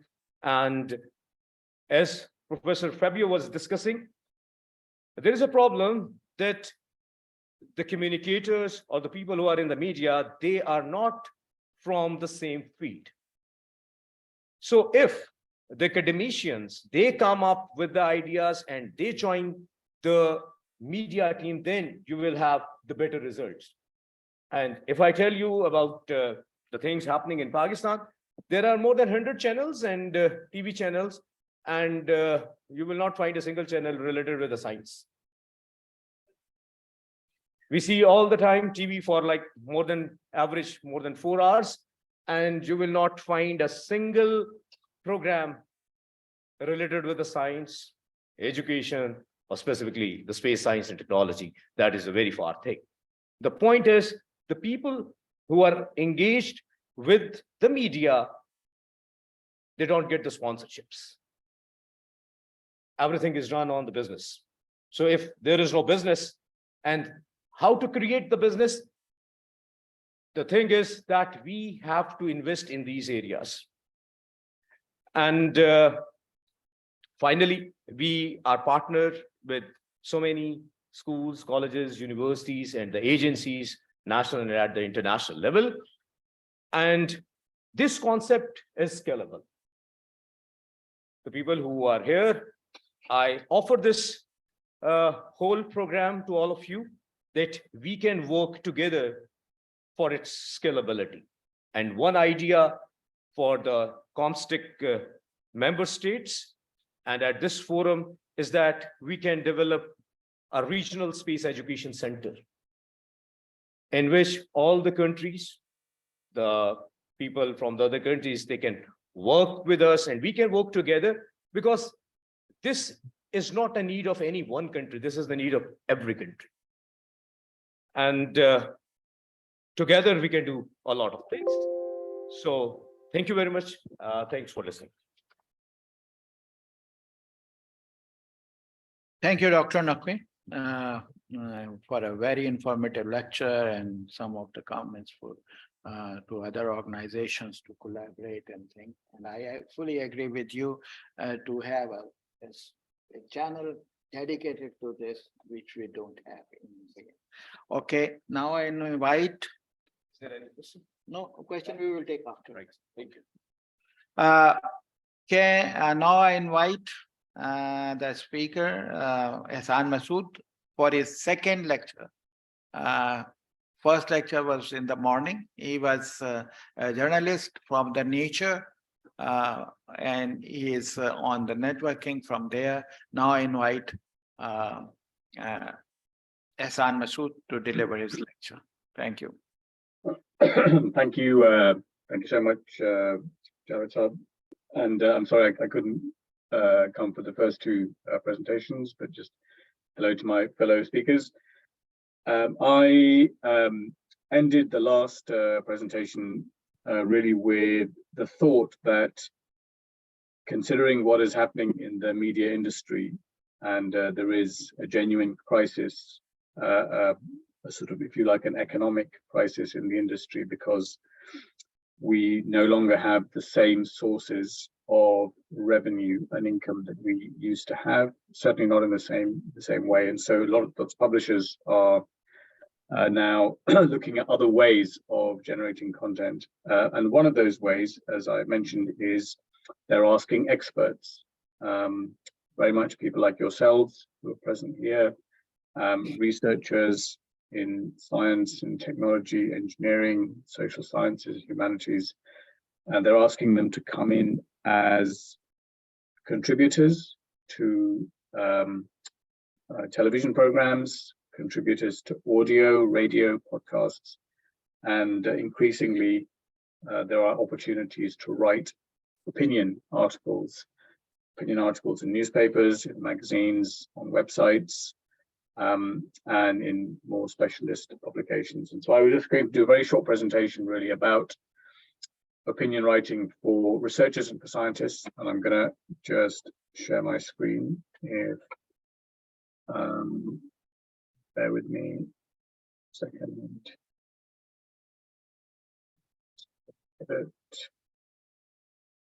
Can you see my screen there? Guessing the answer is yes, hopefully. And so I'm just going to talk very briefly about some of the principles of opinion writing, and then I'm very happy to take questions and have a broader discussion. I'm probably not going to speak for more than 10 or 15 minutes, just so that we can have more time for the Q&A. So really, first of all, the question that I would like to pose and then start to answer is, of course, why opinion? Why this particular category? And so part of the answer is that within the media industries, there are different types. There's a sort of typology of content. There's different types of content. And I'm talking principally here about print, or the world of what used to be print, now text. I can call it text-based communication these days, of course, in HTML or in PDF and in other electronic forms, and of course on paper as well. And there's different types. The one that perhaps we're most familiar with is news, is the news that we hear, the news that we watch, and the news that we read. Now, this is a particular type of content, and there's a particular way of writing it, which I will just explain briefly. And this is, it's sometimes called the inverted pyramid style of writing. And this is that you start your article with the most important finding at the very top, and you end with the least important. You have to be objective. You have to, at all times, be fair to different sides and different perspectives. You often quote people. If you've interviewed somebody, you might use a short quotation from them. And the story ends. It has a hard stop. It doesn't necessarily have a conclusion. It's just a piece of reporting. And these are, in a sense, the principles of the very, very basic principles of news reporting. When we as reporters go out into the field, let's imagine if I was reporting from your conference, if I was reporting one of the lectures or a number of lectures, then I would focus on one or two aspects, probably the most important things that I think are for my readers. I would do lots of interviews, and I would, if there is a debate or a discussion, I would aim to reflect the different points of view in that discussion. Or in that Sorry, debate. Hassan, can you display the whole view of the slide? Yes, of course, I can do that. Okay, that will be great. Right, is that better? Okay, that's fine. Is that fine? Great, yeah. Sure. So I will, attempt to be fair to all the different perspectives, and I will use direct quotations and so on. And most journalism in different countries, there are some variations, but by and large, they follow these kinds of principles. Then if I sort of go back a little bit, once upon a time, and I would say from the days or the period just after the popularization of the printing press, there wasn't such a distinction. This distinction has evolved as different types of content has evolved, and as journalism and communication and mass media has evolved as a profession. They didn't used to be courses in journalism or mass media. There weren't necessarily training in the very, very early days. There weren't principles and rules and guidelines. There weren't associations of different kinds of journalists. And so as the professionalization of the community has gone on, this has followed, or it has gone in tandem with the different types of content. Opinion is, at the one level, one of the oldest forms of journalism. There was a time when most journalism, I would say, was opinion, because if you were wealthy enough to be able to own a printing press and you had the ability to buy the materials required and you had a reason for disseminating your information or content, then it was very much about, wasn't necessarily so much about necessarily spreading news, but it was about spreading ideas, and often those ideas would be around opinion. And then at some point in time, news and opinion began to be separate, and newspaper owners and magazine owners who would use opinion sections to try and influence their readers. They might be people in politics, for example, it might be in business, and so they would use printing presses as a way of carrying influence, and that in a sense still exists. The traditional older mass media are owned by relatively wealthy people, and they use their ownership of the media to carry influence, and so in a way it's a way of conveying opinion. But the idea of opinion in newspapers where a person would sign their name against an article and say, here is my opinion about the news of the day, that's relatively recent. Newspaper owners would always convey their opinion through editorials, to the editorial comments.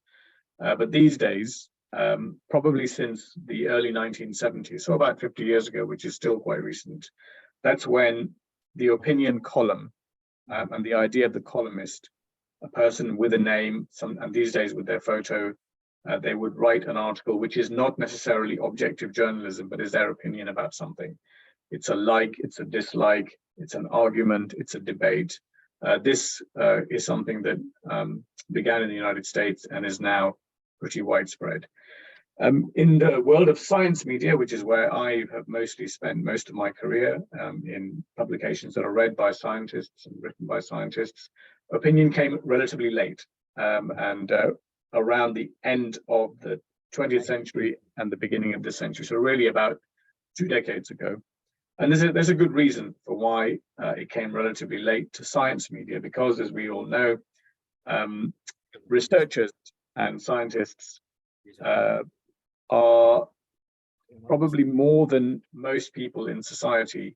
They tend to be, and very understandably, they're not easily disposed to offering an opinion, particularly if there is a discussion or a debate or an argument. Rather like conventional journalism, it's an area where science and journalism are aligned. Research and researchers would like, as much as possible, to be able to write based on evidence and based on fact. And I remember I was working for an English magazine based in the UK called New Scientist, and we created the first opinion section in our magazine. It definitely wasn't the first in a magazine, but it was the first in our magazine. And we called it Opinion, and it was a combination of polemical articles, it was some interviews, it was some profiles of people, often things in the first person, which, as we know, in science, first person writing is discouraged. Science is often written in the third person, often in the passive voice. And so we were breaking quite a lot of conventions and bringing in some of the conventions of normal journalism into the publication. And we got complaints particularly from researchers. And one of those complaints was that, how can you have opinion in science? Science is about fact. Science is about evidence. It isn't necessarily a case of somebody's opinion. And I'm not sure we necessarily convinced the people who were doubting us that often a hypothesis in science might start as an opinion, and sometimes in science the facts change. And in which case, if the evidence changes and the observations lead to new ways of looking at the world, then that also changes. So it was difficult. And unlike other forms of mass media, other forms of journalism, political journalism, economic journalism, fashion journalism, films, entertainment, science has been a relative latecomer to creating opinion sections. But now it's here, and I would say that along with the mass media, the specialist science media now also has opinion sections. We have one at Nature, and sometimes we call the articles opinions, sometimes we call them commentaries, sometimes we call them analysis, and of course we have editorials as well. At the same time, there are many researchers, scientists, as well as scholars in other disciplines who also now write opinion pieces and comment pieces in the mass media, in the mainstream media, particularly newspapers. And of course, they appear as commentators in radio, in television, on the web, on YouTube, and elsewhere. So I think that, to my mind at least, that earlier nervousness, it undoubtedly still exists, but it's on a smaller scale than perhaps it might have been before. So what are the sort of main structural elements that I just want to emphasize here? So unlike in news, opinion writing doesn't follow the inverted pyramid model. So it's not necessary that the information has a hierarchy with the most important thing at the top, and then sort of cascading down to the least important information at the bottom. The principles of opinion writing are very similar in many ways to the principles that you as teachers might be adopting when you're doing your classes with your students. And that is that in a given article, a good length is about somewhere between 700 and 850 words. That's enough for perhaps two main ideas. And the critical thing in opinion writing is repetition. So in news, we wouldn't be repeating. Space is at a premium. We want to get as much fact-based information as possible. So there's no imperative to repeat information or repeat things. But in opinion writing, because the idea is to comment or to persuade, so in a sense, the psychology is different.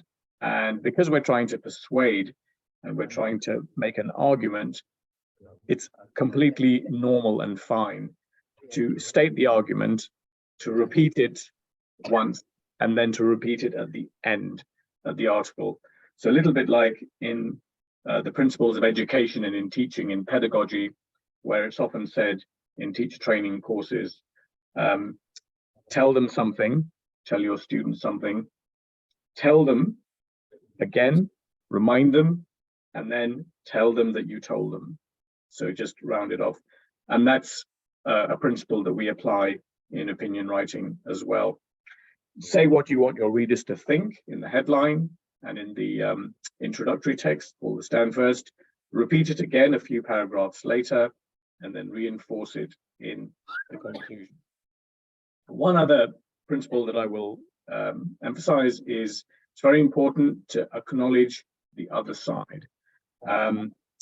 It's good practice, it's good manners, that when we're conveying opinion, we recognize that there might be people who disagree with the point of view that we might be enunciating. And so we acknowledge that they have an argument, they have a point, and then say why you disagree, explain your reasons for disagreeing. So these are, I think Dr. Ikram has a copy of this presentation, so I'd encourage you all, if you're interested in this area, to study this. There's lots of material on the web about writing opinion articles, but these are some of the main principles behind it. And then really, I'm just going to round off with some just some basic tips, some tools for starting out. I think the first thing that I would say is, if you want to write a piece of opinion and you're in the world of research, at least in the very beginning, stick to a topic where you are the expert. Often if you contact an editor, someone like myself or others who might be in the room, and you say, well, I'm the professor of climate change, or I'm a lecturer in sociology, I'm a historian, for example. The question that we will say is, and if you want to write an article, we'll say, well, why do you want to write your article? What gives you the authority? Why should a reader be listening to what you want to say? You might have a valid point of view, but it's important that you bring a reason for why someone like me, who is not an expert or a specialist, should be listening to you. So there has to be a reason.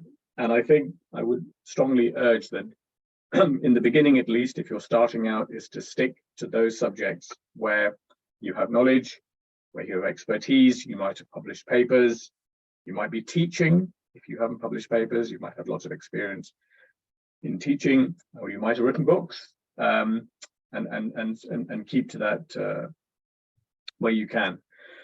These days, there are many ways you can start out. In the period of when there were only newspapers and magazines and printed products, of course, it was a much more competitive landscape. These days, we can all be publishers. And I would start with blogging and social media. Social media and blogging are essentially forms of opinion writing. And there's great discipline, particularly if you're on Twitter, for example, or the other short format social media platforms, whichever of the ones that you might be, because it forces you to take an idea and to then think about how to communicate it in fewer words than perhaps you might otherwise be used to. Other ways to write opinion is to review books. Book reviewing is a really established and a really good way to get into opinion writing. The publishing industry is very lively, very vibrant. There are lots of books being published in lots of different languages and all the time. And editors of publications like to publish book reviews because it tells their readers about what's new. And often we like to ask experts to review books. So that's a good way. Summarized research papers is another one. If there is a research paper that's been published in your field and you want to talk about it, you might agree with it, you might disagree with it. It's a good way to get into opinion writing. And then in terms of if you're looking to publish in a magazine or a journal, for example, find the names of the commissioning editors and contact them directly. Editors really like to be contacted. We're often very busy, like all of you. But if it wasn't for people like yourselves, then really we wouldn't be in business. So we're always grateful for an approach. Often the answer might be no. Often we might want to ask you to do some more work, or we might not go with an idea. But as much as possible, we try and be helpful. And if it's something that we think we can't publish, we'll explain why. And if we think there might be an alternative outlet, we might also suggest that as well. So find editors, find their emails. There's lots of ways these days. You can find them through LinkedIn, for example. You can find them through other social media. And of course, through the websites of publications as well. And then in terms of style, it's really important when you're embarking in this style of writing to study it as you would study anything that you're learning for the first time, like a skill, whatever you might be studying. There are many opinion writers. Find the ones whose style you like, find those whose content you like, follow them, read them, look at how they structure their material, dissect, deconstruct. And so study this as you would study anything else, and do it regularly, and that way you'll become better. And just finally, really, research is, there's a good reason why it's taken a while for opinion writing to take a hold in the research community, because research is complex and it can be contradictory. But I think it's really important for scientists and for other researchers in other fields to be out there and to be commenting, because only we, in a way, unlike so many other members of society, we are equipped, we're very privileged that we have access to knowledge and we've learned things and we understand what the contours of a debate might be. We understand what's a good study, what's not a good study.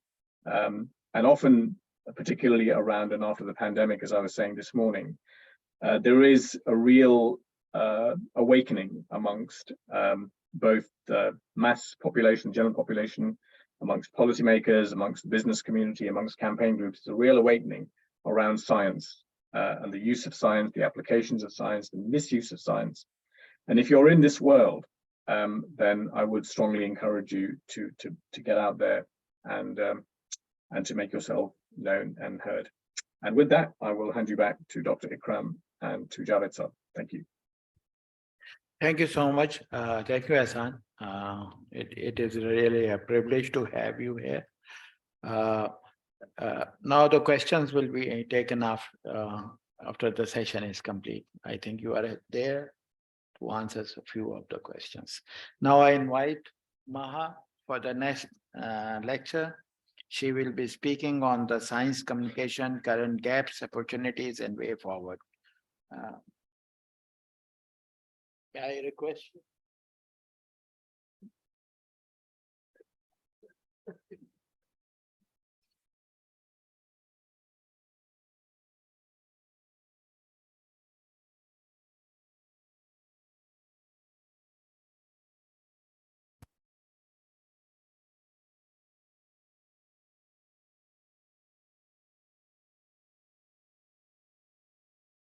Thank you, Professor Javed. I think we've come to the end of the conference. Tomorrow is the workshop. So I thought it would be nice to really take some stock and see what is happening right now. And a lot of time throughout the conference, I saw that people say this is in Pakistan, this is in Pakistan. But let me tell you, when it comes to science communication, the challenges are just universal. Everywhere we face the same challenges, even in developed countries like US or Europe. If not, we will not see activism in Europe, for example. There are climate deniers everywhere. So let's take stock of what's happening. So science communication, current gaps, opportunities, and what's the way forward? Not just stop here 3 days, we're all happy, we praised each other and we go home. But what should we be doing after this? Okay. This morning, Brooke Smith showed this book. This is Communicating Science, and it's a publication by ANU Press. 39 countries, authors were involved, and it also some of the content is history of science communication, current practices, and also ethics and religion. And this can be like, some might believe, some might think that you want to have it separate. Some might want to see how we can work together. There's no right or wrong answer. There's no you're right or someone else is wrong, but it's all how we see our audience. What our audience want, we can actually custom make for them. Challenges and opportunities, and also academic programs. Where are the academic programs? We also heard that there's very few academic programs in science communication, and this book actually tells you where are the academic programs. So I would also recommend you to download this book. That is the link. It's a long link, but all you have to do is just go to press ANU for Australian National University.au, and then you go to their publication section. So science communication history. Science communication is, if we look at the modern day science communication, it is relatively a new field, about 50 years or maybe 60 years or so. But then it is not really a very new field. If we look at the ancient side of science communication, all the Muslim scholars were communicating science. The Greek scholars were communicating science. In fact, they were not called scientists, they were called philosophers. And the church was doing science. The Muslim scholars were doing science. So then, of course, then there's a divide now. Scientists, social scientists, and then the religious scholars. Those days, they were all just one.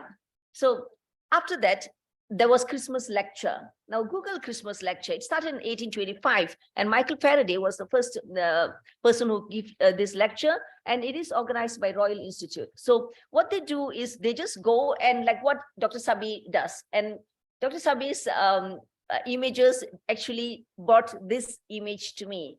Going there, talking about astronomy to real lay person, children, and non-technical people. So Christmas lecture was happening. Then, as I said, ancient Greek philosophers wrote poems about natural phenomenon, mathematics, and astronomy. And I know in Pakistan, scientists wrote poems as well. And I've heard that in one of my first visits to Islamabad. I was so impressed. So you see how science and social science and art and culture, the amalgamation of it.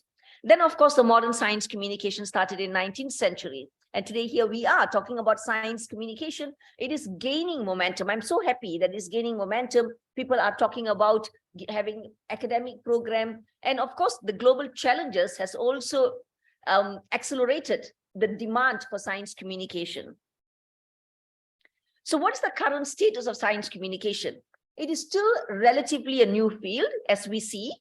Still, there are questions, how do we do this? How do we connect with media? How do we engage the public? Why is it only Khwarizmi Science Center doing this? But we also have Dr. Nakwi doing a great job in astronomy science as well in communicating to children. It is still carried out in an ad hoc manner. Again, as like what Dr. Sabi is doing, he's just doing it voluntarily. No one is paying him. And then Dr. Nakwi just now, he presented. So voluntarily, ad hoc manner, and also based on their personal expertise. It's reactive communication. We communicate when there is an issue. When someone says this nuclear technology is not good, and then the scientists communicate. When someone see climate deniers are creating problems, then it is rebutted. So it is a reactive communication. Lack of academic programs. And I know in Pakistan, I think there is no one single institute that provides a master's in science communication or a PhD in science communication. Lack of training opportunities, where even a short course, I think, we don't really have that. A number of universities in other countries offer this. In fact, India offers this. In the whole of Africa, only South Africa has that. And then, of course, it's in Australia, it is big. In Singapore, National University of Singapore has this. In Malaysia, we have the first Masters in Science Communication this March. University Malaya started offering it. I am the first PhD scholar in science communication in Malaysia. So I actually just custom made, and I said I want my title to be PhD in science communication. So there's still lack, we still lack training opportunities. There is no employers. But young students get very inspired when they see what I do. And then they tell me, I want to be science communicator. But I also feel bad if I mislead them and then tell them, go and become a full-time science communicator. Where are the employers? So there are no employers. I mean, there are employers, but very, very limited employment opportunities in science. If you want to be a full-time science communicator, there is no incentive to communicate science. Scientists were asking, so what do I get by communicating science? I don't have funding to do this. I don't have assistants to support me. So these are the current status. So a lot of realization, but the good thing is a lot of realization on importance of science communication is taking place now. And that is why we see a lot of conferences and workshops in science communication these days. So what is it in it for me, for scientists to communicate science? So, we all say, mentioned, many speakers said this, science need to be communicated because when we want to solve problems, science has to be adopted, science has to be accepted, science has to be approved. So for this, we need industry collaboration. I always say, even a private university or a big university in any OECD country will not be able to commercialize something themselves. It requires millions of dollars.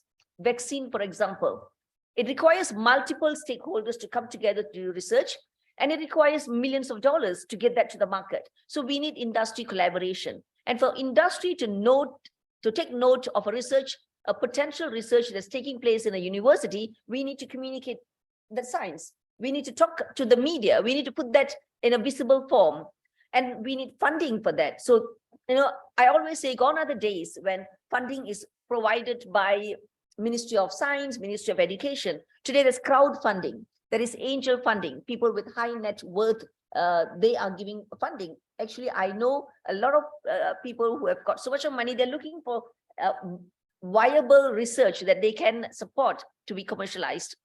To garner attention for commercial reasons, for political support, I mentioned in my talk yesterday that political will is the most important thing for science to prosper, for it to go out to the market. To get public acceptance, because without public acceptance, politicians will make popular decisions, not the right decisions. institutional support. If you are a scientist, you want to expand your lab, you want extra grant for postdocs. So you need to make the impact of your research known.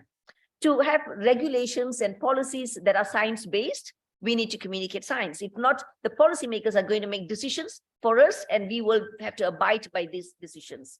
We need civic scientists, scientists who are celebrated, scientists who can influence opinions, scientists who can be role models for the younger people. So these are the reasons why science has to be communicated. So whose responsibility is this? So we always see journalists, how come media has no interest? How come scientists are not communicating? Whose responsibility is this? You know, when I was completely wearing my scientist hat, I always blamed the journalists and said, journalists are not making science look good. Journalists are not taking interest in science. There's so many good scientists, so much of good research. Why aren't the journalists going to the lab and getting these stories out? Then when I did my PhD in science communication, I realized I was wrong. It starts with the scientist. The scientist must be the one who talk about science to get the attention of the journalists, to get the attention of editors, to make them know that your research has got news value. If there is no news value, it's not going to hit the headline. So it is the scientists who have to take, you know, the first step starts with the scientist. So we have to talk about science and we have to make it infectious. So it's not the job of the journalists. They have enough, who was that who said, there are enough trees burning that you don't have to look at the forest. There's so much to talk about. Imran Khan, whether it's a former prime minister, right? Or the cricket player. There's so much to talk about them instead of what's happening in our laboratories. So it is our job to make science infectious, to make science look good, to make science the problem solver.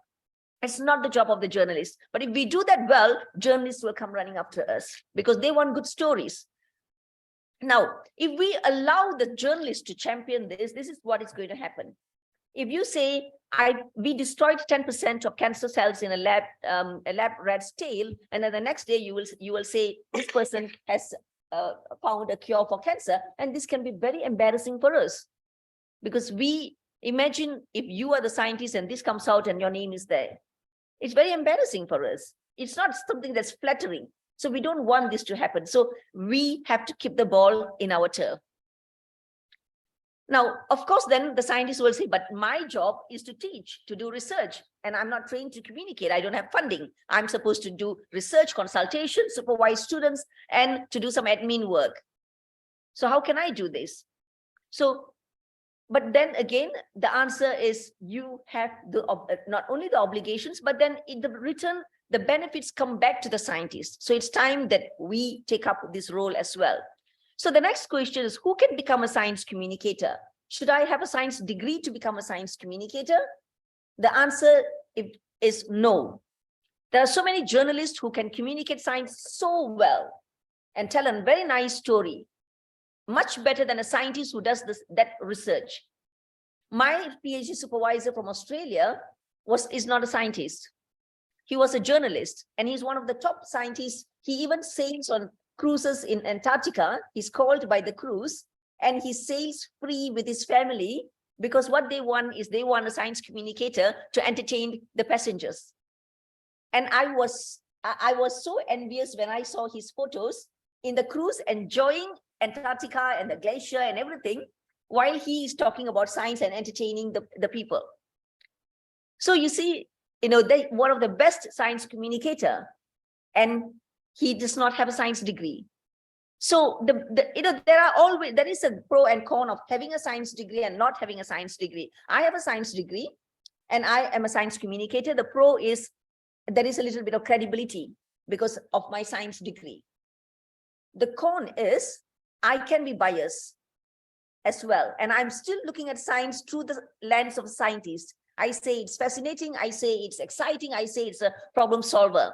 But then it is important for us to look, without a science degree, these science communicators will be looking at the science in a different, through a different lens. So they will be able to have the empathy for those who do not agree with the science, and they will know how to tackle that. So you see, there's a pro and con. So anyone can become a science communicator. Opportunities. Now, there's a lot of opportunities now for science communication and for science communicators. The pandemic has opened the door and put scientists in the limelight. And I tell media, don't stop this. Don't come to us only when you have a problem. Please, engage us all the time. Climate change, food insecurity, and all these challenges has really created a big demand for science communication. I was mentioning right after this trip, I'm going to Istanbul, because WHO is looking at how they can be prepared for future crises. So they're already talking about science communication. So there's a lot of opportunities now, and I think we have to go on this trend and make use of this to put science in the pedestal or on the pedestal. So what are the career prospects for science communicators? Now, as I said, there are not many employers, but certainly we can shape our own career, and that's exactly what I did. So we can become a science communicator. There are research institutes which require science communicator. You can work in the PR section, although currently the PR section is mainly on branding the institute, but it is good to have a science communicator there as a PR person. All the UN agencies that are related to science, whether it's UNDP, UNEP, WHO, and all the other UN agencies, they have science communicators, either full-time science communicators or experts. So I served for 3 years in Sri Lanka, not remotely, working from Kuala Lumpur as a UN FAO expert for science communication on biosafety. So all UN agencies has that. Government agencies, some government agencies have science communicator positions. For example, science centers, national science centers, for example.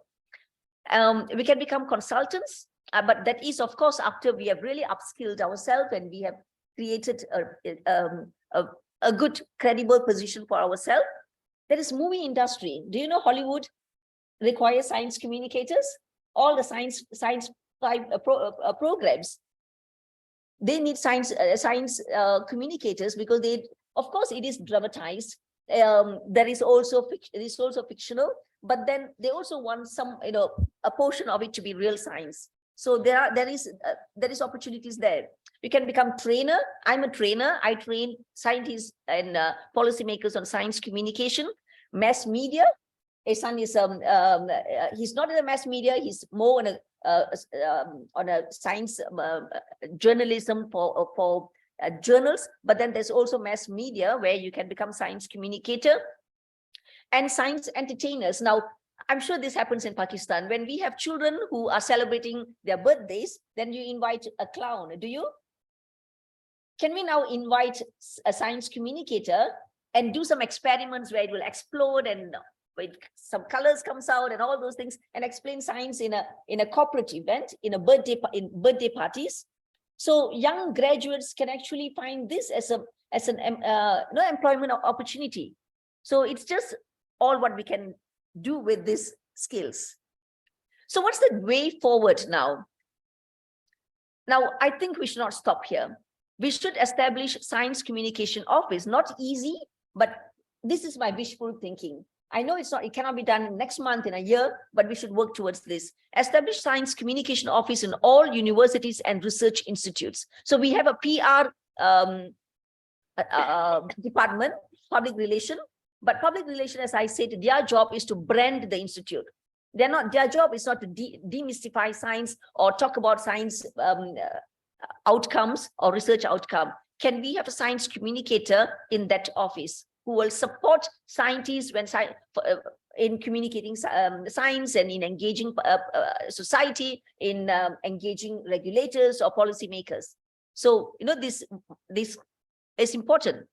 Introduce science communication modules in all STEM programs in the university. So whether it's engineering or pharmacy or medicine or biotechnology, food technology, space technology, these graduates, undergraduates, can we ask them to take one unit in science communication? So wherever they go after that, whether they become a corporate industry player or they become a policymaker or they become a scientist, they have basic skills to communicate science. Include layman abstract in all journals. There is an abstract, right, in all journals. Now, can we ask scientists to write a layman or lay person abstract in all journals? So when policymakers, they're not going, they will not read the journal because they're not going to understand that. Or even scientists from a different field will not read the entire journal, what you have, the paper that you have written, but by reading the layperson abstract, anyone can understand. And this can be supported by the science communicator in the PR office. Oh, sorry.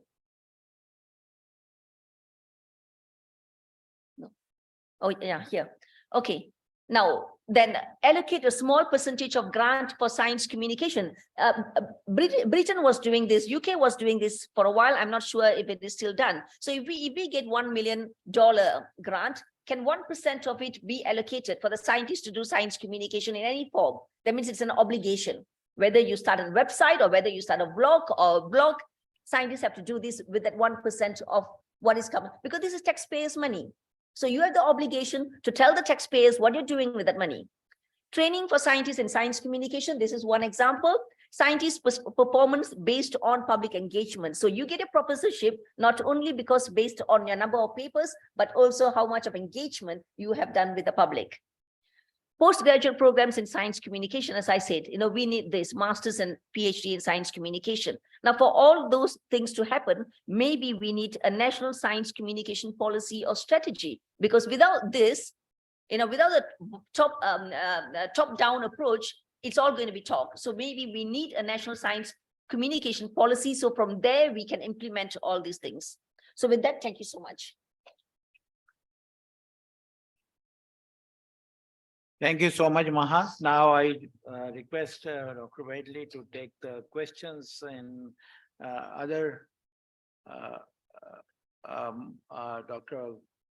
Fabio is here, Ahsan Masood Saab is here, and we can have the questions from the audience, and Dr. Wadley can give his comments about the session, and thank you so much. Dr. Wadley, please. Let's hear some. Even if you want to put topics together or think about the various things that we've discussed with science and communication and so on, or what problems you're having. Okay. First, you introduce yourself. Yeah. Okay, this is Wajid. I would like to ask from Ahsan Masood. I heard, maybe I might have missed your remark, but it would be nice if you can reinforce the idea. So you presented an idea that, okay, it's fine to have an idea, anyone can have an opinion. However, there is a diametrically very difference in the opinion when it comes to a social scientist or a one who is doing philosophy and the one who is doing the basic science. So for example, the person who is doing the social sciences can say, what was God doing before creating the hell? So, I mean, I have the answer. He was creating the hell for those who ask questions like this. Orthogonally to it, so if a scientist says, okay, A plus B is not equal to A plus B squared is not equal to C squared, or the Schrodinger equation is not something like this, which is like this, the people will come to me and say, hey, look, the problem is with you, not with the theory. So hypothesis based on certain facts, that is what the science teaches me. However, in social sciences or in journalism, you can have any orthogonal opinion. Your take, Ahsan Masood Saab, thank you very much. Ahsan sir, please. I can see who's asking the hard questions. I probably take a different view to an extent. I mean, I'll come back to one of the things that I said, which is that at least to begin with, I mean, this is, writing any kind of material, whether it's non-fiction or fiction, short or long, it's a skill, it's a craft. It's like, it's like carpentry, metalwork, painting, picture framing. It's a craft, it's a skill. It takes time, it takes years. I mean, me and my colleague Fabio, we've been at it too long now. We're probably close to the end of our careers here, and we're still learning. We still look at where we can improve and the mistakes that we make all the time. even though we've been in this business for many decades now. And so to start with, you start with what you know. If you're a philosopher and you're comfortable with the philosophy literature, you're comfortable with with the corpus in your field, then think about communicating that. The one thing that I guess unites all forms of and when I say science communication, I should probably clarify, I really mean research communication, and that does unify in a way. It's a way of unifying the different disciplines. I mean, you've mentioned social science, philosophy, and natural science, but as Dr. Maha was reminding us that a lot of these disciplines have common roots, and they weren't so specialized. And in many cultures, Islamic cultures are one of them, but also in Germany, for example, they have a common word. I mean, in English, it's interesting that in English, there are different words for science, humanities, social science, and of course we have research, but research is often a shorthand for scientific research. But other languages, European languages, and also non-European languages, they have words like ilm, like you have ilm in Arabic, you have wissen in German, which is a better word for knowledge or scholarship. And so I would say learn the methods, learn the techniques, and apply them to your discipline. And over time, you might be a philosopher, but there are philosophers of science. There are scientists who train in philosophy, and because they want to take a more philosophical approach to understanding science. There are sociologists of science who combine a social science with a natural science discipline. And so, yes, it's true that we are at a particular juncture in history where there's intense specialization. Our faculties are split up, and we have different we're organized according to disciplines. But increasingly, and as has been the case in the past, less so today, of course, that there has been a more of a unity. And of course, if we look at the great challenges that our societies face, challenges of economic development, challenges of poverty, challenges of infectious diseases, challenges of climate change, disinformation, misinformation, and these require a very multidisciplinary approach. They require different disciplines working much closer than perhaps they might have done before. So I'm not sure if that answers your question necessarily, but I'm less pessimistic, and I think I would just start with things that and then branch out. Any other question? Hello, it's Savez Qasim from Qaid-e-Azam University. I'm a scholar of microbiology, and I'm much interested in astrobiology because I had a course of astrobiology. So my question is to Dr. Najam, that would you think, like in future sometime, we will be having elective subject in intermediate for students, whether to go to the space science and to the bio or maths, because you done STEP project and maybe their impact will be experienced in future? Actually, when you see at this time, all the fields are interdependent and we are seeing the interdisciplinary things. So hopefully, in a very near future, the things will be combined, because astrobiology is too much in, and while we are talking about the astrophysics or the astronomy, basically in astrophysics, it is quite linked. And even when we talk about the life of the astronauts or going into the space, that is a very common thing now. So astrobiology, there are some institutions, not in Pakistan, but in other countries, where they are offering the courses in astrobiology. And hopefully this will be here soon. Any other question? Oh, okay. Mr. Aleem Khan. So I have a question from Aleem Mr. Ahmad, Najam. sir. What is the feasibility for biologists to make their career or collaborations with IST as a biologist? How we can get into IST, or like we can do collaborative work? Any possibilities? Yes, as the student can mentioned suggest. that there is a link of, there is a field that is called astrobiology. So if you are interested in the space science and technology, then you can work in the field of the astrobiology. And a few years back, we were working in that domain, but at present we are not working. But this is a growing field, and the people are working in this area. Yes, you can. I can give a little example. When they have gone to NASA first time, they took a machine with them which can estimate the microorganisms present in the atmosphere. So it can be applied. That machine was dependent on the carbon dioxide absorption, which is produced by the metabolism of microorganisms. So basically, if you talk about the different vegetables or the agriculture, there is a big research going on for the zero gravity agriculture side.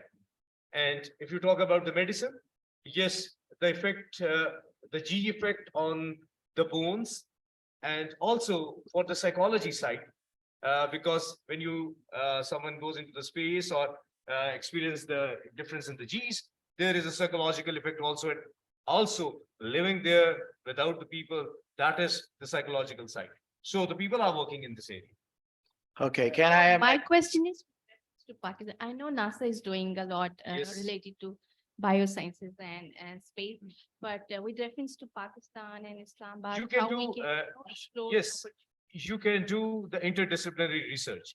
If you are into the master's program or the PhD, you can take some supervisors from the IST in the domain of the astronomy or astrophysics or the space science, and one supervisor from the medical side, and we can have the combined research. That is possible.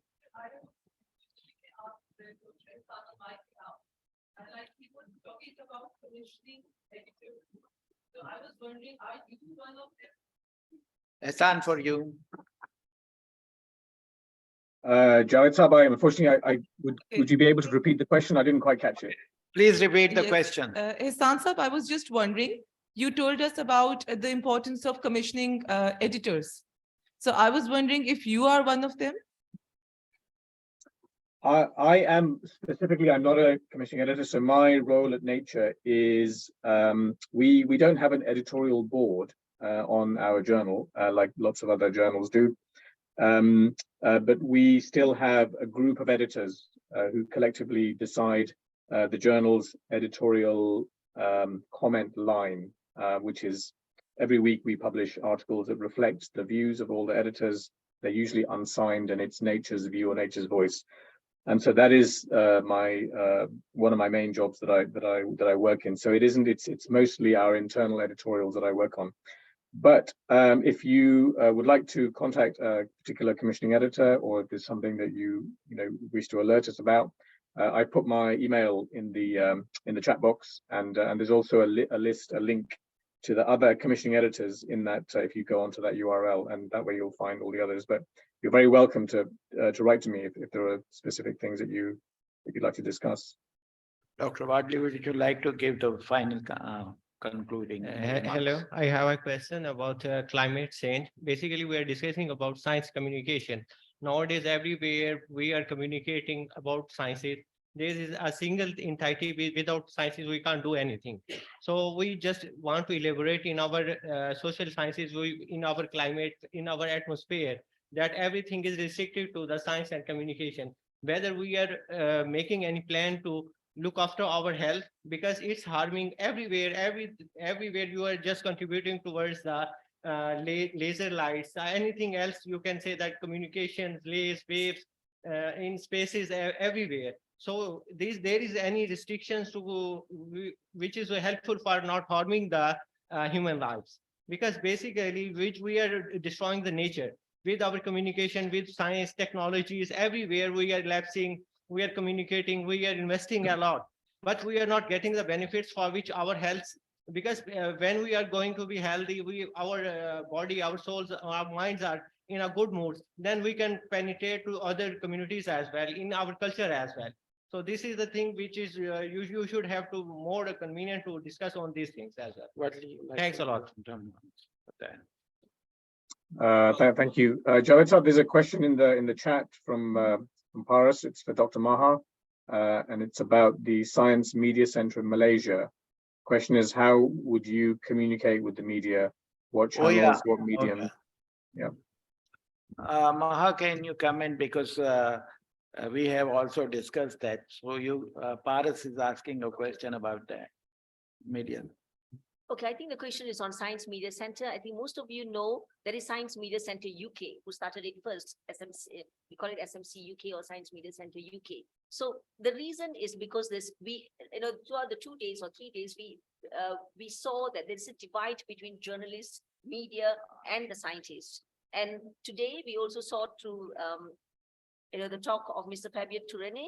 He spoke about the balance in media reporting. So it is important that, as I said, science communication, I strongly believe it starts with the scientist. So what we do is with the Science Media Center, we post press releases, we post expert quotes. Expert quotes meaning if there is something happening right now, something is trending, whether it is misinformation or some crisis, and then we get the experts related to that subject, and we ask them questions and we post that on Science Media Center, and it is for easy use of the media.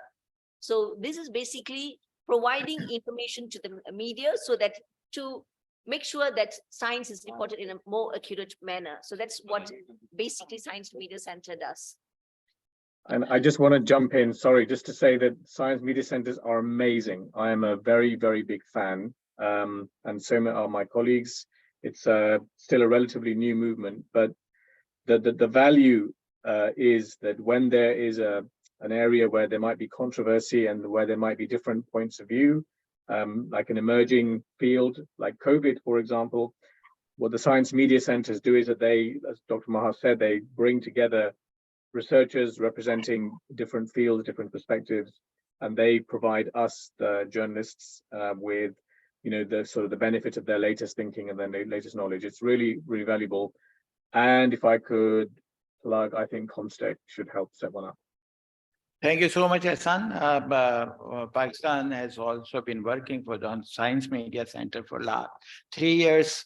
In some of the things we are combining with the Chinese in the Science Media Center, and then recently the person who is involved and who is doing that is the technology times person, and we are also trying to combine with Malaysia in the science, forming the Science Media Center. Actually, it should be a national Science Media Center which can combine with the other organizations which are already working.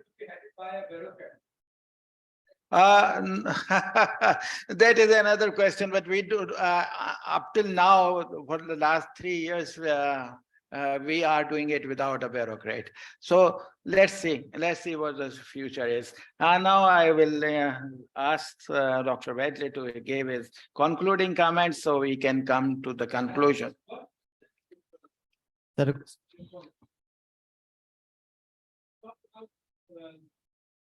Literature, popularization, and outreach you worked out regarding space, science, and technology. My point is very simple. How much of its percentage in the local languages so that a common people within this country can better understand it? That was my simple question. As I mentioned that recently we started destination schools. So last year we went to Kalam and the Bada Gali and Ahmedabad. And you will be amazed to know that all of our lectures were in Pashto. Everything was in Pashto. We didn't talk in Urdu or even in English.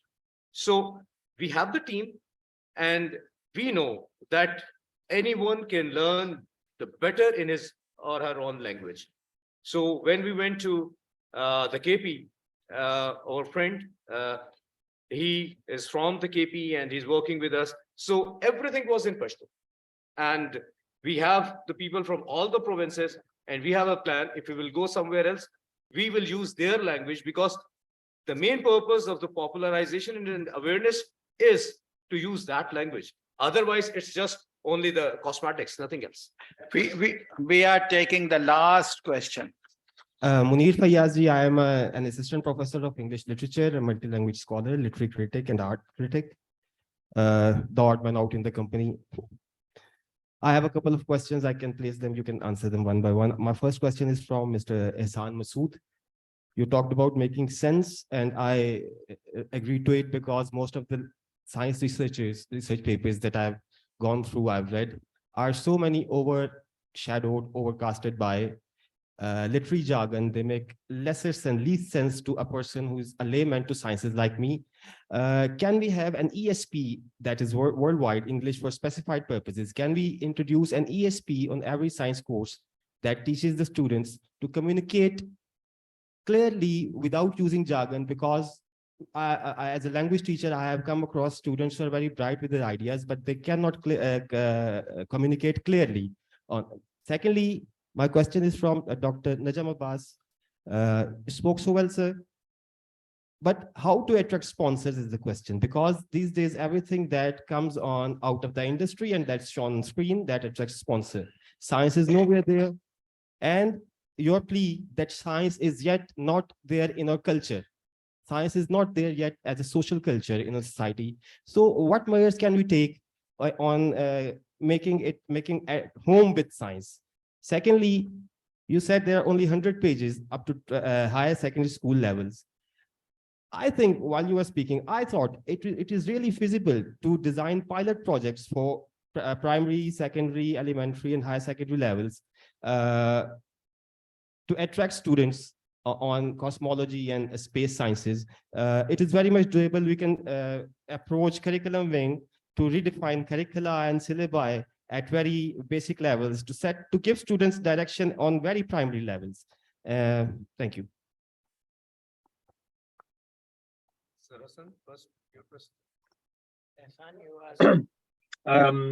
It's a really good question.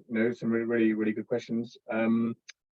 I think regarding jargon and expert language, the thing I would say is that this is really unavoidable, and it's unavoidable. It's not, in other words, it's not something that can be fixed or where there's a necessarily an easy answer. And this is because every field has its, when you train in something, you train to be an engineer or technician or an accountant or lawyer, even, dare I say, a politician. This kind, training and expertise brings with it concepts that have to be learned, expert words, even I'm sure in your own field, in English literature, in literary criticism, in theory, in practice, there is that. The one thing that we do within the world of science communication is that we recognize that we, even though those of us who are older now, we're always on a learning journey. And the method that we employ, and I'm starting to think after your question if this is something that could be perhaps used in education more broadly, is what we do is we interview experts. And so if I'm writing or editing a story about climate change, then I will speak to a range of experts in that field. And I will insist on continuing to ask the question until I understand the answer. And it's about being persistent, because I'm not an expert in most things, but I know that the people who read me are also like me. They even those of us who work in science media, a biologist will not understand the language of particle physicist, and it may well be the other way around. And so when we're trying to understand science and to be able to communicate it to a broader audience, the method that we employ is that when we're talking to experts, we will say, if you explain the paper and I don't understand it, I will just keep asking the question until I feel confident that I understand it. And if I understand it, then I know that others will. And perhaps that's something that it's just a skill. It's a good skill. It takes time to acquire and to practice, needs a lot of practice. Perhaps that's something, in answer to your question, that may be introduced more at the level of education. Dr. Naquet, would you like to say something? So your two questions. First thing is about the culture. In any culture, first we have to glamorize something. In Pakistan, in Asia, the cricket has been glamorized. So everyone wants to be a cricketer. Or you have glamorized the showbiz. So first thing is to glamorize science. And there is a glamour. As ma'am said, that in your parties, you can have the science. And with the advent of this social media, now it is a big chance to glamorize science. One thing. Second is to identify the role models in science. You just take any newspaper, any social media, you will not find a single news related with anyone who is doing anything in the science. But believe me, the people are doing science. The third thing is that make science lovable. You know, there are a lot of people, maybe you too, who don't like mathematics. Why? Because we didn't have the teachers good in mathematics. Otherwise, believe me, your English literature is very difficult and doing a mathematical equation is very easy. It depends on the teachers. And again, this culture, when this culture will be evolved, then the people will love this science. And when the people will love science, then they will narrate the story in science. This science communication is more linked with your passion. Science is very, very interesting. It's very beautiful. But if you love that thing, then you can clearly show the sky, the stars, and the enormity of this whole universe, and the beautification of the space travel, space voyage, and everything related with the space technology. So the basic thing is to create that love, to glamorize it, and to make it a place in this culture. If something is like that, then everywhere you will listen the stories of that thing. Maha, you like to comment? Yes, yes. Now, I want to give a different angle about jargons. I know a lot of science communicators will tell you no jargons, but there's no one way, just one rule for science communication. Science communication is very fluid, just like any other fields. Now, I will tell you, use jargons, but don't use 10 jargons, all the jargons in your research. Just choose 3 significant jargons, signature jargons in your research that you can't live without, that you can't eliminate, and make that a layperson term. Now, let me ask you, DNA. Is DNA a common term today? I will say DNA is in Pakistan, cricket is in Pakistani DNA. I will say biryani is in Pakistani DNA. Am I wrong? I mean, scientifically, I'm wrong, yes, because there's no DNA, such DNA. But exactly. So how come DNA became an English word? So today, mRNA has become an English word. mRNA vaccine, what vaccine did you get? Oh, I got an adenovirus U. Oh, I got an mRNA vaccine. So mRNA has become a vocabulary, a layperson vocabulary. So I would tell scientists, don't eliminate the jargons. We need to glamorize science. And science cannot be glamorized just with very basic language. Yes. So choose 3 signature jargons in your science, in your research, keep using it, explain, give relevant examples, and reinforce and make that become a glamour language. And let me tell you, people want to flaunt with terms. When you go to see a doctor, you want to pretend like you know, oh, what is that? For chemotherapy? You think my grandmother should go for chemotherapy? Okay, yeah, I understand. You want to pretend like you understand all these terms, and not pretend, but you want to show the doctor you're not so dumb after all. So people want to use that in science as well. So please, my take, use jargons, but not 10 jargons, please. Okay, Dr. Wadley, may you like to conclude this session, and thanks to the speakers. We have an avalanche of questions after there were none to begin with. That's great. Okay, I'm the oldest here, I'm sure. So I'll give you the wisdom of all this white hair. I worry about the big lies. I really do. I worry about prioritization and the top of the tree, the top of the pyramid. And again, because climate change is so important and so impactful, I'm really, really worried that the politicians and the good newsers are going to good news us to death. They really are, that we're going to pass one milestone after another.